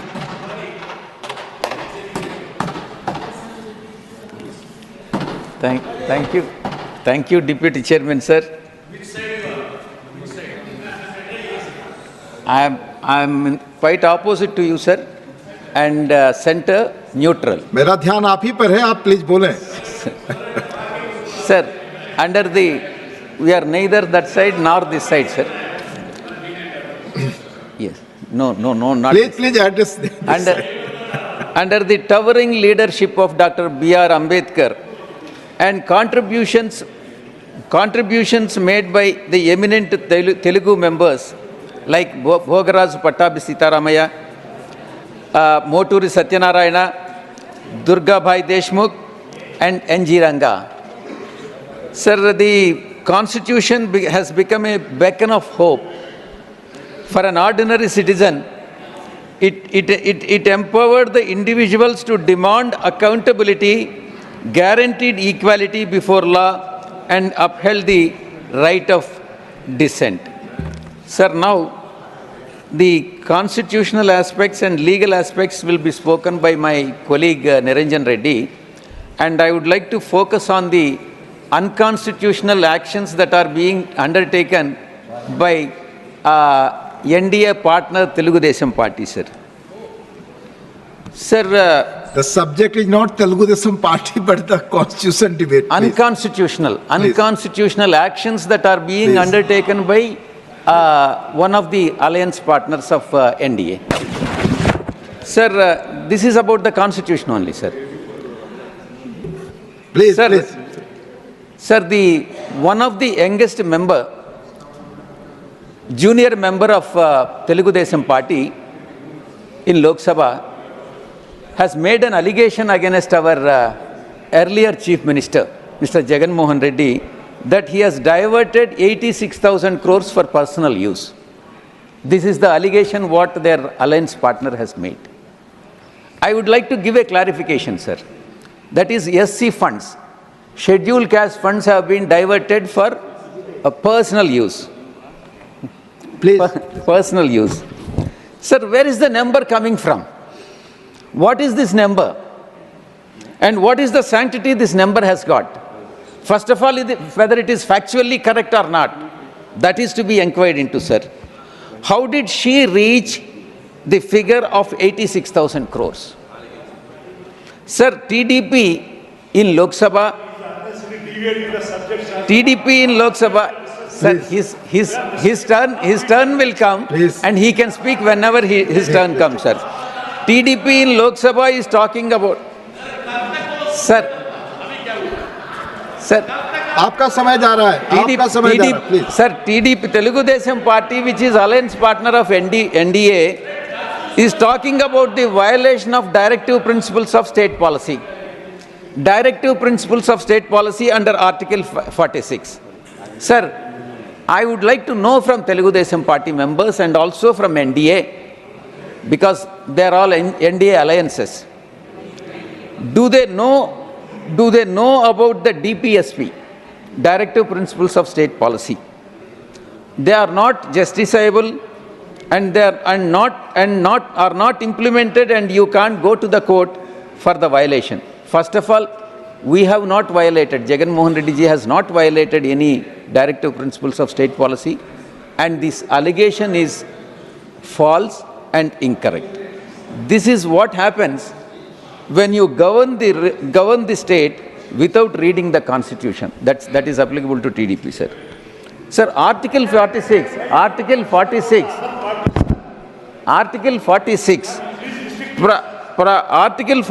of the Constitution of India states that state must promote the educational and economic interest of the weaker sections of the people, especially scheduled caste and scheduled tribes. Sir, second point is protect these groups from the social injustice, from all forms of exploitation. This is what Article 46 says. I really don't understand how the TDP member in Lok Sabha could say that. माननीय विजय साई रेड्डी जी, चूंकि आप किसी I am not naming anybody, sir. But those allegations you have to substantiate and give it here. Yeah, you have to give it by evening today. I will give the speech. I will authenticate and then give the speech to you, sir. To your good self, sir. Please. Sir, what I am trying to say is, it is totally false. And why I am highlighting this is, they are the partners, alliance partners of NDA. That's why I'm highlighting this, sir. Sir, in fact, YSRCP, rather than this allegation of 86,000, diversion of 86,000 crores is falsely made. In fact, YSR Congress Party during 2019 and 24 has brought Super 9 for SCs, particularly SCs and STs in Andhra Pradesh. This is nothing but in tune with the Article 46, sir. Sir, be it Vidya Divana. Vidya Divana is a welfare scheme wherein 60,000 SC students have been benefited. Sir, Vasati Divana is a scheme where 1.83 lakhs SC students have been benefited. Kalyanamastu is a scheme where 17,153 SC students, SC brides have been benefited. Free power wherein the 17.44 lakhs SC households have been covered. Pension Kanuka, wherein 3,000 to 10,000 per month has been given and 12.14 lakh SC pensioners have been benefited. Amma Odi, 8.07 SC beneficiaries. Sir, Asra, zero interest, 16.83 lakh SC beneficiaries have been benefited. Cheyuta, 6.39 SC beneficiaries. Jagananna Todu, 1.01 SC beneficiaries. These are all the benefits that have been conferred on SCs and STs, including BCs also. BCs also. That has been done and then implemented successfully by YS Jagannath Reddy Gari government during 2019 to 2024. Why is this allegation? On what basis this allegation has been made? Now you speak for the debate. Yes, sir. Debate. Decided. And then the second. Please, John Britas ji, your time will come. आपका समय आएगा तो आप बोले. Please, no process. Sir, this NDA alliance partner TDP, which is heading the state, has stopped all the schemes that have been implemented during the last 5 years by YS Jagannath Reddy, particularly for poor and downtrodden, SCs, STs and minorities. Please speak on this constitution. Sir. You know the rules. I am requesting time and again, please. Sir, violation of constitution. Speak. Please. Violation of constitution.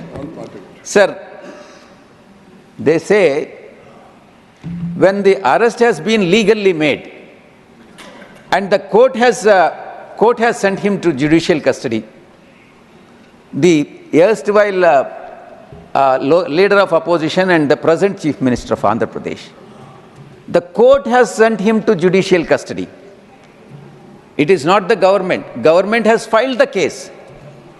And the TDP says the alliance partner of NDA is unconstitutional. How is it unconstitutional, sir? If it is unconstitutional, would court send him to judicial custody? No. Sir, TDP is saying that he was put behind bars illegally. It's not correct for 53 days. It's not correct. It has been legally. I am requesting you again under the rules. Otherwise, this will not go on the record. Yes, sir. I'll tell you, sir. Why would a person who is accused in the scam, namely skill development scam, which is 370 crore of the public money was sanctioned on the basis of PowerPoint presentation, merely on the basis of PowerPoint presentation of MNC, and was being siphoned off through shell companies. I'm again requesting you, it will not go on the record. Yes, sir. It will not go on the record. Please speak on the subject. What is unconstitutional, I'll tell you, sir. Please speak on the subject. Yes, sir. And this debate is on constitution, not on TDP and its state's functioning. Please. Incidentally, it is TDP, please, sir. No, sir. Please speak on the subject. Yes. I'm requesting you again. Sir, what is constitutional violation? I'll tell you, sir. What is constitutional violation? Not implementing the manifesto is unconstitutional. Not implementing. When you are saying something in the manifesto and people have elected you, and not implementing the manifesto is definitely unconstitutional. Sir, weakening of Raitu Bharosa, that is one of the promises that has been made in the thing. That is also unconstitutional. Sir, ensuring foreign education only for the benefit of their relatives and not for the public. They have banned the English medium. Where is the necessity for banning the English medium? That is, the English medium is the medium. Please speak on the subject. I am requesting him time again. Please, Vijay Sai Reddy ji. Sir, putting every person, and what is happening, what is unconstitutional is, whoever tweets, whoever puts a posting, either in Twitter or Facebook, against TDP or NDA. Again, I am requesting you, Vijay Sai Reddy ji. And they will be implicated in the cases and they will be put behind the bars. It will not go on the record. It will not go on the record, Vijay Sai Reddy ji. You are losing your time. Please. Sir, doesn't matter, sir. I would like to expose it. Please. No, but not on the subject. On the subject only, please. Sir, what is unconstitutional is backstabbing his own father-in-law. It will not go no personal. No, backstabbing, that is unconstitutional. आप जानते हैं rules और regulation के तहत there are clear chairs ruling. आप किसी इस तरह के व्यक्ति पे जो आरोप लगा रहे हैं बिना सब्स्टिनेट किए माननीय चेयरमैन के परमिशन के नहीं लगा सकते. It will not go on the record. I'm telling you. Sir, further, what is unconstitutional is dividing. I will call the other's name now. Sir, if you do not, please. I have requested you several times on the record. Again requesting you. Otherwise, I will call the name of other people. What is it, sir? Please speak on the. मैं किसी और का नाम बुलाऊंगा अगर आपको बार-बार मैंने कई बार रिक्वेस्ट किया है आप चेयर की. Sir, I have only few points, sir, 2-3 points. But on the Constitution. On the Constitution. This yes. Is all, otherwise, what is unconstitutional? I am explaining to you. I also know, and you also know what you are speaking. The House knows it. Please, Vijay Sai Reddy. Otherwise, I will call the name of other speaker now. Sir, please. Sir, shall I ask you one thing, sir? No, sir. You speak on the subject. My request That's is that the subject only, sir. Yes. Sir, whether dividing the society on caste and religion basis is unconstitutional or not? You speak definitely unconstitutional. Yes. That is what they are doing it, sir. Right. And secondly, another point, sir. The cases that have been filed, during the earlier regime runs to lakh crores of rupees, which have been public money that has been swindled. And those cases are being withdrawn now. The same person. Please speak on the subject. How is it possible? Is it not unconstitutional, sir? Please. Suppose if I become a CM and withdraw cases after I become CM, is it not constitutional or unconstitutional, sir? CM के बारे में discuss करने के लिए 87 में clear ruling है. जब तक आप सब्स्टिनेट करें ऑनरेबल चेयरमैन का परमिशन लें, whether it is CM or minister or anybody for that matter, sir. No, sir. There are rulings for it. No, you cannot speak on those subjects. Withdrawing cases on himself will be unconstitutional. I will call the name of no other person, please. Sir, if you don't allow me, I can't do anything. Not. You have to follow the rules. You please speak on the subject. Sir, what is unconstitutional is withdrawing cases. Please speak on the subject. Just because I have an authority. You speak on the subject. Just because I have an authority to power to withdraw cases, I can't resort to unconstitutional practices.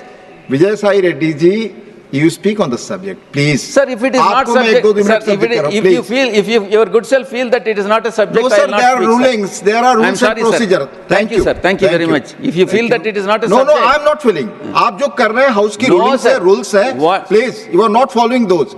मैंने अनेक बार request किया आपसे, please. Discriminating one particular district is also unconstitutional as against a total number of districts.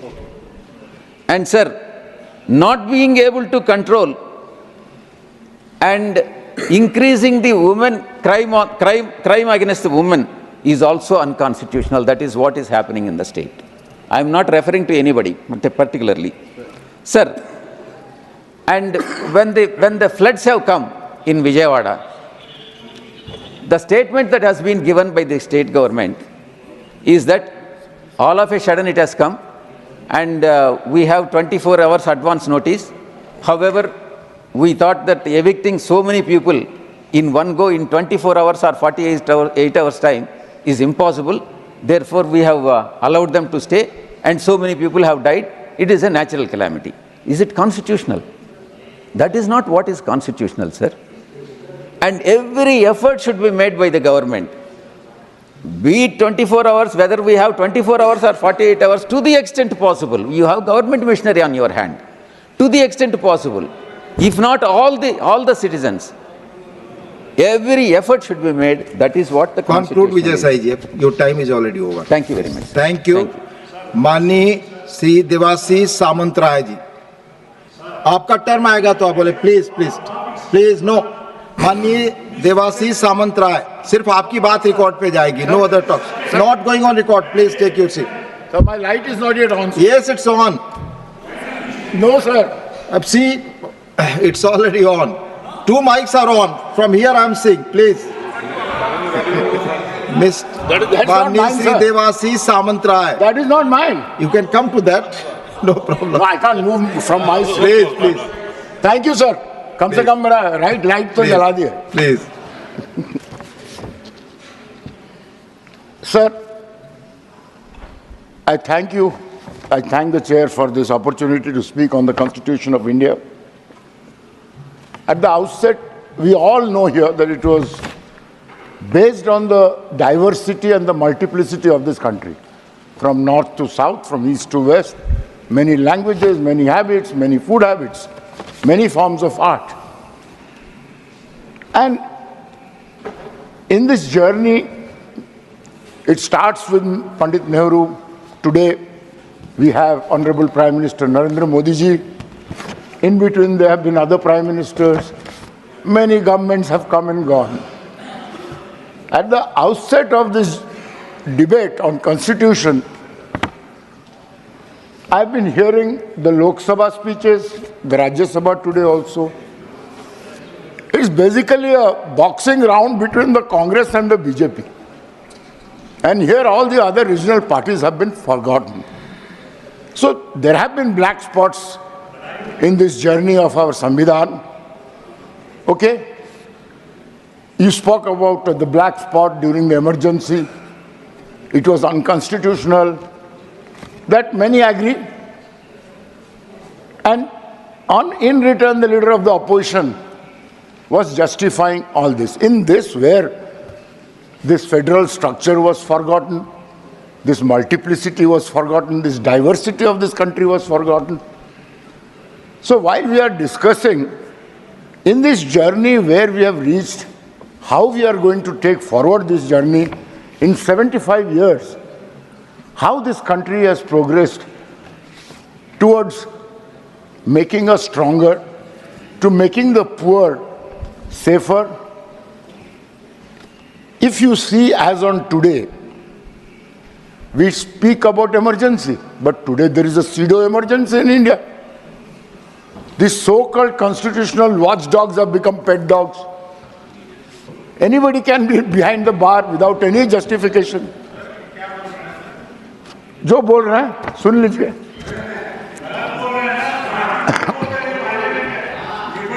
एक नहीं ये भी कोई आपके प्रदेश नहीं है. आपका समय खत्म हो रहा है. देखिए, सच बात बोलने से इनको जल जाता. आप इधर बोले, विषय पे बोले. मैं बोल रहा समय खत्म हो रहा है कि आज इस कॉन्स्टिट्यूशन का हालत क्या है. जिसको डालो कोई जस्टिफिकेशन था, कई चीफ मिनिस्टर्स को लेके डाल दिए, फिर बेल नहीं दे रहा है, क्या रीजन क्या है. तो जरूर ये एक किस्म का इमरजेंसी चल रहा है इस देश में. और जोर से ठोक के बोलूंगा. So, आप बोले प्लीज. मैं बोल रहा हूँ. बोले ठीक है. Sorry, maybe I've hurt your sentiments, but it's fine. In this whole journey, the federal structure was not mentioned. Thanks to Trichy Shiva, he did speak about it with Tamil Nadu. Here we have Odisha till recently it was being ruled by regional parties for 5 terms. Navin Babu's BJD ruled the state. Now we have a different government. We accept it in this democratic structure. But you know, the neglect of states, we are supposed to have an inclusive center-state relationship to have this constitution being healthy. It is not only about favored states where there is a double engine sarkar, that they get favored, And there, even in Orissa, is frequently visited by disasters. And to mitigate this disaster, we have been always seeking the center's help. But you know, each and every time we have been refused. As if we are not part of this federal structure, as if we are not part of India. But we have implemented our own schemes on our own. They talk about empowering women. Navin Babu has empowered 1 crore women under Mission Shakti. He has took a vow that I'll empower the women of Orissa, because empowered women हारेंगे तो आप भी मत घबराइए, हारेंगे। आप इधर बोलिए, पहले आप प्लीज आपस में बात नहीं, आप इधर बोलिए।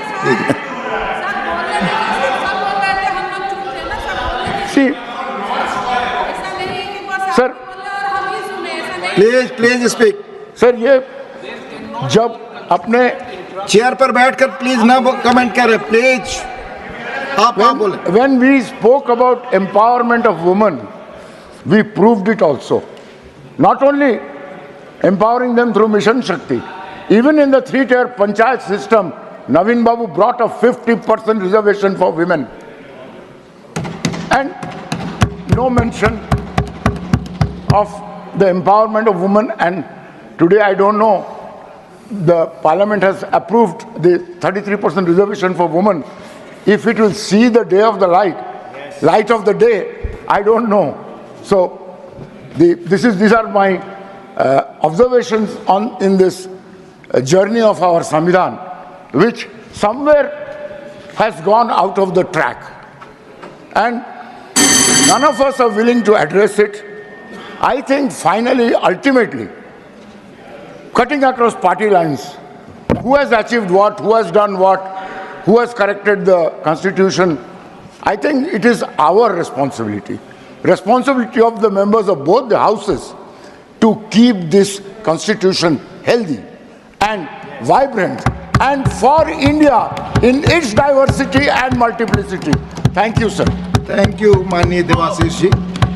माननीय श्री A.D. सिंह जी, माननीय Shri A.D. Singh. Thank you, Deputy Chairman, sir, to give me this opportunity to speak on this Constituent Assembly debates. What Dr. B.R. Ambedkar said in the concluding address of the Constituent Assembly, we are entering into a life of contradiction. In politics, we will have equality, and social and economic life, we will have inequality. How long shall we continue to live this life of contradiction? This is becoming very true, more so in the last 10 years. The preamble to the Constitution is the most eloquent chapter of the vision of India. It describes the democratic and progressive values of the Indian Republic, the concept of justice, liberty, equality, and fraternity, which frames the vision of India. Challenging it today, there are many dangerous trends: the denigration of our democratic institutions, the misuse of investigating agencies, the control on news media, the pressures on the judiciary, and even the legal fraternity, and the blatant criminalization of our politics and public life. All these represent our constitutional makers' worst fears. Also, I want to bring to the notice of the House the statement of our Honorable Finance Minister regarding the First Amendment. The First Amendment was necessitated on account of the views expressed in the Constituent Assembly regarding land reforms, SC/ST reservations. What has been presented by the Honorable Finance Minister was misrepresentation of facts, which was adequately clarified by Kharge ji. Now, coming to directive principle of state policies. The egalitarian liberalism aims to reduce inequality and not create an absolute equal society. Article 38(2) of directive principle insists that state shall strive to minimize the inequalities of income and eliminate the inequalities of status, facility, and opportunities. Further, Article 39(c) emphasizes that the economic system ought not to result in concentration of wealth and means of production to common detriment.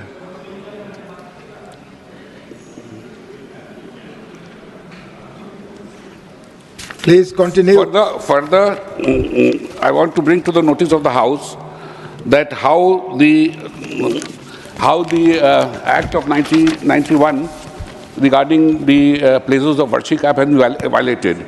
There were some sensible comments by Shri Mohan Bhagwat ji advising fraternity that there is no need to go digging each and every mosque to find out a temple there. It seems that everybody has forgotten his advice and there are new disputes pertaining to mosques and dargahs in Sambal, Ajmer, Badaun, Dhar.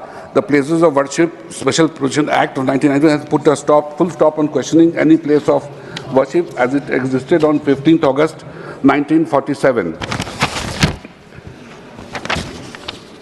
Of course, the Ram Janmabhoomi was made out an exception in view of the ongoing dispute. However, of late, it has been seen that many lower courts are passing orders for the survey of mosques by passing the Places of Worship Act. The recent Sambal Sahib Masjid controversy is a cleverly engineered conspiracy to keep Hindu-Muslim pots simmering. The way the petition was filed and the speed with which the survey was ordered all raises question about the sanctity of the due process. कहना चाहता हूं मंदिर भी ले लो मस्जिद भी ले लो इंसान के खून से मगर अब न खेलो.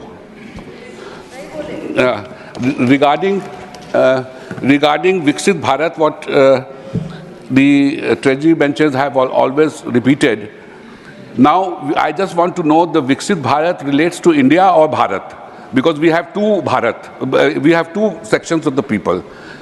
6-7% are the people in the organized sector who benefit for everything, and about 93-94% of people are in the unorganized sector, mainly farmers, landed, unorganized labor, whose position is becoming bad to worst.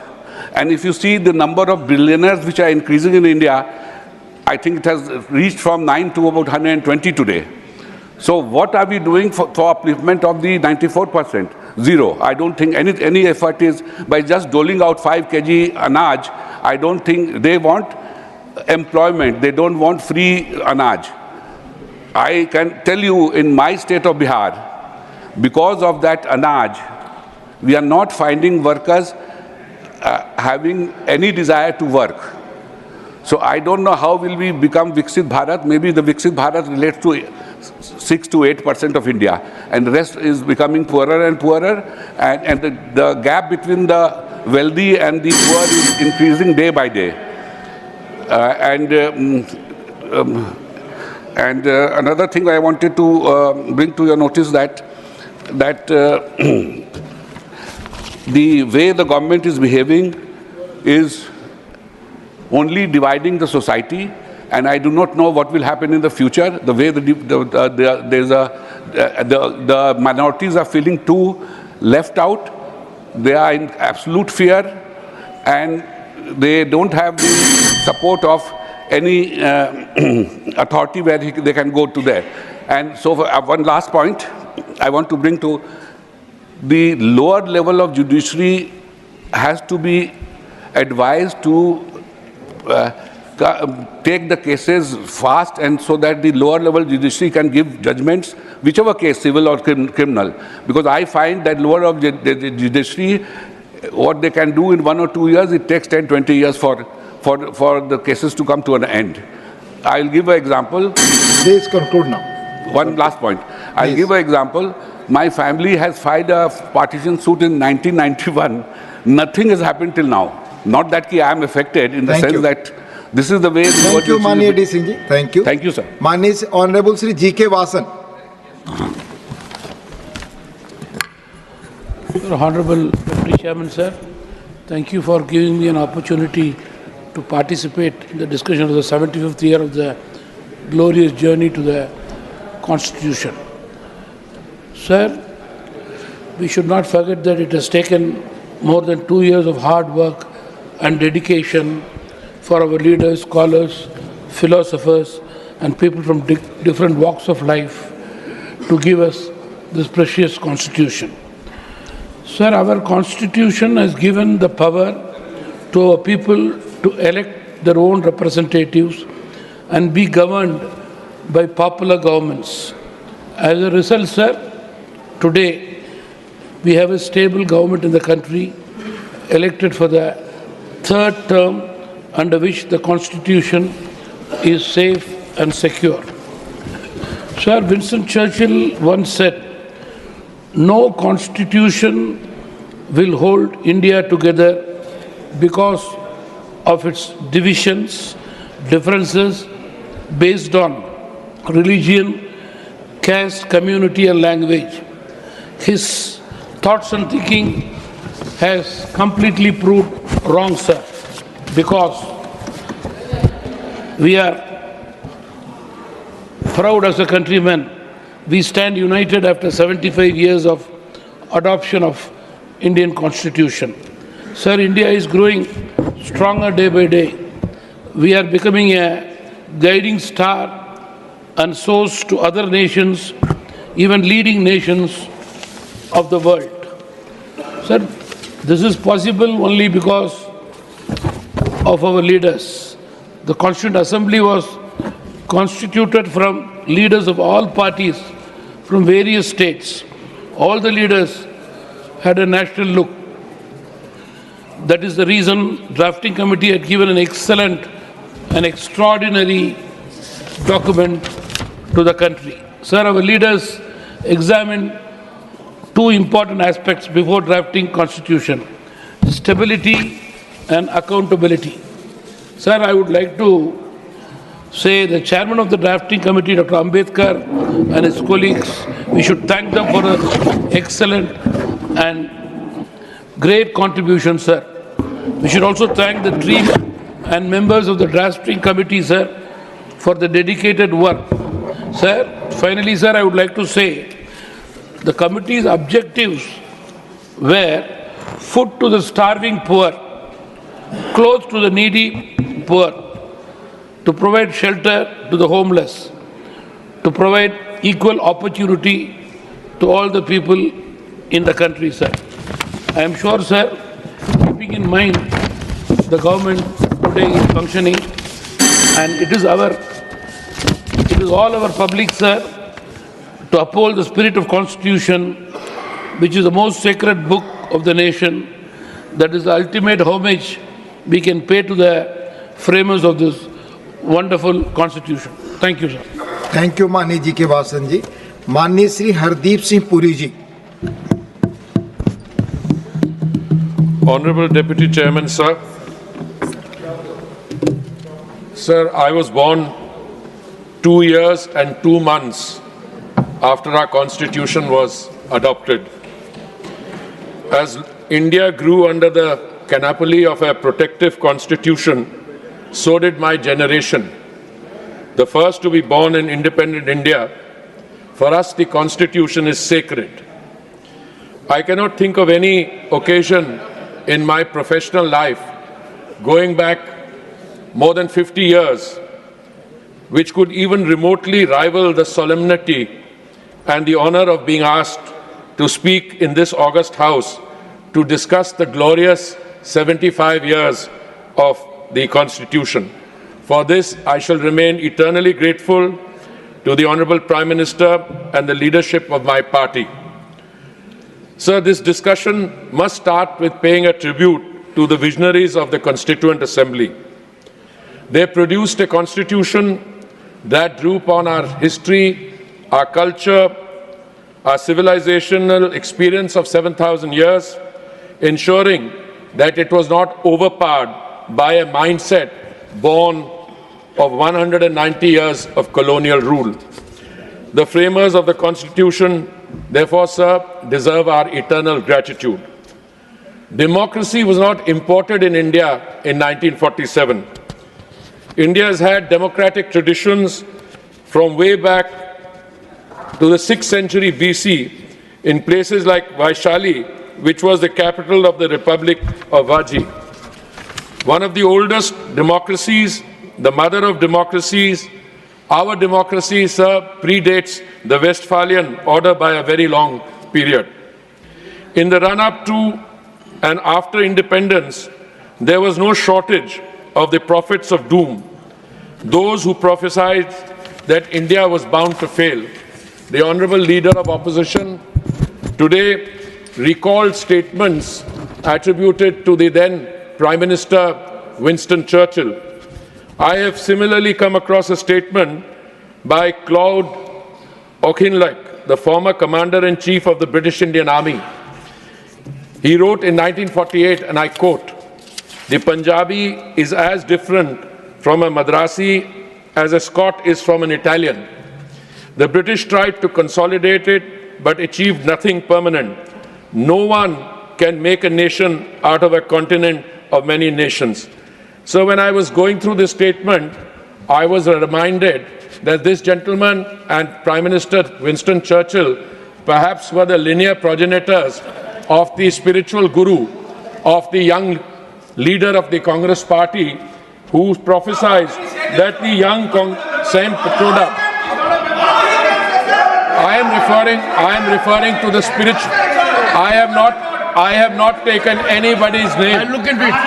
I have not taken, sir. I have referred to the spiritual leader, the enlightenment provider of a young Congress leader, who said, when it compared our diverse communities to foreign races, such prophecies were forthcoming even before we witnessed the horrors of partition. Going through the Constituent Assembly debates, it becomes abundantly clear that the framers realized what was at stake. This is what Sardar Patel had to say about the endeavors of the Constituent Assembly. He said, and I quote, "There is no alternative to this assembly except chaos and anarchy," unquote. Sir, despite all odds, India has succeeded, India has thrived, except for a shameful period of 21 months between 1975 and 1977. No other developing country, with the exception of Costa Rica, has seen a longer run of unbroken democratic rule since World War II. As a student of history and evolving political systems, one could say with a degree of confidence that the experiment of the United States was the defining moment of the 18th century for democracy, and India will be remembered as the exemplar of the 20th and 21st century as the largest, most vibrant, youngest, and most diverse democracy. We are diverse in terms of languages, cultures, customs, and tradition, but united by this constitution, which helps us overcome the various centripetal and centrifugal forces that threaten to break the nation apart. Honorable Chairman, sir, when the nation was being targeted and was facing many challenges, the integration of princely states, some provisions were made which were meant to be temporary, transitional, and special provisions, thus underscoring their impermanence. Under such a provision was kept Article 370 in Part 21 of the Constitution. And I quote, "It can be garnered from the historical context for the inclusion of Article 370 and the placement of Article 317 in Part 21 of the Constitution that it is temporary provision." Sir, in a speech lasting over 1 hour and 18 minutes, the Honourable Leader of the Opposition provided advice, much of it gratuitous, and told us that we must go back to the debates in the Constituent Assembly. We must remind ourselves of what Baba Sahib Ambedkar and other members of the Constituent Assembly wrote and said. Sir, I would refer in this context to some advice that was given at that point of time by such stalwarts as Dr. Ambedkar and Sardar Patel. Despite vehement opposition, this special provision was included primarily because Sheikh Abdullah's demand for autonomy, supported by his dear friend, Pandit Jawaharlal Nehru. In a letter to Sheikh Abdullah, Ambedkar ji had warned him of the long-term consequences, and he wrote, and I quote, "You are offering wrong advice to Pandit Nehru." Sir, this is Ambedkar ji writing. "You are offering wrong advice to Pandit Nehru. By giving special status to Kashmir, you are isolating Kashmir from the mainstream of India. As a result, there will be no industrial growth or employment opportunities in Jammu and Kashmir. I will not be a party to your efforts." This was the only provision in the Constitution whose drafting Baba Sahib Ambedkar did not oversee. When the Constituent Assembly passed Article 370, then numbered 306A, Ambedkar stayed silent. Sir, even Sardar Patel was shocked at the leeway given to Sheikh Abdullah and his colleagues. In a letter to Gopalaswamy Iyengar, discussing Sheikh Abdullah's objections to the applicability of fundamental rights and directive principles of state policy in Kashmir, Patel wrote, and I quote, "You realize the anomaly of the state becoming part of India and at the same time not recognizing any of these provisions. Whenever Sheikh Sahib wishes to back out, he confronts us with this duty to the people," unquote. Patel then goes on to add sarcastically, "Of course, he owes no duty to India or to the Indian government. In these circumstances, any question of my approval does not arise." Madam, I have quoted both Baba Sahib Ambedkar and Sardar Patel only because the leader of the opposition, in a speech lasting 1 hour and 18 minutes, gave us gratuitous advice that we should go back to the writing of these stalwarts in the Constituent Assembly. I submit, Madam, that the Congress abdicated its responsibility to the Constitution with regards to Kashmir. And I say this with all emphasis. They betrayed the framers who inserted this article with the clear expectation, to quote Iyengar, quote, that Jammu and Kashmir will become ripe for the same sort of integration as has taken place in the case of other states, unquote. Madam, what should have been a transitional provision ended up assuming a permanent character for nearly 70 years because the Congress lacked the courage to act. Article 370 was an anomaly, an aberration, a fracture in the constitutional body politic of India. It militated against the very idea of India. A land that holds special significance in Bharat's history, going all the way back to Rishi Kashyap, became almost alien to India after its independence. Its residents, some of whom trace ancestry back to the Vedic ages, did not enjoy the same fundamental rights that the rest of their countrymen enjoyed. They had no rights, no education, and no jobs. Madam, the SC/ST communities there did not enjoy benefits of reservation, and those provisions and laws did not apply to them automatically. The Honorable Prime Minister, whilst addressing the Lok Sabha, explained about how Article 35A, which was part of the legal architecture of Article 370, Article 35A of the Indian Constitution empowered the Jammu and Kashmir State's legislature to define permanent residents of the state and provide special rights and privileges to them which were not available to Indian citizens in general. Madam, it needs to be stressed that Article 35A was not included in the Constitution under Article 368.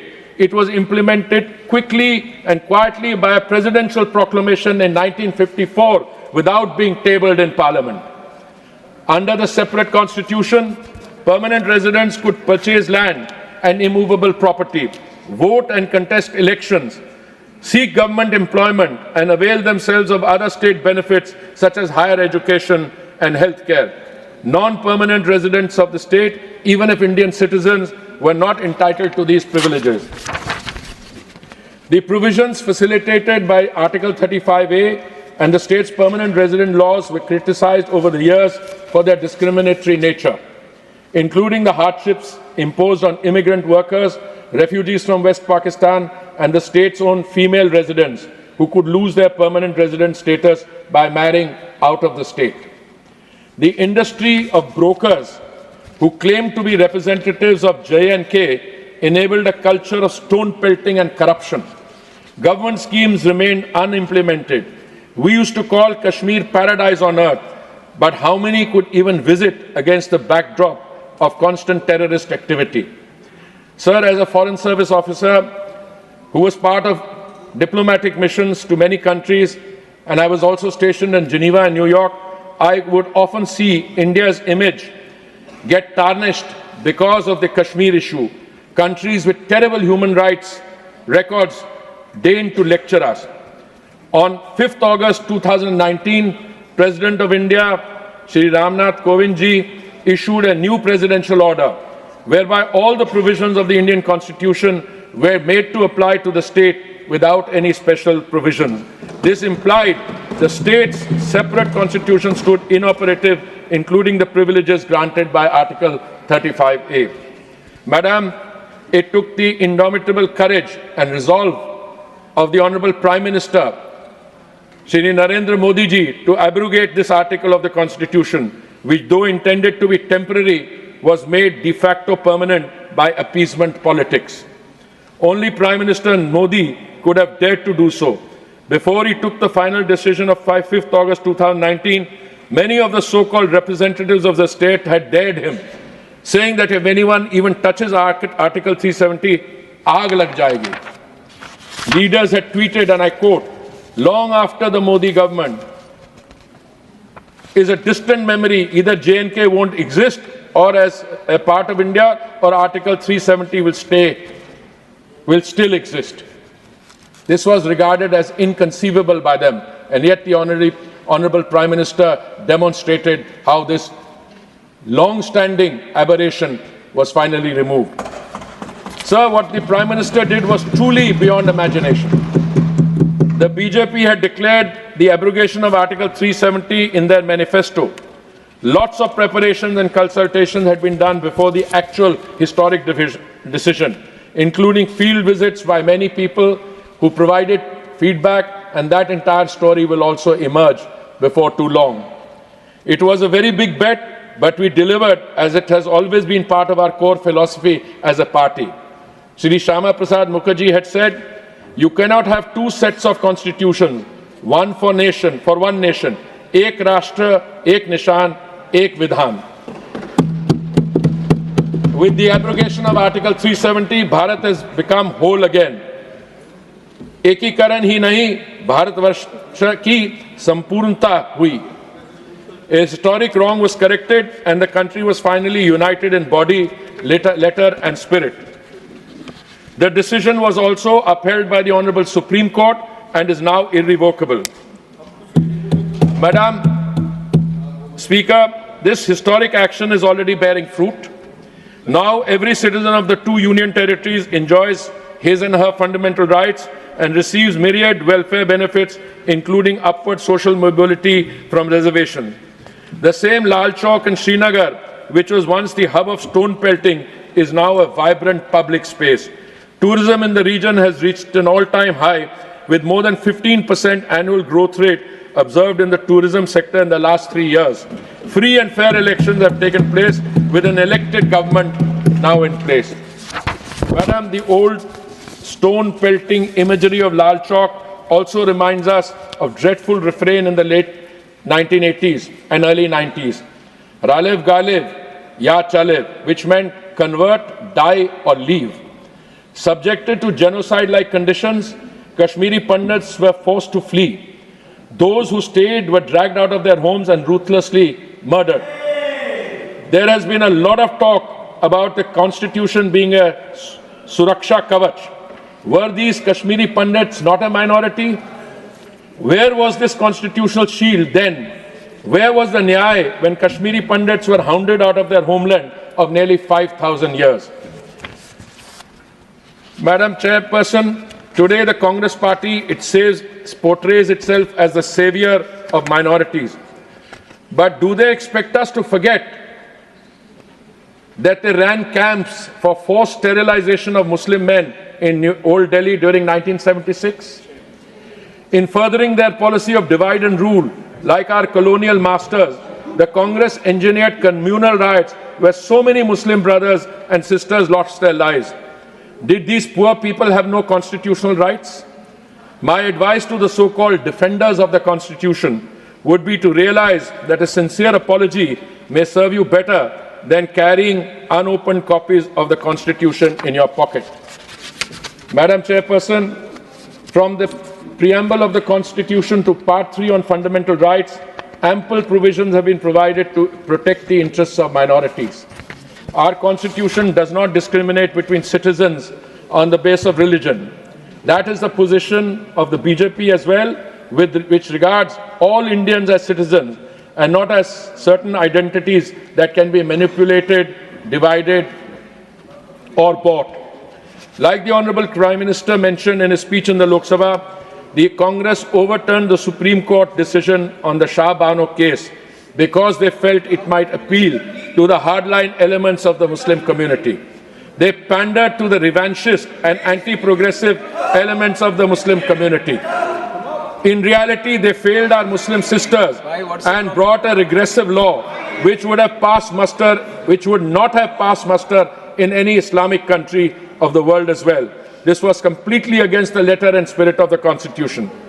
To the Congress, minority welfare has just been a slogan of appeasement. For the Modi government, it is about inclusive development of every citizen. Facts speak for themselves. It was the Modi government which abolished the inhuman practice of triple talaq to offer a life of equality and dignity for millions of Muslim women.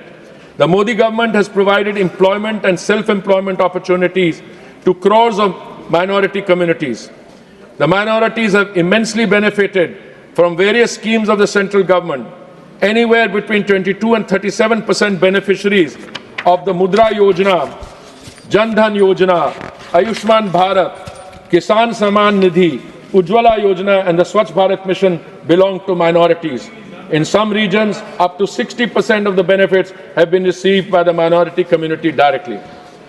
To those who suggested that the Constitution provides the Suraksha Kavach to citizens, I would ask them what the government did when 3,000 members of my community, innocent Sikhs, were killed in cold blood on the streets of Delhi. The then newly appointed Prime Minister made this callous statement, "Jab bhi koi bada ped girta hai, to dharti thodi hilti hai." What cold-hearted indifference with regard to constitutional values. The lives of thousands of Sikhs were equated to an afterthought. Sir, it fell upon the Modi government, Madam, to provide justice to the families of the gruesome tragedy, including providing financial relief of 5 lakhs to each family and bringing the perpetrators to book. Their cases had not been pursued for many decades and were taken up after the Modi government came to power. Madam, I am surprised how several members of the Sikh community in the Congress party continue to associate themselves with a party that desecrated Sari Harmandir Sahib, that also was responsible for the cold-blooded killing of 3,000 members of my community. On the other hand, when the government in Afghanistan, it was the Modi government that rescued thousands of Sikh brothers. Please conclude, your time My is up. party is giving me time. Please conclude. It is the Modi government which started celebrating 26 December as Veer Bal Divas to honor the brave sacrifices of the Chote Sahibzade and the 2 youngest sons of Guru Gobind Singh Ji, who chose to be bricked alive by Wazir Khan, the Mughal Faujdar of Sirhind. Since we were talking about the treatment of minorities, I have with me a press report on an open letter that the Honorable Shri Nadda Ji, the President of the BJP and an Honorable Minister, wrote in 2022 on violence against minorities in Congress-ruled states. And I shall list from there Gujarat in 1969, Moradabad in 1980, Bhiwandi in 1984, Meerut in 1987, various incidents against Hindus in the Kashmir Valley through the 1980s, 1989 Bhagalpur, 1994 Hubli. The list of communal violence during Congress rule is long. Madam Speaker, this was an open letter which is on record and which I recommend be read by all members of the Congress party who try to lecture us on the treatment of minorities. The BJP has had a very different run and a very different approach, and BJP-ruled states provide ample evidence of that. I will try to now go a little forward to... Please conclude. I will conclude in a minute, ma'am. I have with me here a press report of February 1980, I think, which is about 40 years ago. Since we are talking about the Constitution and its federal structure, 9 state assemblies dissolved overnight. 9 state assemblies dissolved overnight. So Article 356 was used by that party 100 times, and by one particular Prime Minister more than 50 times.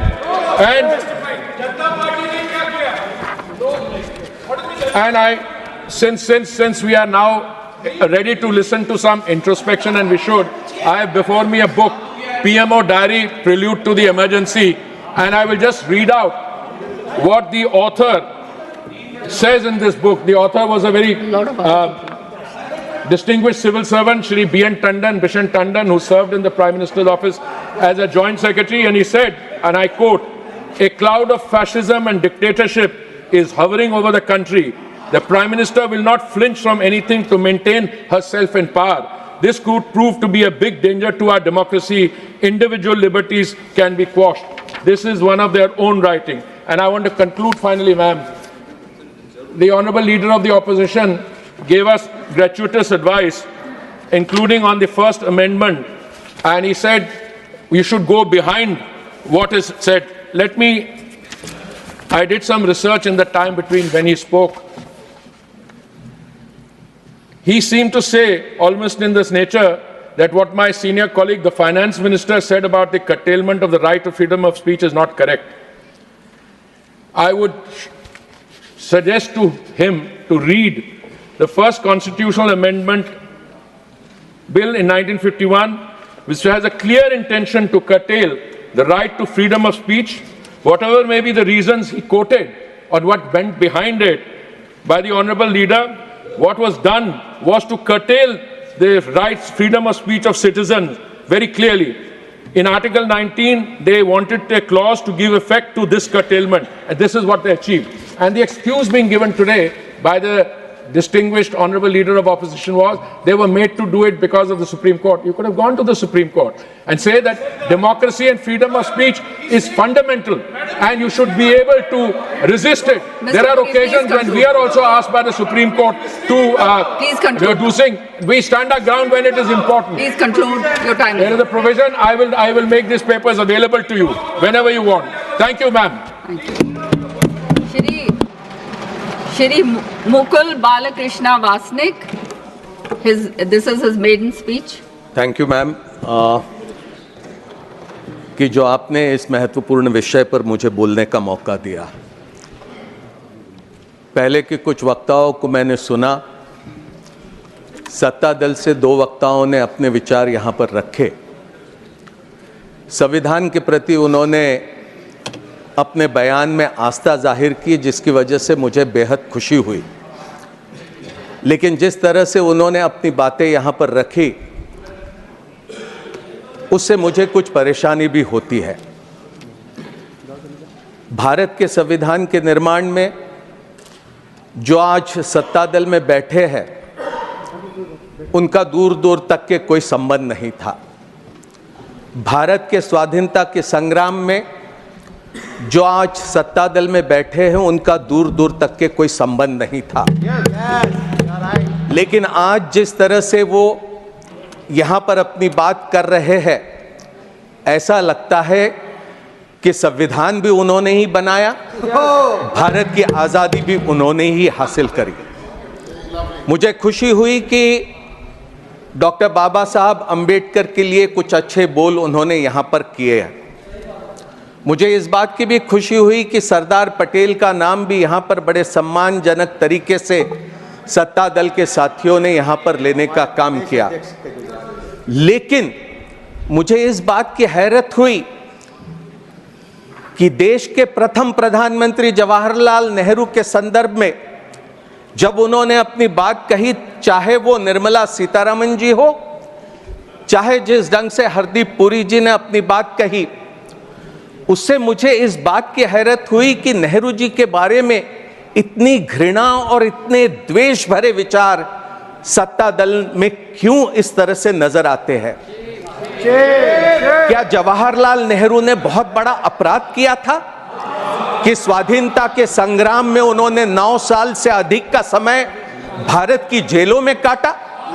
क्या जवाहरलाल नेहरू का यह अपराध था कि 1929 को लाहौर में रावी के तट पर उन्होंने रात के अंधेरे में भारत का ध्वज वहां पर लहराया और इस बात का ऐलान किया कि अब हम पूर्ण स्वराज के लिए तैयार है, अब हमारा संघर्ष पूर्ण स्वराज हासिल किए बगैर रुकेगा नहीं।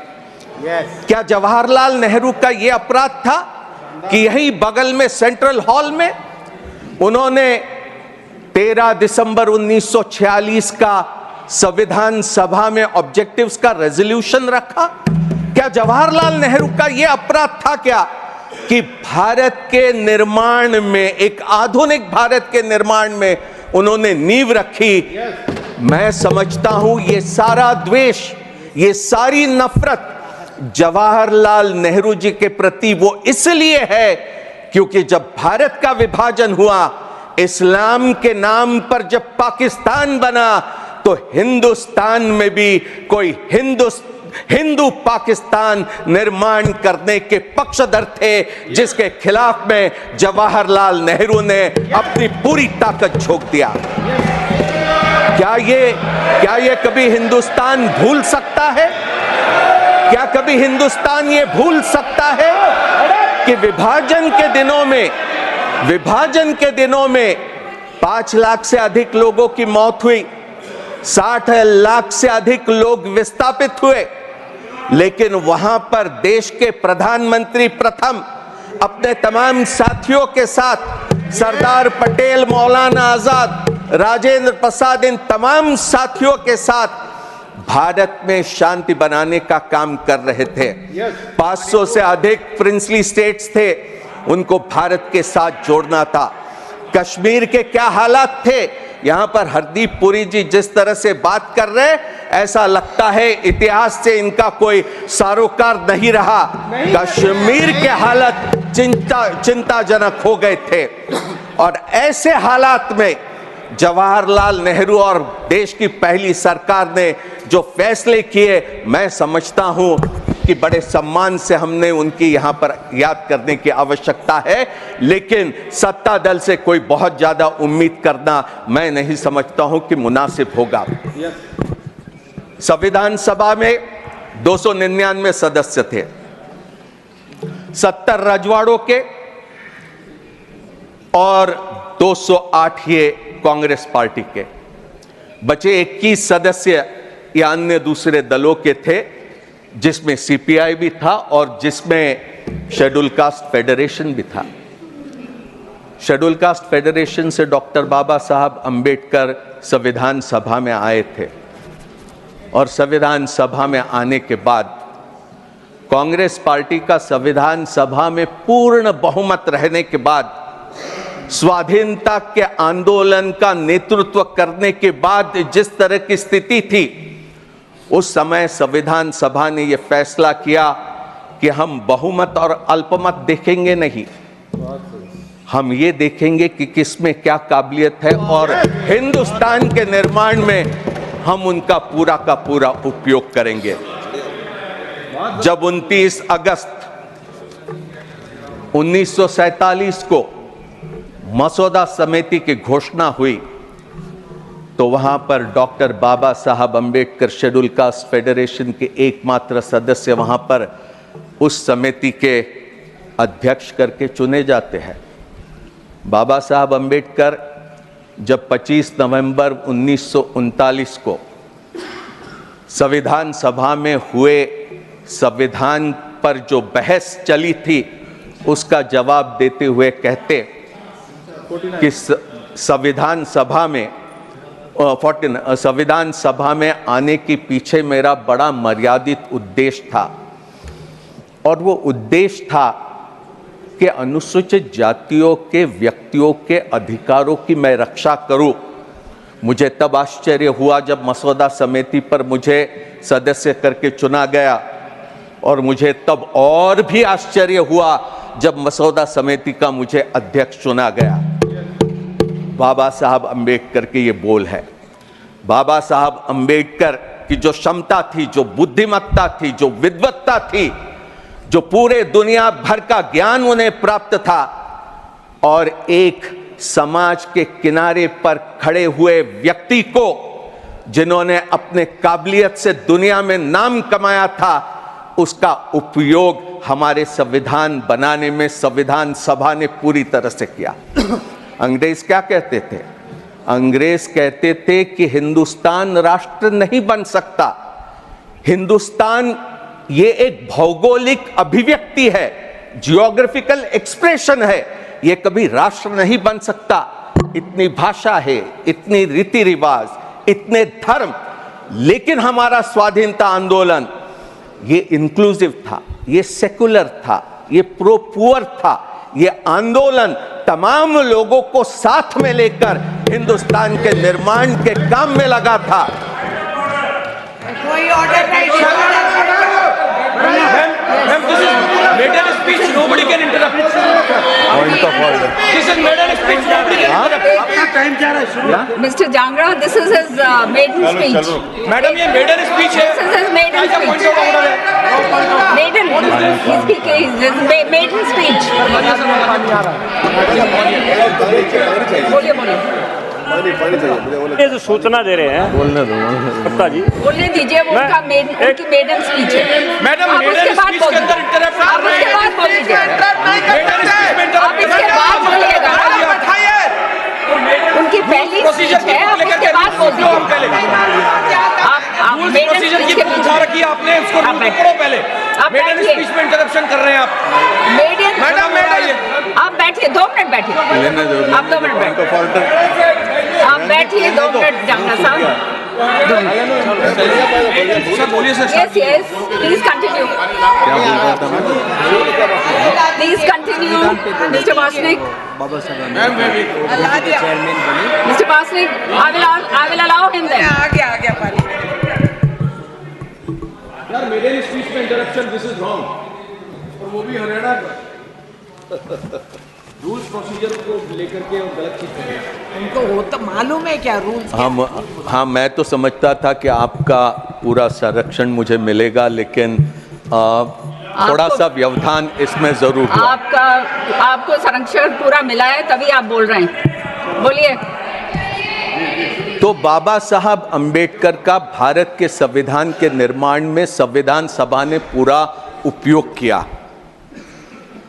उस समय के यूरोप में क्या था? भाषा के नाम पर, धर्म के नाम पर आधुनिक राष्ट्रों का निर्माण हो रहा था। फ्रांस हो, जर्मनी हो, इटली हो। भारत का स्वाधीनता का आंदोलन अपने आप में एक अनोखा था। ऐसा दुनिया में उस दरमियान नहीं हो रहा था। हमारे स्वाधीनता संग्राम के नेताओं ने यह तय किया कि भारत अगर गुलामी से मुक्त करना है तो ये किसी एक धर्म के लोगों के लिए नहीं रहेगा, ये तमाम लोगों के लिए रहेगा। ये समाज में उन लोगों के लिए भी रहेगा जो समाज में आज अस्पृश्य करके जाने जाते हैं और छुआछूत के शिकार होते हैं। ऐसे लोगों के लिए भी हिंदुस्तान आजाद बनेगा। महिलाओं के लिए यहां निर्मला सीतारमण जी बहुत बातें करके चले गई। निर्मला सीतारमण जी ने महिलाओं के बारे में one minute. This is his maiden speech. Please allow him to speak. Please. बैठ जाओ। कोई पता नहीं, खड़े हो जाओ। Carry on, Mr. Vasnik.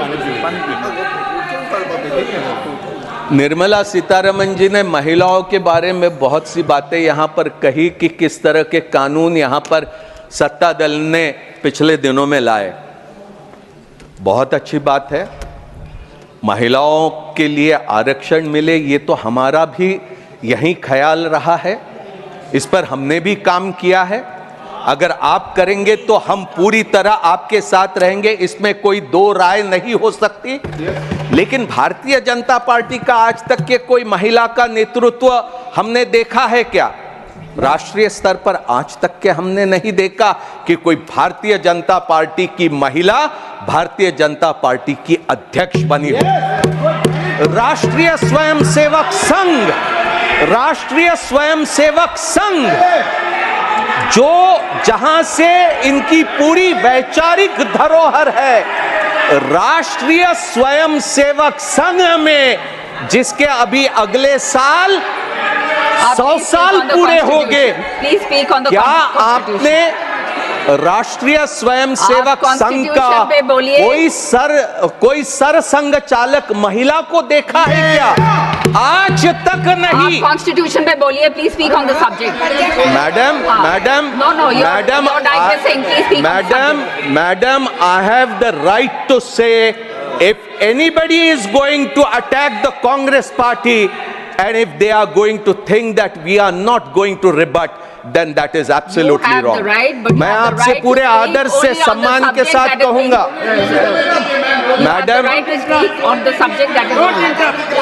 Madam, मैं पूरे आदर और सम्मान के साथ कहूंगा कि अगर कांग्रेस का नाम जब लिया गया तब उन्हें रोक देते, मैं भी चुप रहता, मैंने अपने वाणी पर इनका नाम नहीं आने दिया होता। राष्ट्रीय स्वयंसेवक संघ के अगले वर्ष 100 साल हो गए। पुरुषों के अलावा महिला वहां पर सदस्य नहीं बन सकती। स्वयंसेवक सिर्फ पुरुष ही है। राष्ट्रीय स्वयंसेवक संघ में राष्ट्र सेविका करके एक अलग उनका एक संस्था है। ये इसमें कॉन्स्टिट्यूशन का कोई महिलाओं के बारे में मैं नहीं समझता हूं। कांग्रेस पार्टी में एनी बेसेंट से लेकर तो सरोजनी नायडू से लेकर वो तमाम अध्यक्ष हमने स्वाधीनता से पहले देखा और उसके बाद भी। जवाहरलाल नेहरू ने जिस तरह से भारत की नींव रखी और जिस तरह से हमारे संविधान सभा ने, जिसमें बाबा साहब भीमराव अंबेडकर की एक अत्यधिक महत्वपूर्ण भूमिका रही है, मैं बड़े गौरव के साथ, बड़े अभिमान और शान के साथ कह सकता हूं कि भारत जो आज भी आजाद है, भारत जिसकी आज भी एकता बनी है, आज इस संविधान के वजह से वो सभी मुमकिन हुआ है। अन्यथा इतनी भाषाएं, इतने रीति रिवाज, इतने धर्म, मैं नहीं समझता हूं कि इतने मजबूती से आगे बढ़ पाते। हमें बड़ा गौरव है कि आज सबसे बड़ा लोकतंत्र करके हम दुनिया में अपनी जगह पाए हैं और मैं उम्मीद करता हूं कि अगर हम भारतीय संविधान के रास्ते पर चलते रहेंगे तो हम और अधिक मजबूत होंगे और अधिक हम दुनिया में अपना नाम रोशन करने में कामयाब होंगे। यहां राजीव जी के बारे में बात कही कि किस तरह से वहां पर इंदिरा जी की हत्या होने के बाद स्थिति पैदा हुई। यहां इंदिरा गांधी जी का शव रखा है। कोई गिन भी लेता कि इंदिरा गांधी जी के छाती पर कितनी गोलियां झेलनी पड़ी थी। कोई ये भी कह देता था कि उस समय के क्या हालात थे जिसमें इंदिरा गांधी को कठोर फैसले करने पड़े थे। यहां मां की लाश, जो मुल्क की प्रधानमंत्री थी, वहां पूरी छाती छलनी हुई पड़ी हुई थी और राजीव गांधी निकले दिल्ली के सड़कों पर, जहां दंगे भड़के थे, वहां पर शांत करने के लिए। यहां इतना ही नहीं, निर्मला जी ने यहां पर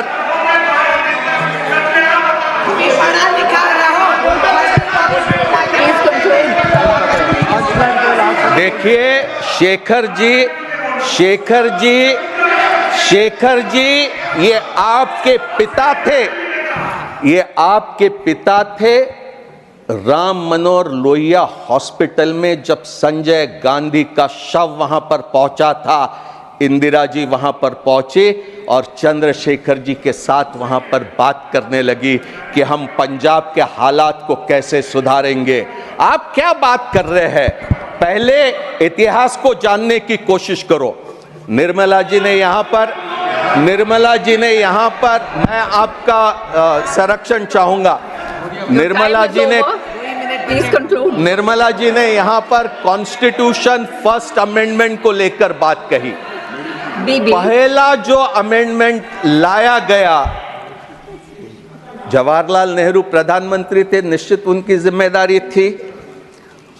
वहां पर ऑब्जेक्टिव्स रेजोल्यूशन, वहां पर वो जब पेश कर रहे थे कॉन्स्टिट्यूशन अमेंडमेंट तो क्या कहते, statement of objects and reasons में कि the citizens right to freedom of speech and expression guaranteed by article 19(1)(a has been held by some courts to be so comprehensive as not to be culpable even if he advocates murder and other crimes of violence. In other countries with written constitutions, freedom of speech and of press is not regarded as debarring from punishment or preventing abuse of this freedom. आगे में वो पूरा इसका विस्तार से वहां पर objects रखते हैं। Please conclude, your time is over. Doctor Ambedkar भी 2 घंटे पूरा ये अमेंडमेंट के समर्थन में अपनी बात रखते हैं और नेहरू जी ने जो भूमिका रखी उसका पूरा समर्थन करते हैं। हमने 15(4) लाया 51 में, हमने 2006 में 15(5) लाया जिसके जरिए दलित, आदिवासी और पिछड़े समाज के लोगों को private and public educational institutions में हमने आरक्षण दिया है। आगे हमारा प्रयास रहेगा कि हम 50% आरक्षण की जो मर्यादा सुप्रीम कोर्ट ने दलित, आदिवासी, पिछड़ों पर रखी है उसको अलग करके और अधिक सुविधा हम इन वर्गों को उपलब्ध करा दें। Thank you, Mr. Bastik. Thank you very much. Mrs. Dola Sen ji will speak in Bengali.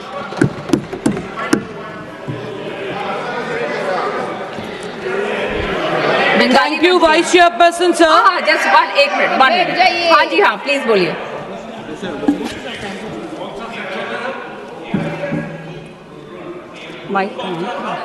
Mic चालू नहीं हो रहा। हो गया। इसमें संविधान के प्रारूप समिति के विषय में माननीय ने जो जिक्र किया है, स्पष्ट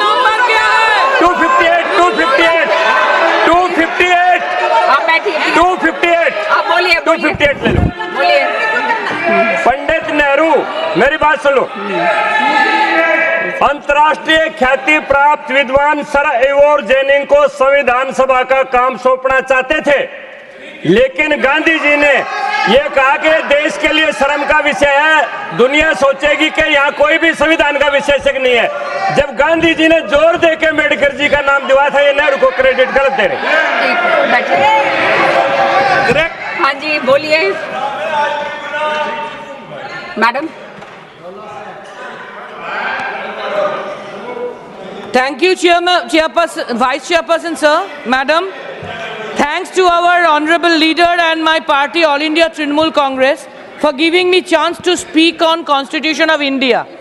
I will try to deliver my speech in my mother tongue, Bangla. আমরা অল ইন্ডিয়া তৃণমূল কংগ্রেস থেকে ঠিক করেছি যে আমাদের সব এমপিরা সংবিধানের প্রিয়াম্বল বা মুখবন্ধের বিভিন্ন পয়েন্ট নিয়ে একজন বলবো। তো সাকেতের জাস্টিস বা ন্যায়ের পরে আমার point we the people of India, এআইটিসির পক্ষে, অল ইন্ডিয়া তৃণমূল কংগ্রেসের পক্ষে। We the people of India, আমরা ভারতের জনগণ। কোন হ্যায় ও, কারা তারা? Who are we the people of India? We the people of India হচ্ছে আমাদের সেই সব লক্ষ কোটি পরিযায়ী শ্রমিকরা, মাইগ্রেন্ট ওয়ার্কার, যারা কোভিড মহামারীতে ইউনিয়ন গভর্নমেন্টের হঠাৎ লকডাউন ঘোষণায় হাজার হাজার মাইল হেঁটেছেন, মরেছেন, চলেছেন, মরার পরে গঙ্গা দিয়ে ভেসেও গেছেন, আর কখনো গঙ্গার তীরে জ্বলে শেষ হয়েছেন যাতে কোভিডের কথা কেউ জানতে না পারে। We the people of India হচ্ছে আমাদের সেই সব সহনাগরিক যারা হঠাৎ ঘোষিত নোটবন্দি, নোট বাতিলের পরে ব্যাংকের লাইনে দাঁড়িয়ে বেঘরে প্রাণ হারিয়েছেন, কিন্তু 1 টাকাও কালো টাকা উদ্ধার হয়নি। We the people of India হচ্ছে আমাদের সেই 850-এরও বেশি কৃষক বন্ধু ভাই বোনেরা যারা দিল্লির সীমান্তে কৃষক বিরোধী কৃষি আইনের আইনি শান্তিপূর্ণ বিরোধিতা করতে গিয়ে মৃত্যুবরণ করেছেন ইউনিয়ন গভর্নমেন্টের পুলিশের আক্রমণে, অত্যাচারে। যখন কৃষকরা আজও মিনিমাম সাপোর্ট প্রাইস এমএসপি পাননি, যদিও প্রধানমন্ত্রী কথা দিয়েছিলেন। We the people of India হচ্ছে আমাদের সেই 59 লক্ষ এমজি এনআরইজি এর জব কার্ডের আমাদের শ্রমিকরা যারা তাদের পরিশ্রমের উপার্জনের 2 বছরের কোটি কোটি টাকা এখনো পর্যন্ত 3 বছর হয়ে গেলেও পেরিয়ে গেলেও বেআইনি ভাবে ইউনিয়ন গভর্নমেন্ট থেকে পাননি। We the people of India হচ্ছে আমাদের মণিপুরের সেই হতভাগ্য মা ভাই বোনেরা যারা গত 1.5 বছরের বেশি সময় ধরে মণিপুরে আগুন জ্বললেও, ঘর ছাড়া, জীবন ছাড়া, কাজ ছাড়া কোন রকমে বেঁচে থাকলেও, মা বোনেরা চূড়ান্ত হেনস্থা হলেও প্রধানমন্ত্রী তাদের সাথে দেখা করতে যাননি।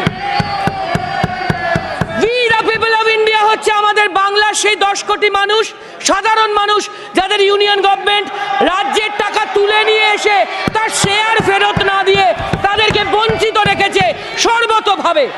We the people of India হচ্ছে আমাদের জনসংখ্যার সেই 25% তরতাজা যুবক যারা বেকার, আনএমপ্লয়েড হয়ে আছে। বছরে 2 কোটি, 10 বছরে 20 কোটি চাকরির কথা থাকলেও প্রধানমন্ত্রী কথা দিলেও তা হয়নি। We the people of India হচ্ছে আমাদের সেই লক্ষ লক্ষ শ্রমিক কর্মচারীরা যারা ডিসইনভেস্টমেন্ট, কর্পোরেটাইজেশনের ফলে ইউপিএসসি পরীক্ষা দিয়ে চাকরি পাওয়ার পরেও প্রফিটেবল পিএসইউ এবং পাবলিক এন্টারপ্রাইজ থেকে কাজ হারিয়েছেন এবং এখন পর্যন্ত ওল্ড পেনশন স্কিমও তারা পান না। We the people of India হচ্ছে আমাদের সেই দেশবাসীরা যাদের 10% খাদ্যের মূল্য বৃদ্ধি হজম করে পরিবার সহ বেঁচে থাকতে হয় অত্যন্ত কম রোজগার সত্ত্বেও।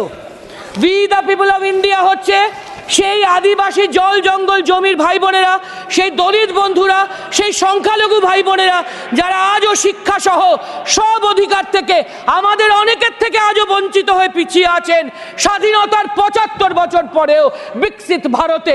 We the people of India হচ্ছে আমাদের সেই সাধারণ মানুষজন যারা আমাদের 1% জনসংখ্যা 50%-এর সম্পদের অধিকারী হয়ে আছেন বলে বাকি অধিকাংশ জনকে, অনেক জনকে খুঁটে খেতে হয়।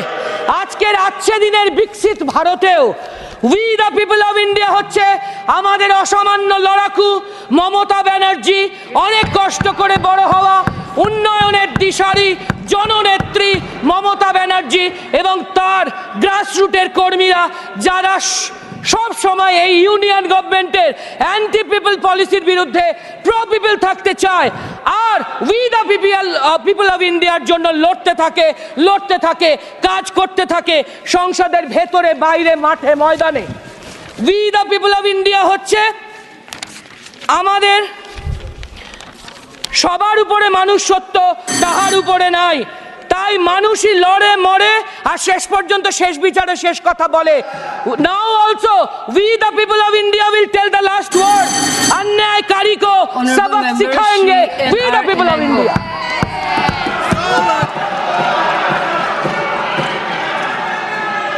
Bangla Dolaji. Esteemed members of the Rajya Sabha, I stand before you today to commemorate 75 years of our Constitution's adoption. That I, from a humble background, can address this august house, it's itself a testament to the transformative power of our democracy made possible by the Dravidian movement and its leaders and countless other champions of social justice who envisioned India as a federal, democratic and republic. I am reminded of a moment in history when Benjamin Franklin, emerging from American Constitutional Convention, was asked whether they had bestowed upon their nation a monarchy or republic. His response resonates deeply with our own journey. He replied, "A republic if you can keep it." These words echo with profound relevance for India today. Today, we must ask ourselves, are we preserving its basic structure for future generation? Are we upholding the federal democratic republic our founders envisioned? Madam, we have to have this debate beyond politics. It is not us versus you. It is we versus the future. The pressing question before us today is whether we, the people of India 2024, will preserve and pass on to the future generation the same constitution with its basic structure intact that the people of India bestowed upon us in 1950. As we mark this historic milestone, I must bring this House attention few critical challenges. First, the integrity of electoral system. The recent Chief Election Commissioner and Chief Election Commissioners Appointment Act 2023 fundamentally altered the judgment of the Supreme Court, replacing the Chief Justice of India with a cabinet minister. A pliable election commission serves as a gateway to power consolidation, striking democracy's heart. The Commission's recent reluctance to act against model code violations, investigate forced withdrawal of nominations, the working of EVM have to be put under greater scrutiny.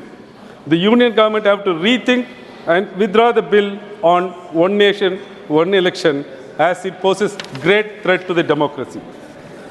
Second, the federal structure of our constitution faces unprecedented strain, particularly on the fiscal relations.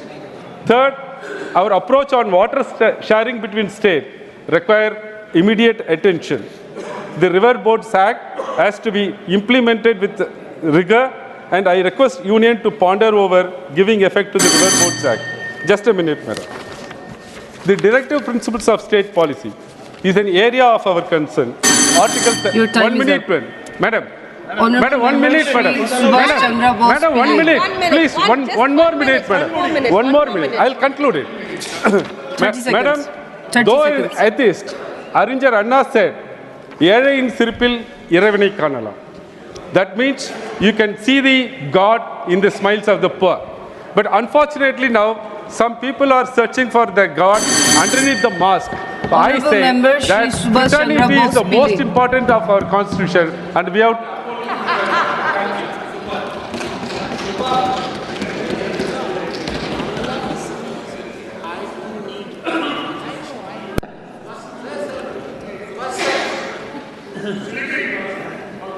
Honorable Member Shri Subhash Chandra Bose Pillai.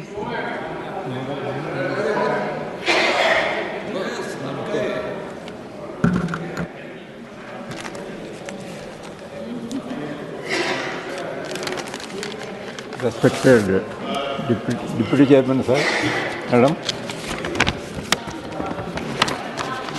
ఈరోజు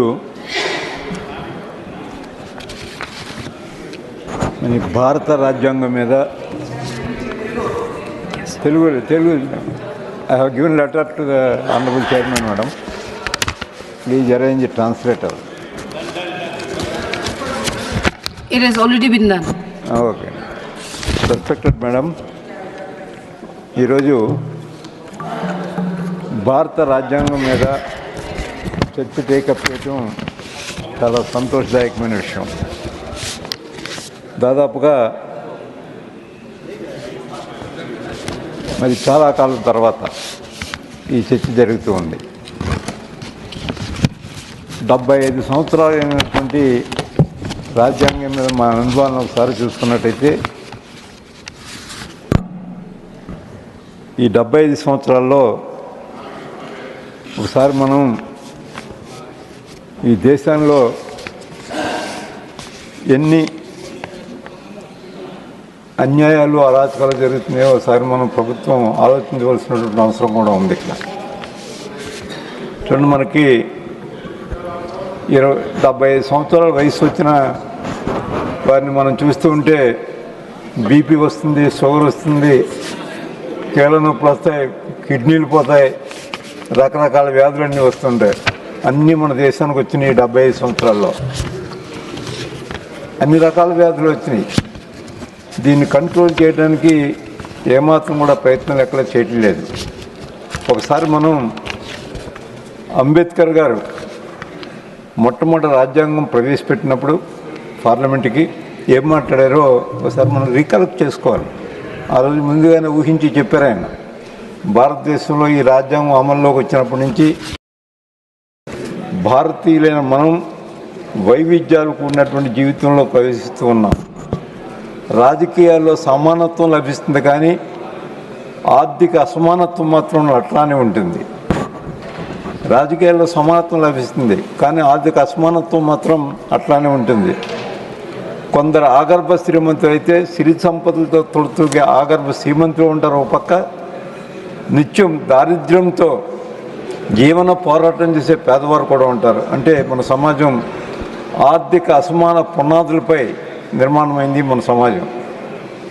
సామాజిక సమానత్వం, ఆర్థిక అసమానత్వం నిరంతరం మన వాయిదా వేసుకుంటూ పోతే ఈ రాజ్యాంగం కూడా ఫెయిల్ అయ్యి, మరి మనకు కూడా ఈ రాజ్యాంగం ద్వారా మనకు లభించినటువంటి రాజకీయ ప్రజాస్వామ్యం ఆపదలో పడే ప్రమాదం ఉంది అని కూడా మరి అంబేద్కర్ గారు ముందుగానే ఊహించి చెప్పారు ఆయన. ఒకసారి మనం ఇటువంటి అన్నీ కూడా దృష్టిలో పెట్టుకోవాలి. కులాలు ఈ దేశానికి పెట్టినటువంటి పెద్ద చెడ. వారు చెప్పారు, కలెక్టర్ వారు చెప్పిన మాట, మనకి అనేకమైన కులాలు ఉన్నాయి, మతాలు ఉన్నాయి, మరి సాంప్రదాయాలు ఉన్నాయి, విభిన్న సాంప్రదాయాలు, విభిన్నటువంటి మరి ఈర్ష్యా ద్వేషాలు పెరిగినాయి, ఈ కులాల విభేదాలను పెంచాయి. మనమంతా ఒకే జాతిగా అవతరించకపోతే మరి ఈ విద్వేషాలను అధిగమించలేము. మనకు లభించినటువంటి స్వేచ్ఛ స్వాతంత్ర్యాలు పైపోతగానే మిగిలిపోతాయని అది కూడా ముందుగానే హెచ్చరించారు ఆయన. మనం ఏం చేస్తూ ఉన్నాం దీని మీద? ఏ ప్రభుత్వాలు ఏం చేస్తూ ఉన్నాయి? జనవరి ఇవన్నీ మనం రికలెక్ట్ చేసుకోవాలి. 75 సంవత్సరాల తర్వాత కూడా ఇంకా అవన్నీ కూడా కొనసాగుతున్నాయంటే తప్పు. 75 సంవత్సరాల తర్వాత కూడా ఇంకా ఈ జాతి వైరాలు కానీ, లేదా కుల విభేదాలు కానీ, ఈర్ష్యా ద్వేషాలు కానీ ఇవన్నీ కొనసాగుతున్నాయంటే దానికి మూలం ఏంటి? ఆ మూలాన్ని అరికట్టవలసినటువంటి అవసరం ఉంది. దాని మీద ఏ ప్రభుత్వం అధికారంలోకి వచ్చినా ఎప్పుడు దాని గురించి పట్టించుకున్న పాపానే పోలేదు. అదేవిధంగా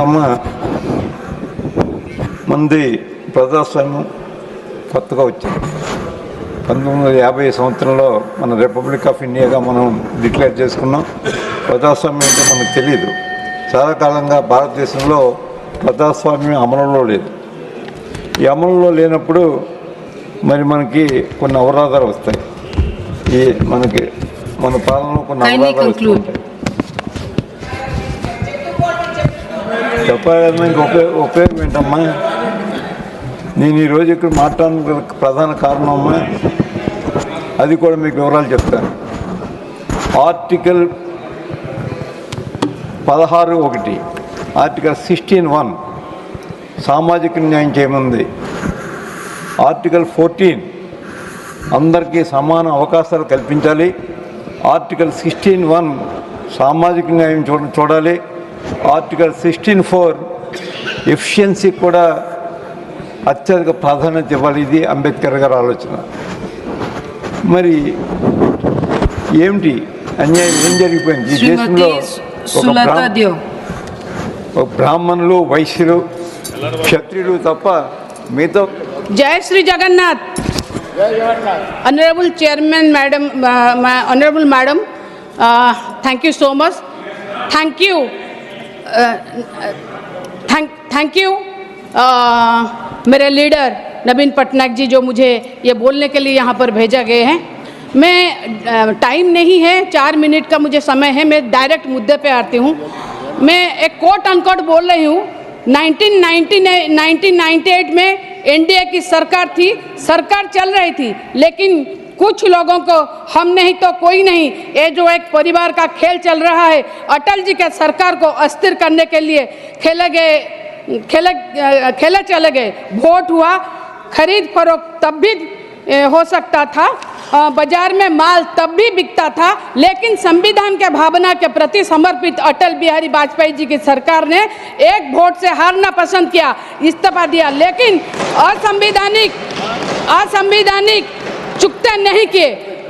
मुझे यहाँ पर अटल जी को मैं यहाँ नमन करती हूँ, ये संविधान को नमन करती हूँ, ये गृह के हाउस का मैं नमन करती हूँ. मगर मुझे ऐतराज है माननीय प्रधानमंत्री जब ये बात बोले लोकसभा में कि हम माल है. माल कौन है मैडम? माल कौन है? हम लोग एमपीज है। अटल जी को हम नमन इसीलिए करते थे क्योंकि वो हमको एमपी समझते थे, इसीलिए एक वोट से हारना सही समझे मगर खरीदारी नहीं की। आज हम लोगों को माल बोला जा रहा है। मुझे ऐतराज है माल से, और सारे एमपीज को माल बोलने के लिए क्या रखा हुआ है, ये सही नहीं है। मुझे खरीदारी में बिक्री खरीद से भी मुझे ऐतराज है। मैं एक बात बोलूंगी, आप माननीय प्रधानमंत्री जी ने ये जो बोला, ये इसमें मुझे बहुत दुख हुआ मैडम, बहुत ही ज्यादा दुख हुआ। ये वो भी बोले कि हमारा इतिहास है, ये हमारे संस्कार है, ये हमारी परंपरा है। आज कहाँ गए ये सब, ये संस्कार, ये परंपरा, ये बातें?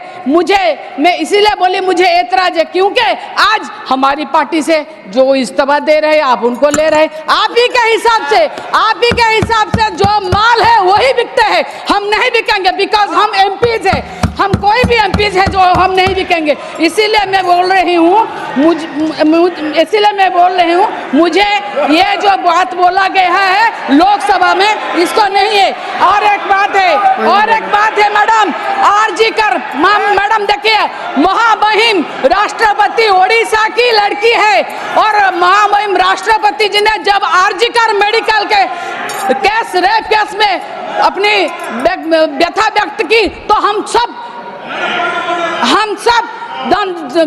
ये रह गए। मगर कहाँ गए जब आरजी कर हॉस्पिटल के लिए महामहिम बोल सकते हैं तो मणिपुर में आज 1.5 साल हो गया, क्या हो रहा है? क्यों चुप्पी साधे हुए हैं महामहिम?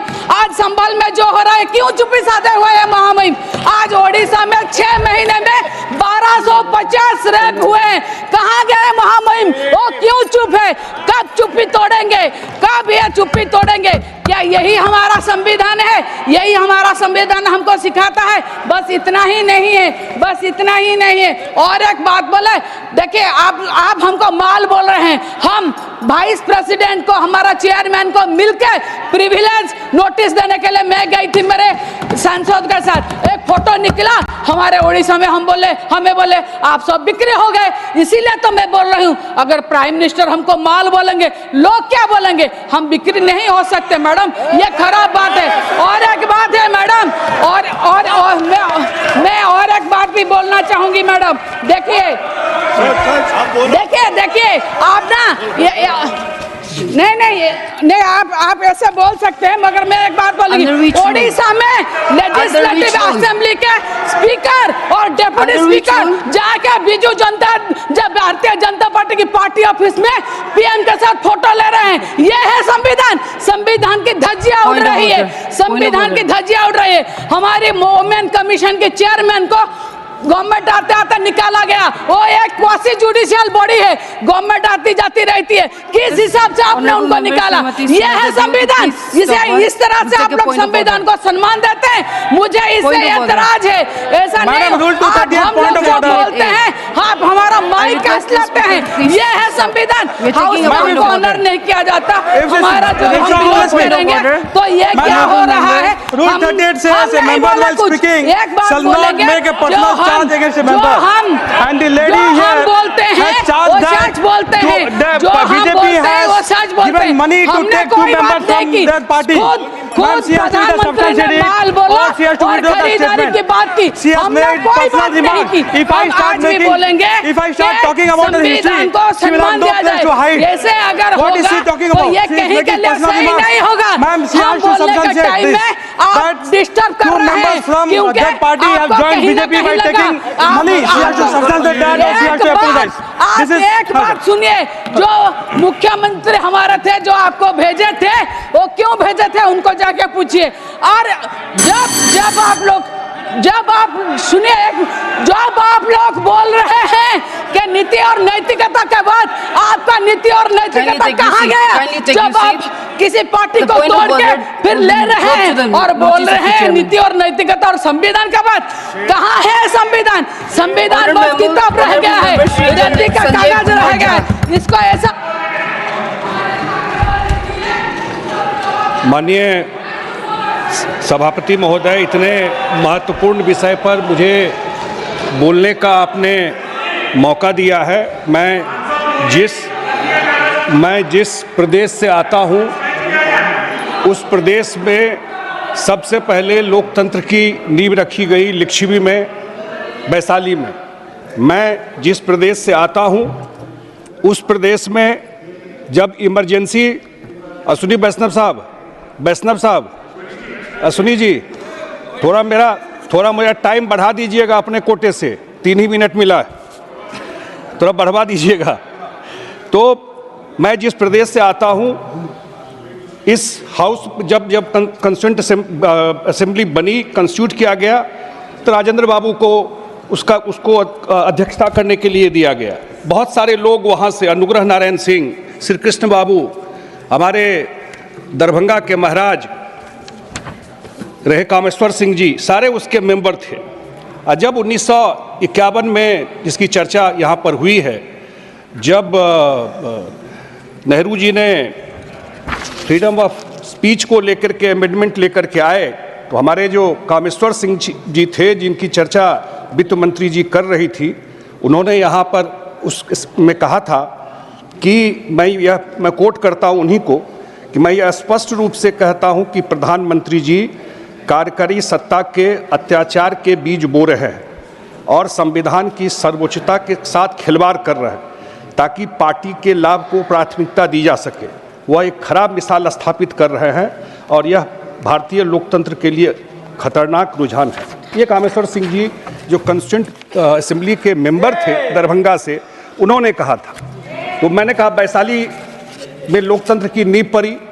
उसी तरह जब इमरजेंसी आया तो उसी बिहार, उसी धरती से संपूर्ण क्रांति की आवाज़ निकली। जयप्रकाश जी ने संपूर्ण क्रांति की आवाज़ दी। हमारे जो नेता नीतीश कुमार जी हैं, 19 महीने जेल में रहे, और क्या स्लोगन था वहाँ पर सबसे बड़ा, बाबा नागार्जुन थे कि सिंहासन खाली करो कि जनता आती है, सिंहासन खाली करो कि जनता आती है। यही स्लोगन था इमरजेंसी के खिलाफ, उसी बिहार से। माननीय सभापति महोदय, आपातकाल में जो परिस्थिति हुई सब लोगों ने देखा है। मैं जस्ट 1-2 बात जो मैं सीधा पॉइंट पे मैं भी आता हूँ। उस समय एक डिसेंट सिर्फ जस्टिस खन्ना ने दिया था, और मैं कोट कर रहा हूँ, एक नरेन डे थे अटॉर्नी जनरल, उनसे पूछा क्या जो सबसे बड़ा अधिकार है, जीने का अधिकार जो हमको मिलता है, जो जीवन के जीने का अधिकार है, जो सबसे मौलिक अधिकार है, वो भी इमरजेंसी में खत्म हो गया। तो अटॉर्नी जनरल ने कहा कि हाँ, सरकार को संविधान ऐसा करने से नहीं रोक सकती है। माने आपके जीवन के जीने का अधिकार भी छीन लिया गया उस इमरजेंसी में। और जस्टिस खन्ना ने उस समय कहा, और उनको मैं जस्टिस खन्ना ने फिर उसके डिटेल में जो भी बातें आई उन्होंने, क्योंकि मेरा समय कम है मैं कोट करूंगा तो, लेकिन एक बात, हम समय ले लेंगे, आप चिंता मत कीजिए, लय है। उसी के बाद आज चर्चा हुई, इतने दंगों का लिस्ट दिया गया। एक सबसे बड़ा दंगा हुआ भागलपुर दंगा 1989 में, कांग्रेस की सरकार थी वहां। 2 महीने तक दंगा चलता रहा, 1000 लोग मारे गए। और उस समय के जो कांग्रेस के मुख्यमंत्री थे सत्येंद्र बाबू, मैं उनकी किताब को कोट कर रहा हूं। उन्होंने क्या कहा, सत्येंद्र नारायण सिन्हा उस समय मुख्यमंत्री थे, उन्होंने अपनी किताब लिखी है कि मेरी यादें मेरी भूलें। और सत्येंद्र बाबू कहते हैं कि मुख्यमंत्री के पद से हटाए जाने के बाद उन्होंने राजीव गांधी जी को दंगा में कांग्रेस नेताओं की कुछ भूमिकाओं के बारे में सूचित किया, उनके इन्वॉल्वमेंट के बारे में सूचित किया, लेकिन उन्होंने उनकी बात नहीं सुनी। अब 1989 का दंगा, और आप 15 साल सरकार रही वहां पर, कांग्रेस उस सरकार में थी, उस दंगा पीड़ितों को न्याय नहीं मिला। और 2005 में जब नीतीश कुमार जी आए, उसके बाद ही कमीशन बना करके पनिशमेंट दिया गया, और 84 राइट पर 15 साल न्याय नहीं मिला किसी जो भी दंगा पीड़ित वहां पर थे। उसके बाद एक और चीज की मैं चर्चा करना चाहता हूं। मैं एक और बात की चर्चा करना चाहता हूं। 2005 में बिहार में असेंबली का चुनाव हुआ और उस समय राष्ट्रपति शासन लगा दिया गया। आप लोगों को ध्यान होगा, जब राष्ट्रपति शासन लगाया गया वहां पर, उस समय के जो गवर्नर थे, प्रेसिडेंट थे मॉस्को में, रसिया में थे उस समय के प्रेसिडेंट। रात में 12 बजे कैबिनेट बुलाई गई। सरकार बचाने के लिए क्या क्या इन्होंने किया। रात में 12 बजे कैबिनेट बुलाई गई, फैक्स से मंगाया गया। और जब कोर्ट में मैटर गया तो कोर्ट ने क्या ऑब्जर्वेशन दिया है, मैं सिर्फ उसको कोट कर रहा हूं। कोर्ट ने जो कहा है उसका ऑब्जर्वेशन मैं बता रहा हूं, जबकि डॉक्टर अम्बेडकर का नाम लेते हैं। अब कोर्ट ने कहा, during the 21 years of the functioning of Constitution, President's rule has been imposed 24 times. The imposition of President rule in Kerala on November 1, 1956, John Bittas, is he around? Was a continuation of President rule in Travancore, Cochin imposed earlier on March 23, 1956. The state of Kerala having been under President rule 5 times and for the longest period out of 17 states, not taking into account the capsules which later merged into Punjab and excluding Himachal Pradesh, which has become a state only recently. 11 have been spell of President rule. The kind of political instability in some of the states that we have witnessed, and kindly conclude.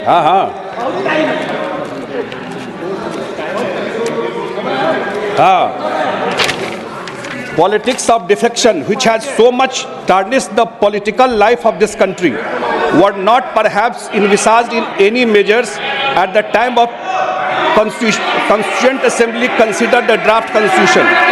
No governor would, it can be safely asserted, want the state to be brought under President rule except in circumstances which leave him with no alternative. What is important to remember is that recourse to Article 356 should be the last resort for a governor to seek. A frequent criticism of the governor in this connection is that he sometimes acts on behest of opinion of government.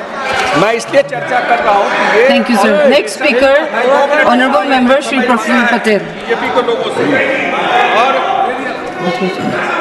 ये कहावत है हम लोग की तरफ, नया मुल्ला ज्यादा प्याज खाता है, इस संविधान का लेकर के घूम रहे हैं।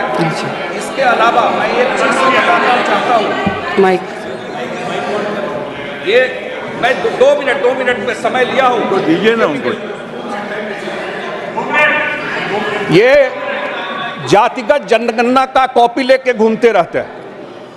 देश में अकेला राज्य बिहार है जो कास्ट सेंसस किया। मैं था इंडिया के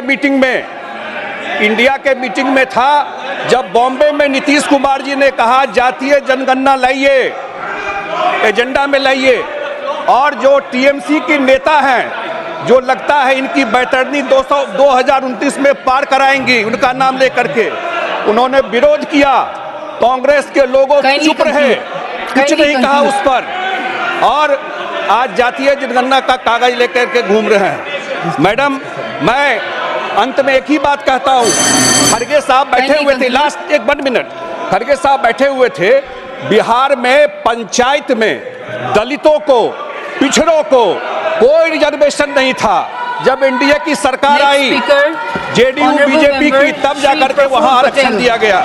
और अंत में ऑनरेबल मेंबर श्री प्रफुल्ल पटेल, नरेंद्र मोदी जी का धन्यवाद देता हूं कि 75 साल के बाद संविधान हमारी भाषा मैथिली में छपा करके मैथिली में संविधान छपा है।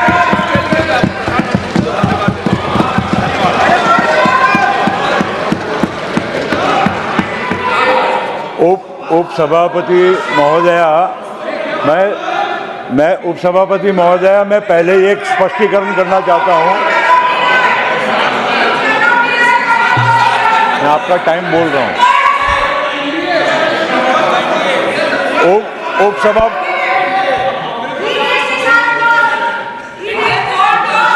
Kindly continue.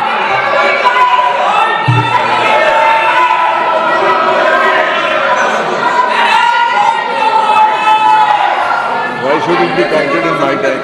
They are shouting. Kindly continue. Shri Praful Patel. उपसभापति महोदया, मैं इनके व्यवधान में मेरा समय जाएगा और दूसरा मैं शुरुआत में ही स्पष्टीकरण इनको करना चाहता हूं कि मैं जो मुझे समय मिला है उससे अधिक समय भारतीय जनता पार्टी के अलॉटेड टाइम से मुझे उन्होंने स्वीकृति दी है, इसलिए इनको कोई आपत्ति नहीं होनी चाहिए। ये ऑलरेडी इनके तरफ से स्वीकृति है। और दूसरी बात, अगर ये इस तरह से बोलेंगे तो कांग्रेस का समय पूरा हो गया है, तो उनका दूसरा स्पीकर को भी मौका न दिया जाए। उनका समय पूरा हो चुका है। ऑब्जेक्शन मत लीजिए, मेरा यही कहना है, ऑब्जेक्शन मत लीजिए। That's all. This will not be counted in my time. This can not be counted in my time when I am not speaking.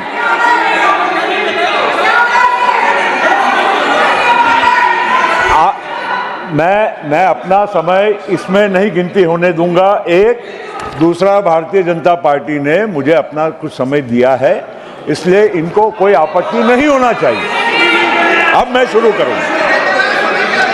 उपसभापति महोदया,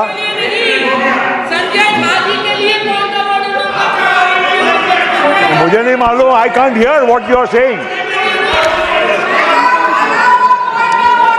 हमारे भारत के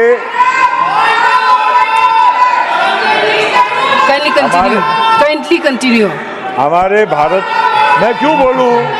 Why should I speak?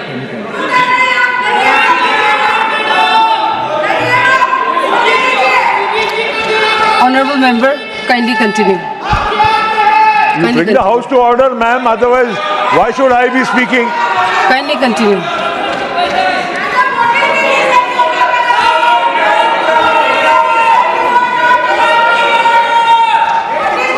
Kindly take your seats. Honorable members, kindly take your seats. Point of order is the... Kindly take your seats. Kindly take your seats. Kindly take your seats. Honorable members, kindly take your seats. I request Shri Praful Patel to please continue. You have a point? To please continue. हमारे भारत के संविधान के 75वें वर्षगांठ पर आज हमारे इस सदन में चर्चा हो रही है और हमारे देश के संविधान पर हमें गर्व होना चाहिए कि केवल हमारे देश का ही श्रेष्ठ संविधान नहीं है, लेकिन विश्व की बहुत सारी जो लोकतांत्रिक जो देश हैं उसके संविधान के तुलना में हमारा संविधान श्रेष्ठ ही नहीं सर्वश्रेष्ठ है। मैं इसका एक छोटा सा उदाहरण देना चाहता हूं। अमेरिका में जहां पर अपने आप को डेमोक्रेसी के रक्षक माने जाते हैं, वो अपना वो विश्व में प्रचार प्रसार करते हैं कि डेमोक्रेसी अगर देखना है तो हमारे अमेरिका में देखिए। मैं आपको और सदन को इतना ही कहना चाहता हूं, क्योंकि हमारा संविधान क्यों श्रेष्ठ से भी सर्वश्रेष्ठ है कि अमेरिका में काले चमड़ी के लोगों को, जिनको ब्लैक्स कहा जाता है, उनको वोटिंग का, महिलाओं को अधिकार हमारे 1950 में संविधान में अधिकार मिलने के कई वर्षों के बाद। Ma'am, I can't speak like this. You have to bring the house to order. Why should I be wasting my time? You will have to bring the house to order, otherwise I cannot speak. I request the member to kindly stop for some time. Honorable members, kindly take your seats. You are saying, ma'am? Under which rule? Under which rule? Under which rule? Two rule, madam. Under which rule? Madam. Madam, yes. Yes. Yes. Mic is on. Madam, Mic is on. Here, rule 238 and 236 I am here raising. The clearly 236 is clearly mentioning when a member rises to speak, his name shall be called by the chairman. If more members than one rise at the same time, the member whose name is so called shall be entitled to speak. That means his time is over. Then you have given a chance to a person. But again, the person has spoken here. That is against the rule. Secondly, madam, I am raising the second point. Rules to be observed in 238. Madam, in Rule 38, refer to any matter of fact on which here the clearly used offensive here. In 238 also reflected here, part of this there. So these two rules, 236 and 238, is applicable here. So, madam, you have given the time, extra time to the person to entitled to speak a member's name here. So this is injustice. So it should be. Secondly, you should give proper time to everybody, not only the ruling party. So my humble request, madam, this is the discussion on constitution. The constitution, values of the constitution should be protected. Thank you. We all standing here for the constitution discussion, our constitution, the framers of the constitution, they have raised, Thank you very much. they have If raised anything a is lot amiss, of it will be valuable brought to the points. notice of The the chair. spirit of the constitution, we should raise inside the house. Respected chair, If respected anything madam, is amiss, it will be our brought to the notice of the chair. Nothing will go into record. Nothing. Shri Praful Patel. Ma'am, first and foremost, I have not even started. 3 minutes has gone in all this. My clock. What No do you point mean? of order What since do you one mean? party has given its own My time. clock cannot start. No point of order since one party has given its own time. Your clock must start again. I have not spoken at all, and 3 minutes has gone, and you will ask me to stop. You will have to reset the clock. Yes. Madam Vice Chairman, we are discussing our glorious 75 years of the Constitution, and we are reducing this debate to a tutu meme, which I am sorry. I apologize to you for saying so, but please let us maintain decorum. Okay, now you please relax. I was trying to make a point that we are a great democracy thanks to the Constitution framed by the founding fathers of our nation and the Constitution led by Dr. Baba Saheb Ambedkar and his team. What has endured democracy in India for the last more than 75 years.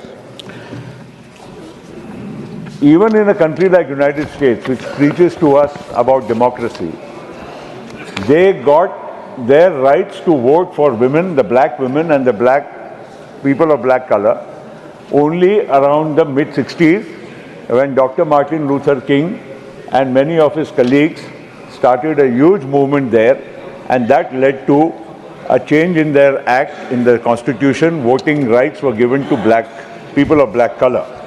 So I'm just trying to say that many a country have been democratic, the constitutions have been changed from time to time, but our constitution, our founding fathers which gave us the constitution, led by Dr. Baba Saheb Ambedkar, have really changed the entire landscape of our country. हजारों साल की जो व्यवस्था थी हमारी सामाजिक, आर्थिक, ये सारी व्यवस्था को बदलने के लिए एक हमें जो संविधान मिला है उसके वजह से आज हर व्यक्ति इस हमारे भारत में एक खुली हवा में एक पूरे अपने अधिकारों के साथ जी रहा है। और इसी वजह से हम लोगों को हमारे देश की जो बहुत सारी बातें हमारे विपक्ष के नेता ने भी कही, मनुस्मृति दिखाई, बहुत सारी चीज़ें दिखाई, हजारों साल पुरानी व्यवस्था हमारे देश में थी ही, इसको कोई डिनाई करता ही नहीं है। लेकिन हमको देश को आगे बदलना है। जो पुरानी बातें थी हजारों साल पुरानी, उनको दोहराने से हमारा देश आज नहीं बदलने वाला है। देश ऑलरेडी उससे आगे बढ़ चुका है और वही बातें हमने ये किया, हमने वो किया और हमने देश को आज़ादी दिलाई। देश को आज़ादी कुछ चंद नेताओं ने नहीं दिलाई, इस देश के लोग, आम आदमी ने, सुखदेव ने, भगत सिंह ने, बिरसा मुंडा ने, ऐसे लोगों ने देश को आज़ादी दिलाई। और आप केवल हम ही ने आज़ादी दिलाई, हम भी आपके साथ थे, हम इस बात को इनकार नहीं करते। हमारे पिता भी उस आज़ादी की लड़ाई में, हमारे पिताजी भी थे। हमारे को कोई कांग्रेस पार्टी की बात नहीं करना है। कांग्रेस पार्टी तो आज़ादी के बाद बनी। आज़ादी की कांग्रेस वो कोई पॉलिटिकल पार्टी नहीं थी, वो फ्रीडम मूवमेंट थी। और इसीलिए बार बार हमने आज़ादी दिलाई। और बाकी सब लोगों ने क्या भजन किया? इस देश के आम आदमी ने हमको आज़ादी दिलाई। वो अगर नहीं जुड़ते तो आज़ादी मिलने वाली नहीं थी। और इसीलिए आज अगर हमारा देश 75 वर्षों के बाद भी हम खुले भारत में, आज़ाद भारत में जी रहे हैं, और इतनी डाइवर्सिटी के बावजूद, कहाँ पूर्वोत्तर है, कहाँ दक्षिण भारत है, कहाँ कश्मीर है, ये सारे जो मुल्क को एक रखने में केवल और केवल हमारे भारत के संविधान की शक्ति है। और इसी वजह से इसको हम लोगों ने ये हल्की बात करके 75 वर्षों की जो एक शानदार हमारा जो प्रवास रहा है, उसको हम छोटा ना करें और छोटा ना दिखाए, ये मैं आप लोगों से कहना चाहता हूँ। हमारे आजू बाजू के मुल्कों में देखिए, उन्होंने भी हमारे साथ साथ आज़ादी मिलाई, उसके बाद उन्होंने भी संविधान बनाया, लेकिन उनके संविधान वो टिक पाए क्या? वहाँ लोकतांत्रिक व्यवस्थाएं टिक पाई क्या? कहीं मिलिट्री रोल आया, कहीं कू हो गया, कहीं और कोई बातें बनी। ये सारी हमारे संविधान की डॉक्टर बाबा साहब आम्बेडकर, उनकी टीम ने जो उस टाइम पे इसको फ्रेम किया, कॉन्स्टिट्यूशन को, कोई एक रात में बना नहीं है। बहुत मंथन हुआ, अलग अलग वक्ताओं ने बात कही है, इसलिए उसको दोहराना नहीं चाहूँगा, लेकिन बहुत लोगों का इस कॉन्स्टिट्यूएंट असेंबली में और उसके साथ साथ जो बहस हुई उसमें योगदान रहा है। और उसमें प्रमुख योगदान डॉक्टर बाबा साहब आम्बेडकर रहा है, इसको कोई इनकार नहीं कर सकता। हमारे देश में हमने देखा है, क्योंकि आप लोगों ने राजनीतिक कुछ बात कही, इसलिए मैं भी कहूँगा कि अगर लोकतंत्र के इस प्रवास में सबसे बड़ा धब्बा अगर लगा था तो 1975 से 77 में लगा था। इमरजेंसी इस देश में लगी थी। हम लोग उस टाइम पे कॉलेज में पढ़ते थे, सभापति महोदय, और कॉलेज में पढ़ते थे, हमें याद है कि किस तरह से लोगों को अपने जो मूल अधिकार थे उससे वंचित रखा गया। अरे लोग साहब खेतों में भागते थे, पेड़ों पे जाके बैठ के छुपते थे, क्योंकि नसबंदी हो जाएगी। लोगों को पकड़ पकड़ के जेलों में डाला जाता था। ये सब हम लोगों ने हमारे आंखों से देखा हुआ है, कोई नई बात हम कर रहे हैं ऐसी बात नहीं है। और इसीलिए आज अगर हम बात करते हैं तो कौन से इन लोगों के तरफ से ऐसी बात आई कि जो हमारी आज़ादी को, हमारे लोकतांत्रिक व्यवस्था को सक्षम करने के लिए रही है। मैं आपको ये भी कहूँगा कि हमारे देश में अभी बहुत चर्चा चल रही है, इनके ही नेता बोलते हैं कि जिसकी जितनी आबादी उसको उतनी, क्या बोलते हैं, हिस्सेदारी, आप भागीदारी, हिस्सेदारी जो भी बोलते हैं। मुझे आज जितनी जिसके जो भी आपने कहा वो बात सही। अब बताइए, अब कास्ट सेंसस की बात करते हैं। SC ST का रिजर्वेशन ये हमारे ओरिजिनल कॉन्स्टिट्यूशन का एक हिस्सा है। उसके बाद में हमारे देश की सामाजिक व्यवस्था को देखकर मंडल आयोग का एक गठन हुआ था साहब। मंडल आयोग जब बना और उसकी जो सिफारिश आई तो वो किसने स्वीकार की? और मंडल आयोग की सिफारिश कब आकर हमारे सरकार के पटल पर पड़ी थी? उस वक्त कांग्रेस की सरकार थी, राजीव गांधी की सरकार थी। और उसके बाद जब विश्वनाथ प्रताप सिंह जी हमारे देश के प्रधानमंत्री बने, तब हमारी सरकार, हाँ आपकी सरकार, ठीक है भाई, जो भी है इतिहास की बात है। तो उस वक्त विश्वनाथ प्रताप सिंह के टाइम पे मंडल आयोग का सिफारिश को स्वीकार करने का काम हुआ। और उसी वजह से मैं आपको ही देख रहा हूं मान्यवर, क्योंकि आप थे उस सरकार में। इसीलिए मैं आपको बधाई देता हूं, सदन की ओर से, मेरे ओर से बधाई देता हूं कि आपने मंडल आयोग की सिफारिशों को स्वीकार करने का काम किया। और आज इस देश में जो इतनी बड़ी बातें करते हैं, कास्ट सेंसस की बात करते हैं, संविधान की किताब को लेकर घूमते हैं, उनको ये मालूम होना चाहिए कि उस वक्त इन बाकी जनजातियों को अधिकार देने का काम ये किस वक्त हुआ और किसने किया था, और उसमें इनका कोई योगदान नहीं है। और इसी वजह से मैं कहना चाहता हूं कि आज बहुत सारी बातें इन्होंने तो 370 का विरोधी किया, वोट नहीं डाला, बाहर चले गए। मुझे बताइए 370 की धारा, आप तो एक कॉन्स्टिट्यूशनल एक्सपर्ट खुद ही हैं, अधिवक्ता रहे हैं, बड़े अधिवक्ता, मुझे आपको कुछ जान बताने की जरूरत नहीं साहब। 370 एक टेम्पररी प्रोविजन था हमारे कॉन्स्टिट्यूशन में, और वो भी अगर हम डॉक्टर बाबा साहब आम्बेडकर के कॉन्स्टिट्यूशन को एक गीता, कुरान, हमारा बाइबल, गुरु ग्रंथ साहब जो भी हम मानते हैं, जिसको आप लेकर घूमते हैं, तो उसमें ये भी तो हम लोगों ने देखना चाहिए था, पढ़ना चाहिए था। बाबा साहब आम्बेडकर ने जो ड्राफ्ट किया संविधान, उसमें टेम्पररी प्रोविजन था, और टेम्पररी प्रोविजन का मतलब उस हिस्सा हमारे देश में जब जुड़ा तो उस देश को हिस्से को जोड़ते वक्त कुछ वक्त उनको देना चाहिए, वहाँ की विशेष परिस्थितियों को ध्यान में रखना चाहिए। इस वजह से it was inserted as a temporary clause, and when it was removed by none other than this strong government कि हमको 370 को हटाना है, इतने वर्षों के बाद वहाँ की परिस्थिति बदली है, उसका मिसयूज हो रहा है, तब हमारे मित्रों ने इसमें साथ न देते हुए एक अलग भूमिका ली। और दूसरी ओर आप संविधान और बाबा साहब आम्बेडकर की बात करते हो, तो उनका सम्मान करने का काम, उनकी इच्छाओं का सम्मान करने का काम इस बाजू से हुआ है, उस बाजू से नहीं हुआ है।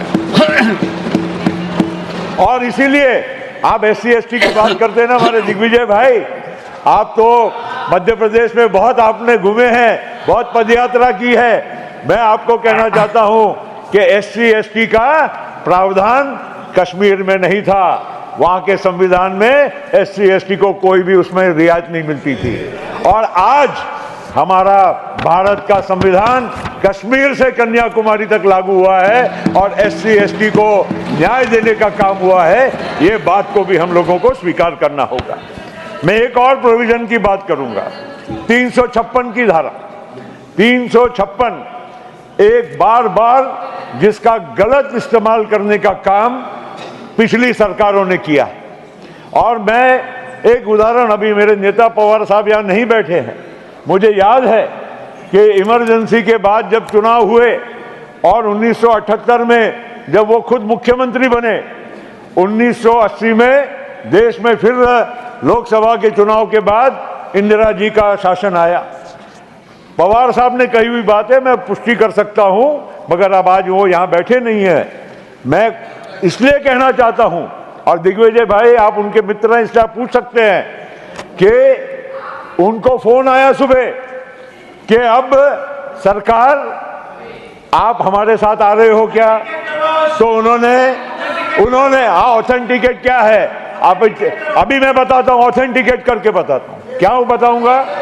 356 की बात हो रही है, 356 धारा वहां इमीडिएटली वो महाराष्ट्र में लागू हुई जब शरद पवार जी ने कहा कि मैं आपके साथ आने को तैयार नहीं।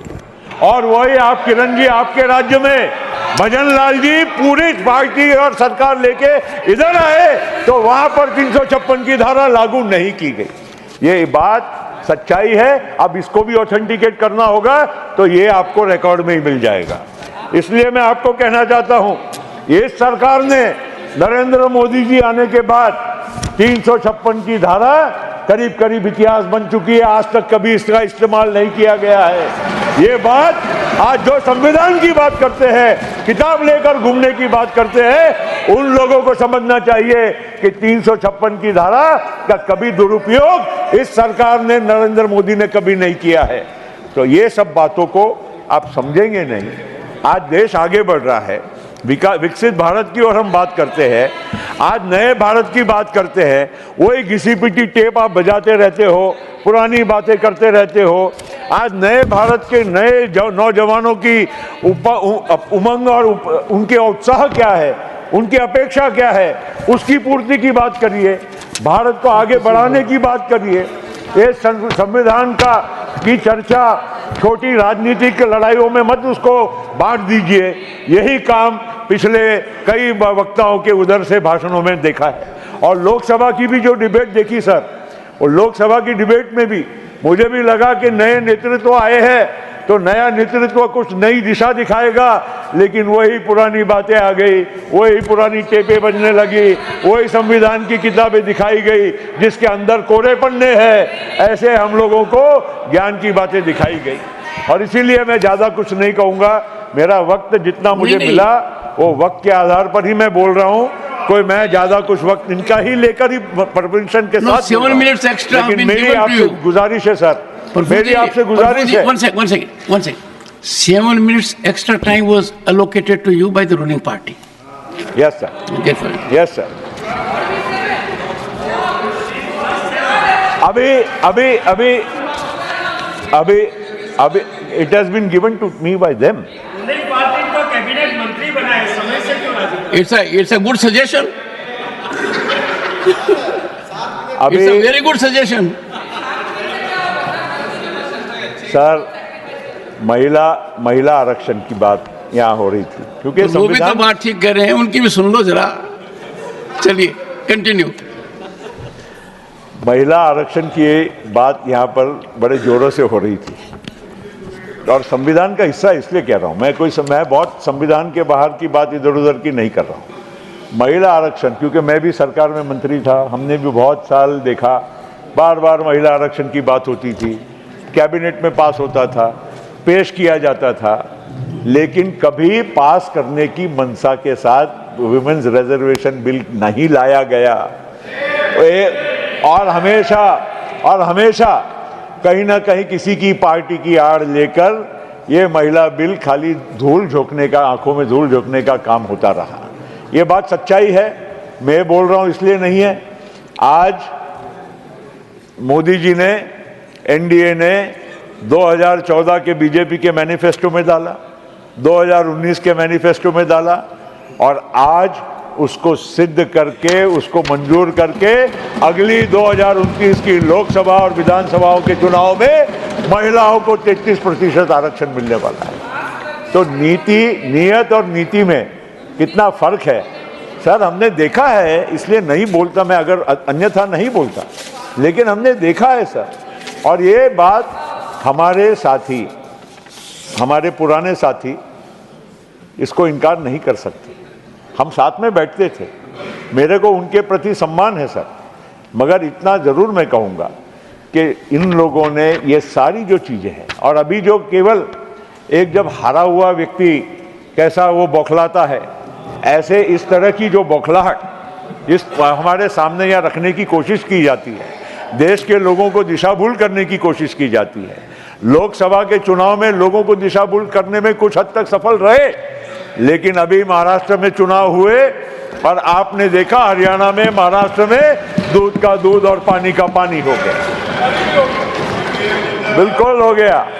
जयराम जी। और इसीलिए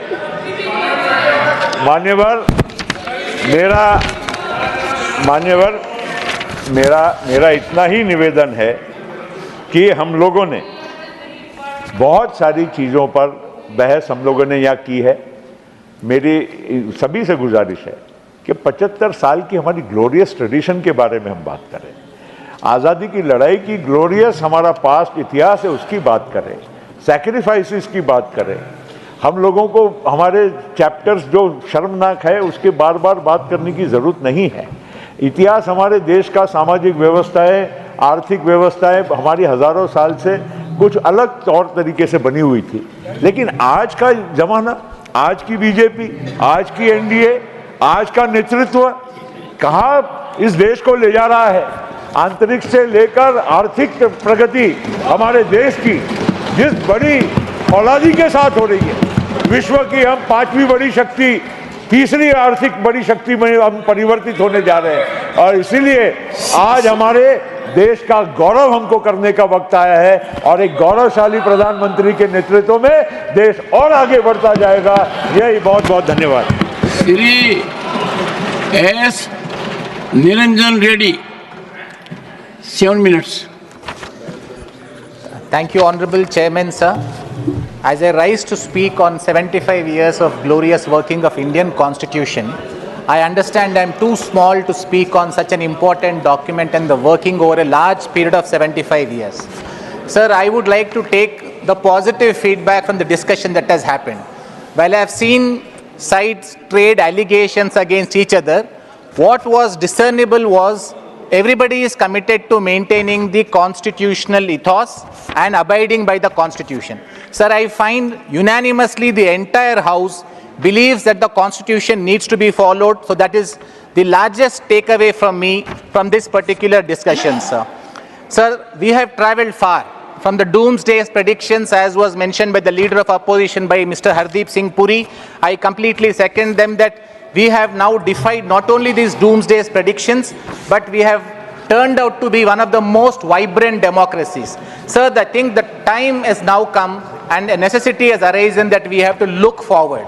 Sir, I would like to touch upon 3 points given the short time I have. Sir, first I would like to speak that as I represent the Council of States, I think going forward, sir, I would believe that this House would have to actively look at the interests of the state, because that is the purpose for which the second chamber was created as the Rajya Sabha and the Council of States.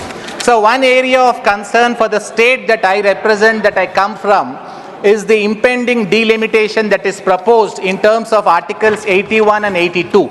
Sir, I would beseech the House that the states that have done well, as and when we reach that stage of considering delimitation of constituencies, I would expect that this House would support the cause of the states that have done well, that have aided in the growth of the country's economy, that the delimitation exercise will take care of our concerns.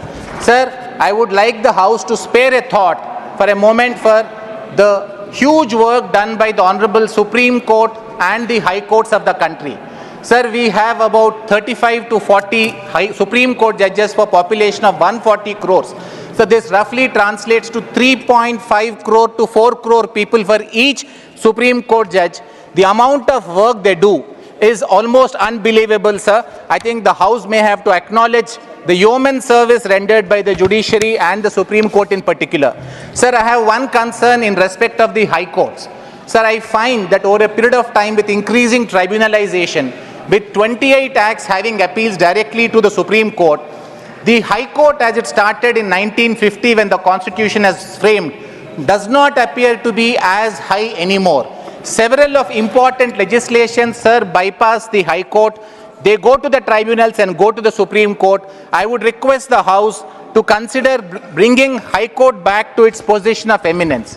Sir, one other area of concern that I have, and I want this House to consider moving forward in the next 25 years or the next 75 years, is the issue relating to electoral reforms. Sir, the Constitution makes basic provisions in relation to elections, leaves it to the wisdom of the Parliament to make laws. Sir, we have made the Representations of People's Act of 1950 and the Representations of People's Act of 1951. But both these enactments, sir, may need certain relook in terms of electoral reforms, sir, because elections are becoming increasingly costly.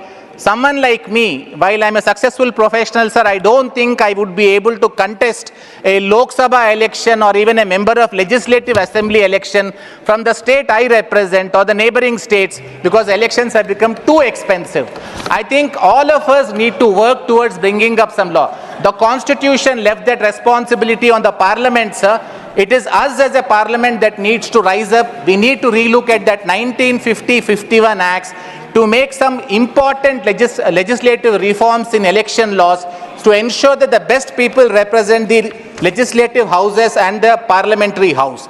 Sir, one other area of concern, and I think this is something that we need to look at actively, sir, is health education Earlier, while India has progressed so much, it has now become a poverty enabler, sir, because what is happening is parents, while striving to give good education and also trying to provide good health for their families, are spending so much of their money that a large percentage of population, sir, is getting pushed into poverty. While there has been a huge poverty alleviation, the government has done exceedingly well, and I would compliment all the governments that we have brought down poverty to a great level.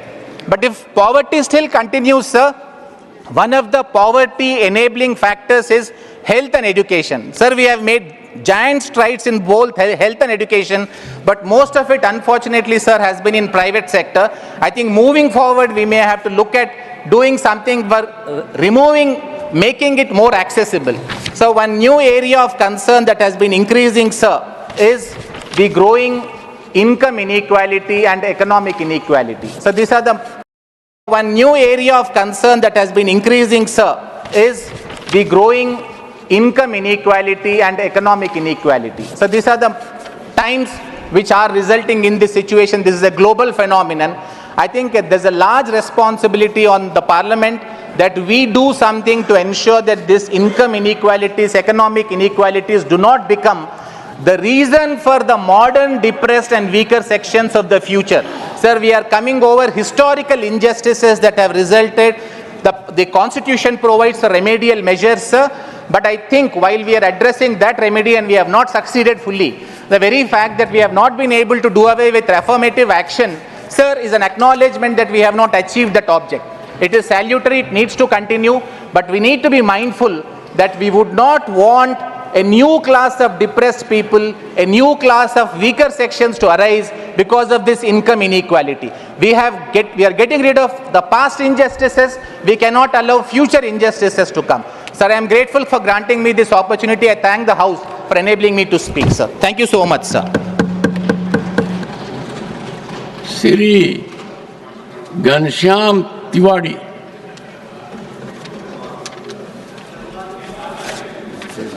सभापति महोदय, मैं आपको बहुत बहुत धन्यवाद देना चाहता हूं कि आज के इस अवसर पर, जो एक ऐतिहासिक अवसर है, और जिस प्रकार से आज हम संविधान सभा के माननीय सदस्यों को अपनी आदर देकर उनका वंदन करके आज उसको पाठ कर रहे हैं, मैं समझता हूं कि आपके सदारत में इस सदन में जो बहस होगी वो भी आने वाले समय में और भारत को 2047 तक विकसित राष्ट्र बनाने के संकल्प के साथ पूरी होगी।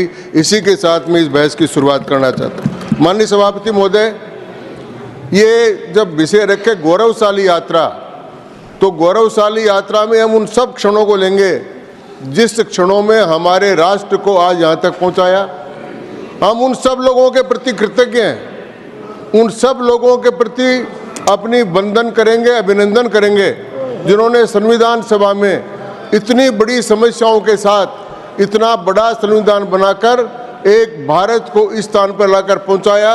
उसके लिए 284 सदस्य जिन्होंने उस दिन हस्ताक्षर किए थे, वो सब के सब वंदन और अभिनंदन के पात्र हैं, उनको मैं नमन करता हूं। माननीय सभापति महोदय, संविधान का नियम साफ है, सम और विधान। इसमें दो शब्द हैं, सम और विधान। उस पर चर्चा करनी चाहिए थी, लेकिन मुझे आज तकलीफ हुई जब हमारे प्रतिपक्ष के नेता माननीय खड़गे जी ने खड़े होकर दो किताब हाथ में ली। एक किताब उन्होंने मनुस्मृति हाथ में ली, एक किताब उन्होंने संविधान हाथ में ली। माननीय सभापति महोदय, भारत में संविधान लिखने की बहुत पुरानी, विधान लिखने की बहुत पुरानी परंपरा है और मनुस्मृति आज के 5000 साल पहले लिखी गई थी और उसके बाद में 52 स्मृतियां और लिखी गई और हर स्मृति, हाँ वो आपने छपाई है, तो वो 100 साल बाद में हर स्मृति को बदल देते थे। तो जो आज के 4800 वर्ष पहले जो कानून बदल गया, उस कानून को आज लेकर खड़े, इसको मान रहे हो कि इसको मान रहे हो? भाई ये कानून मनुस्मृति कोई धार्मिक ग्रंथ नहीं है, मनुस्मृति कोई शास्त्र भी नहीं है।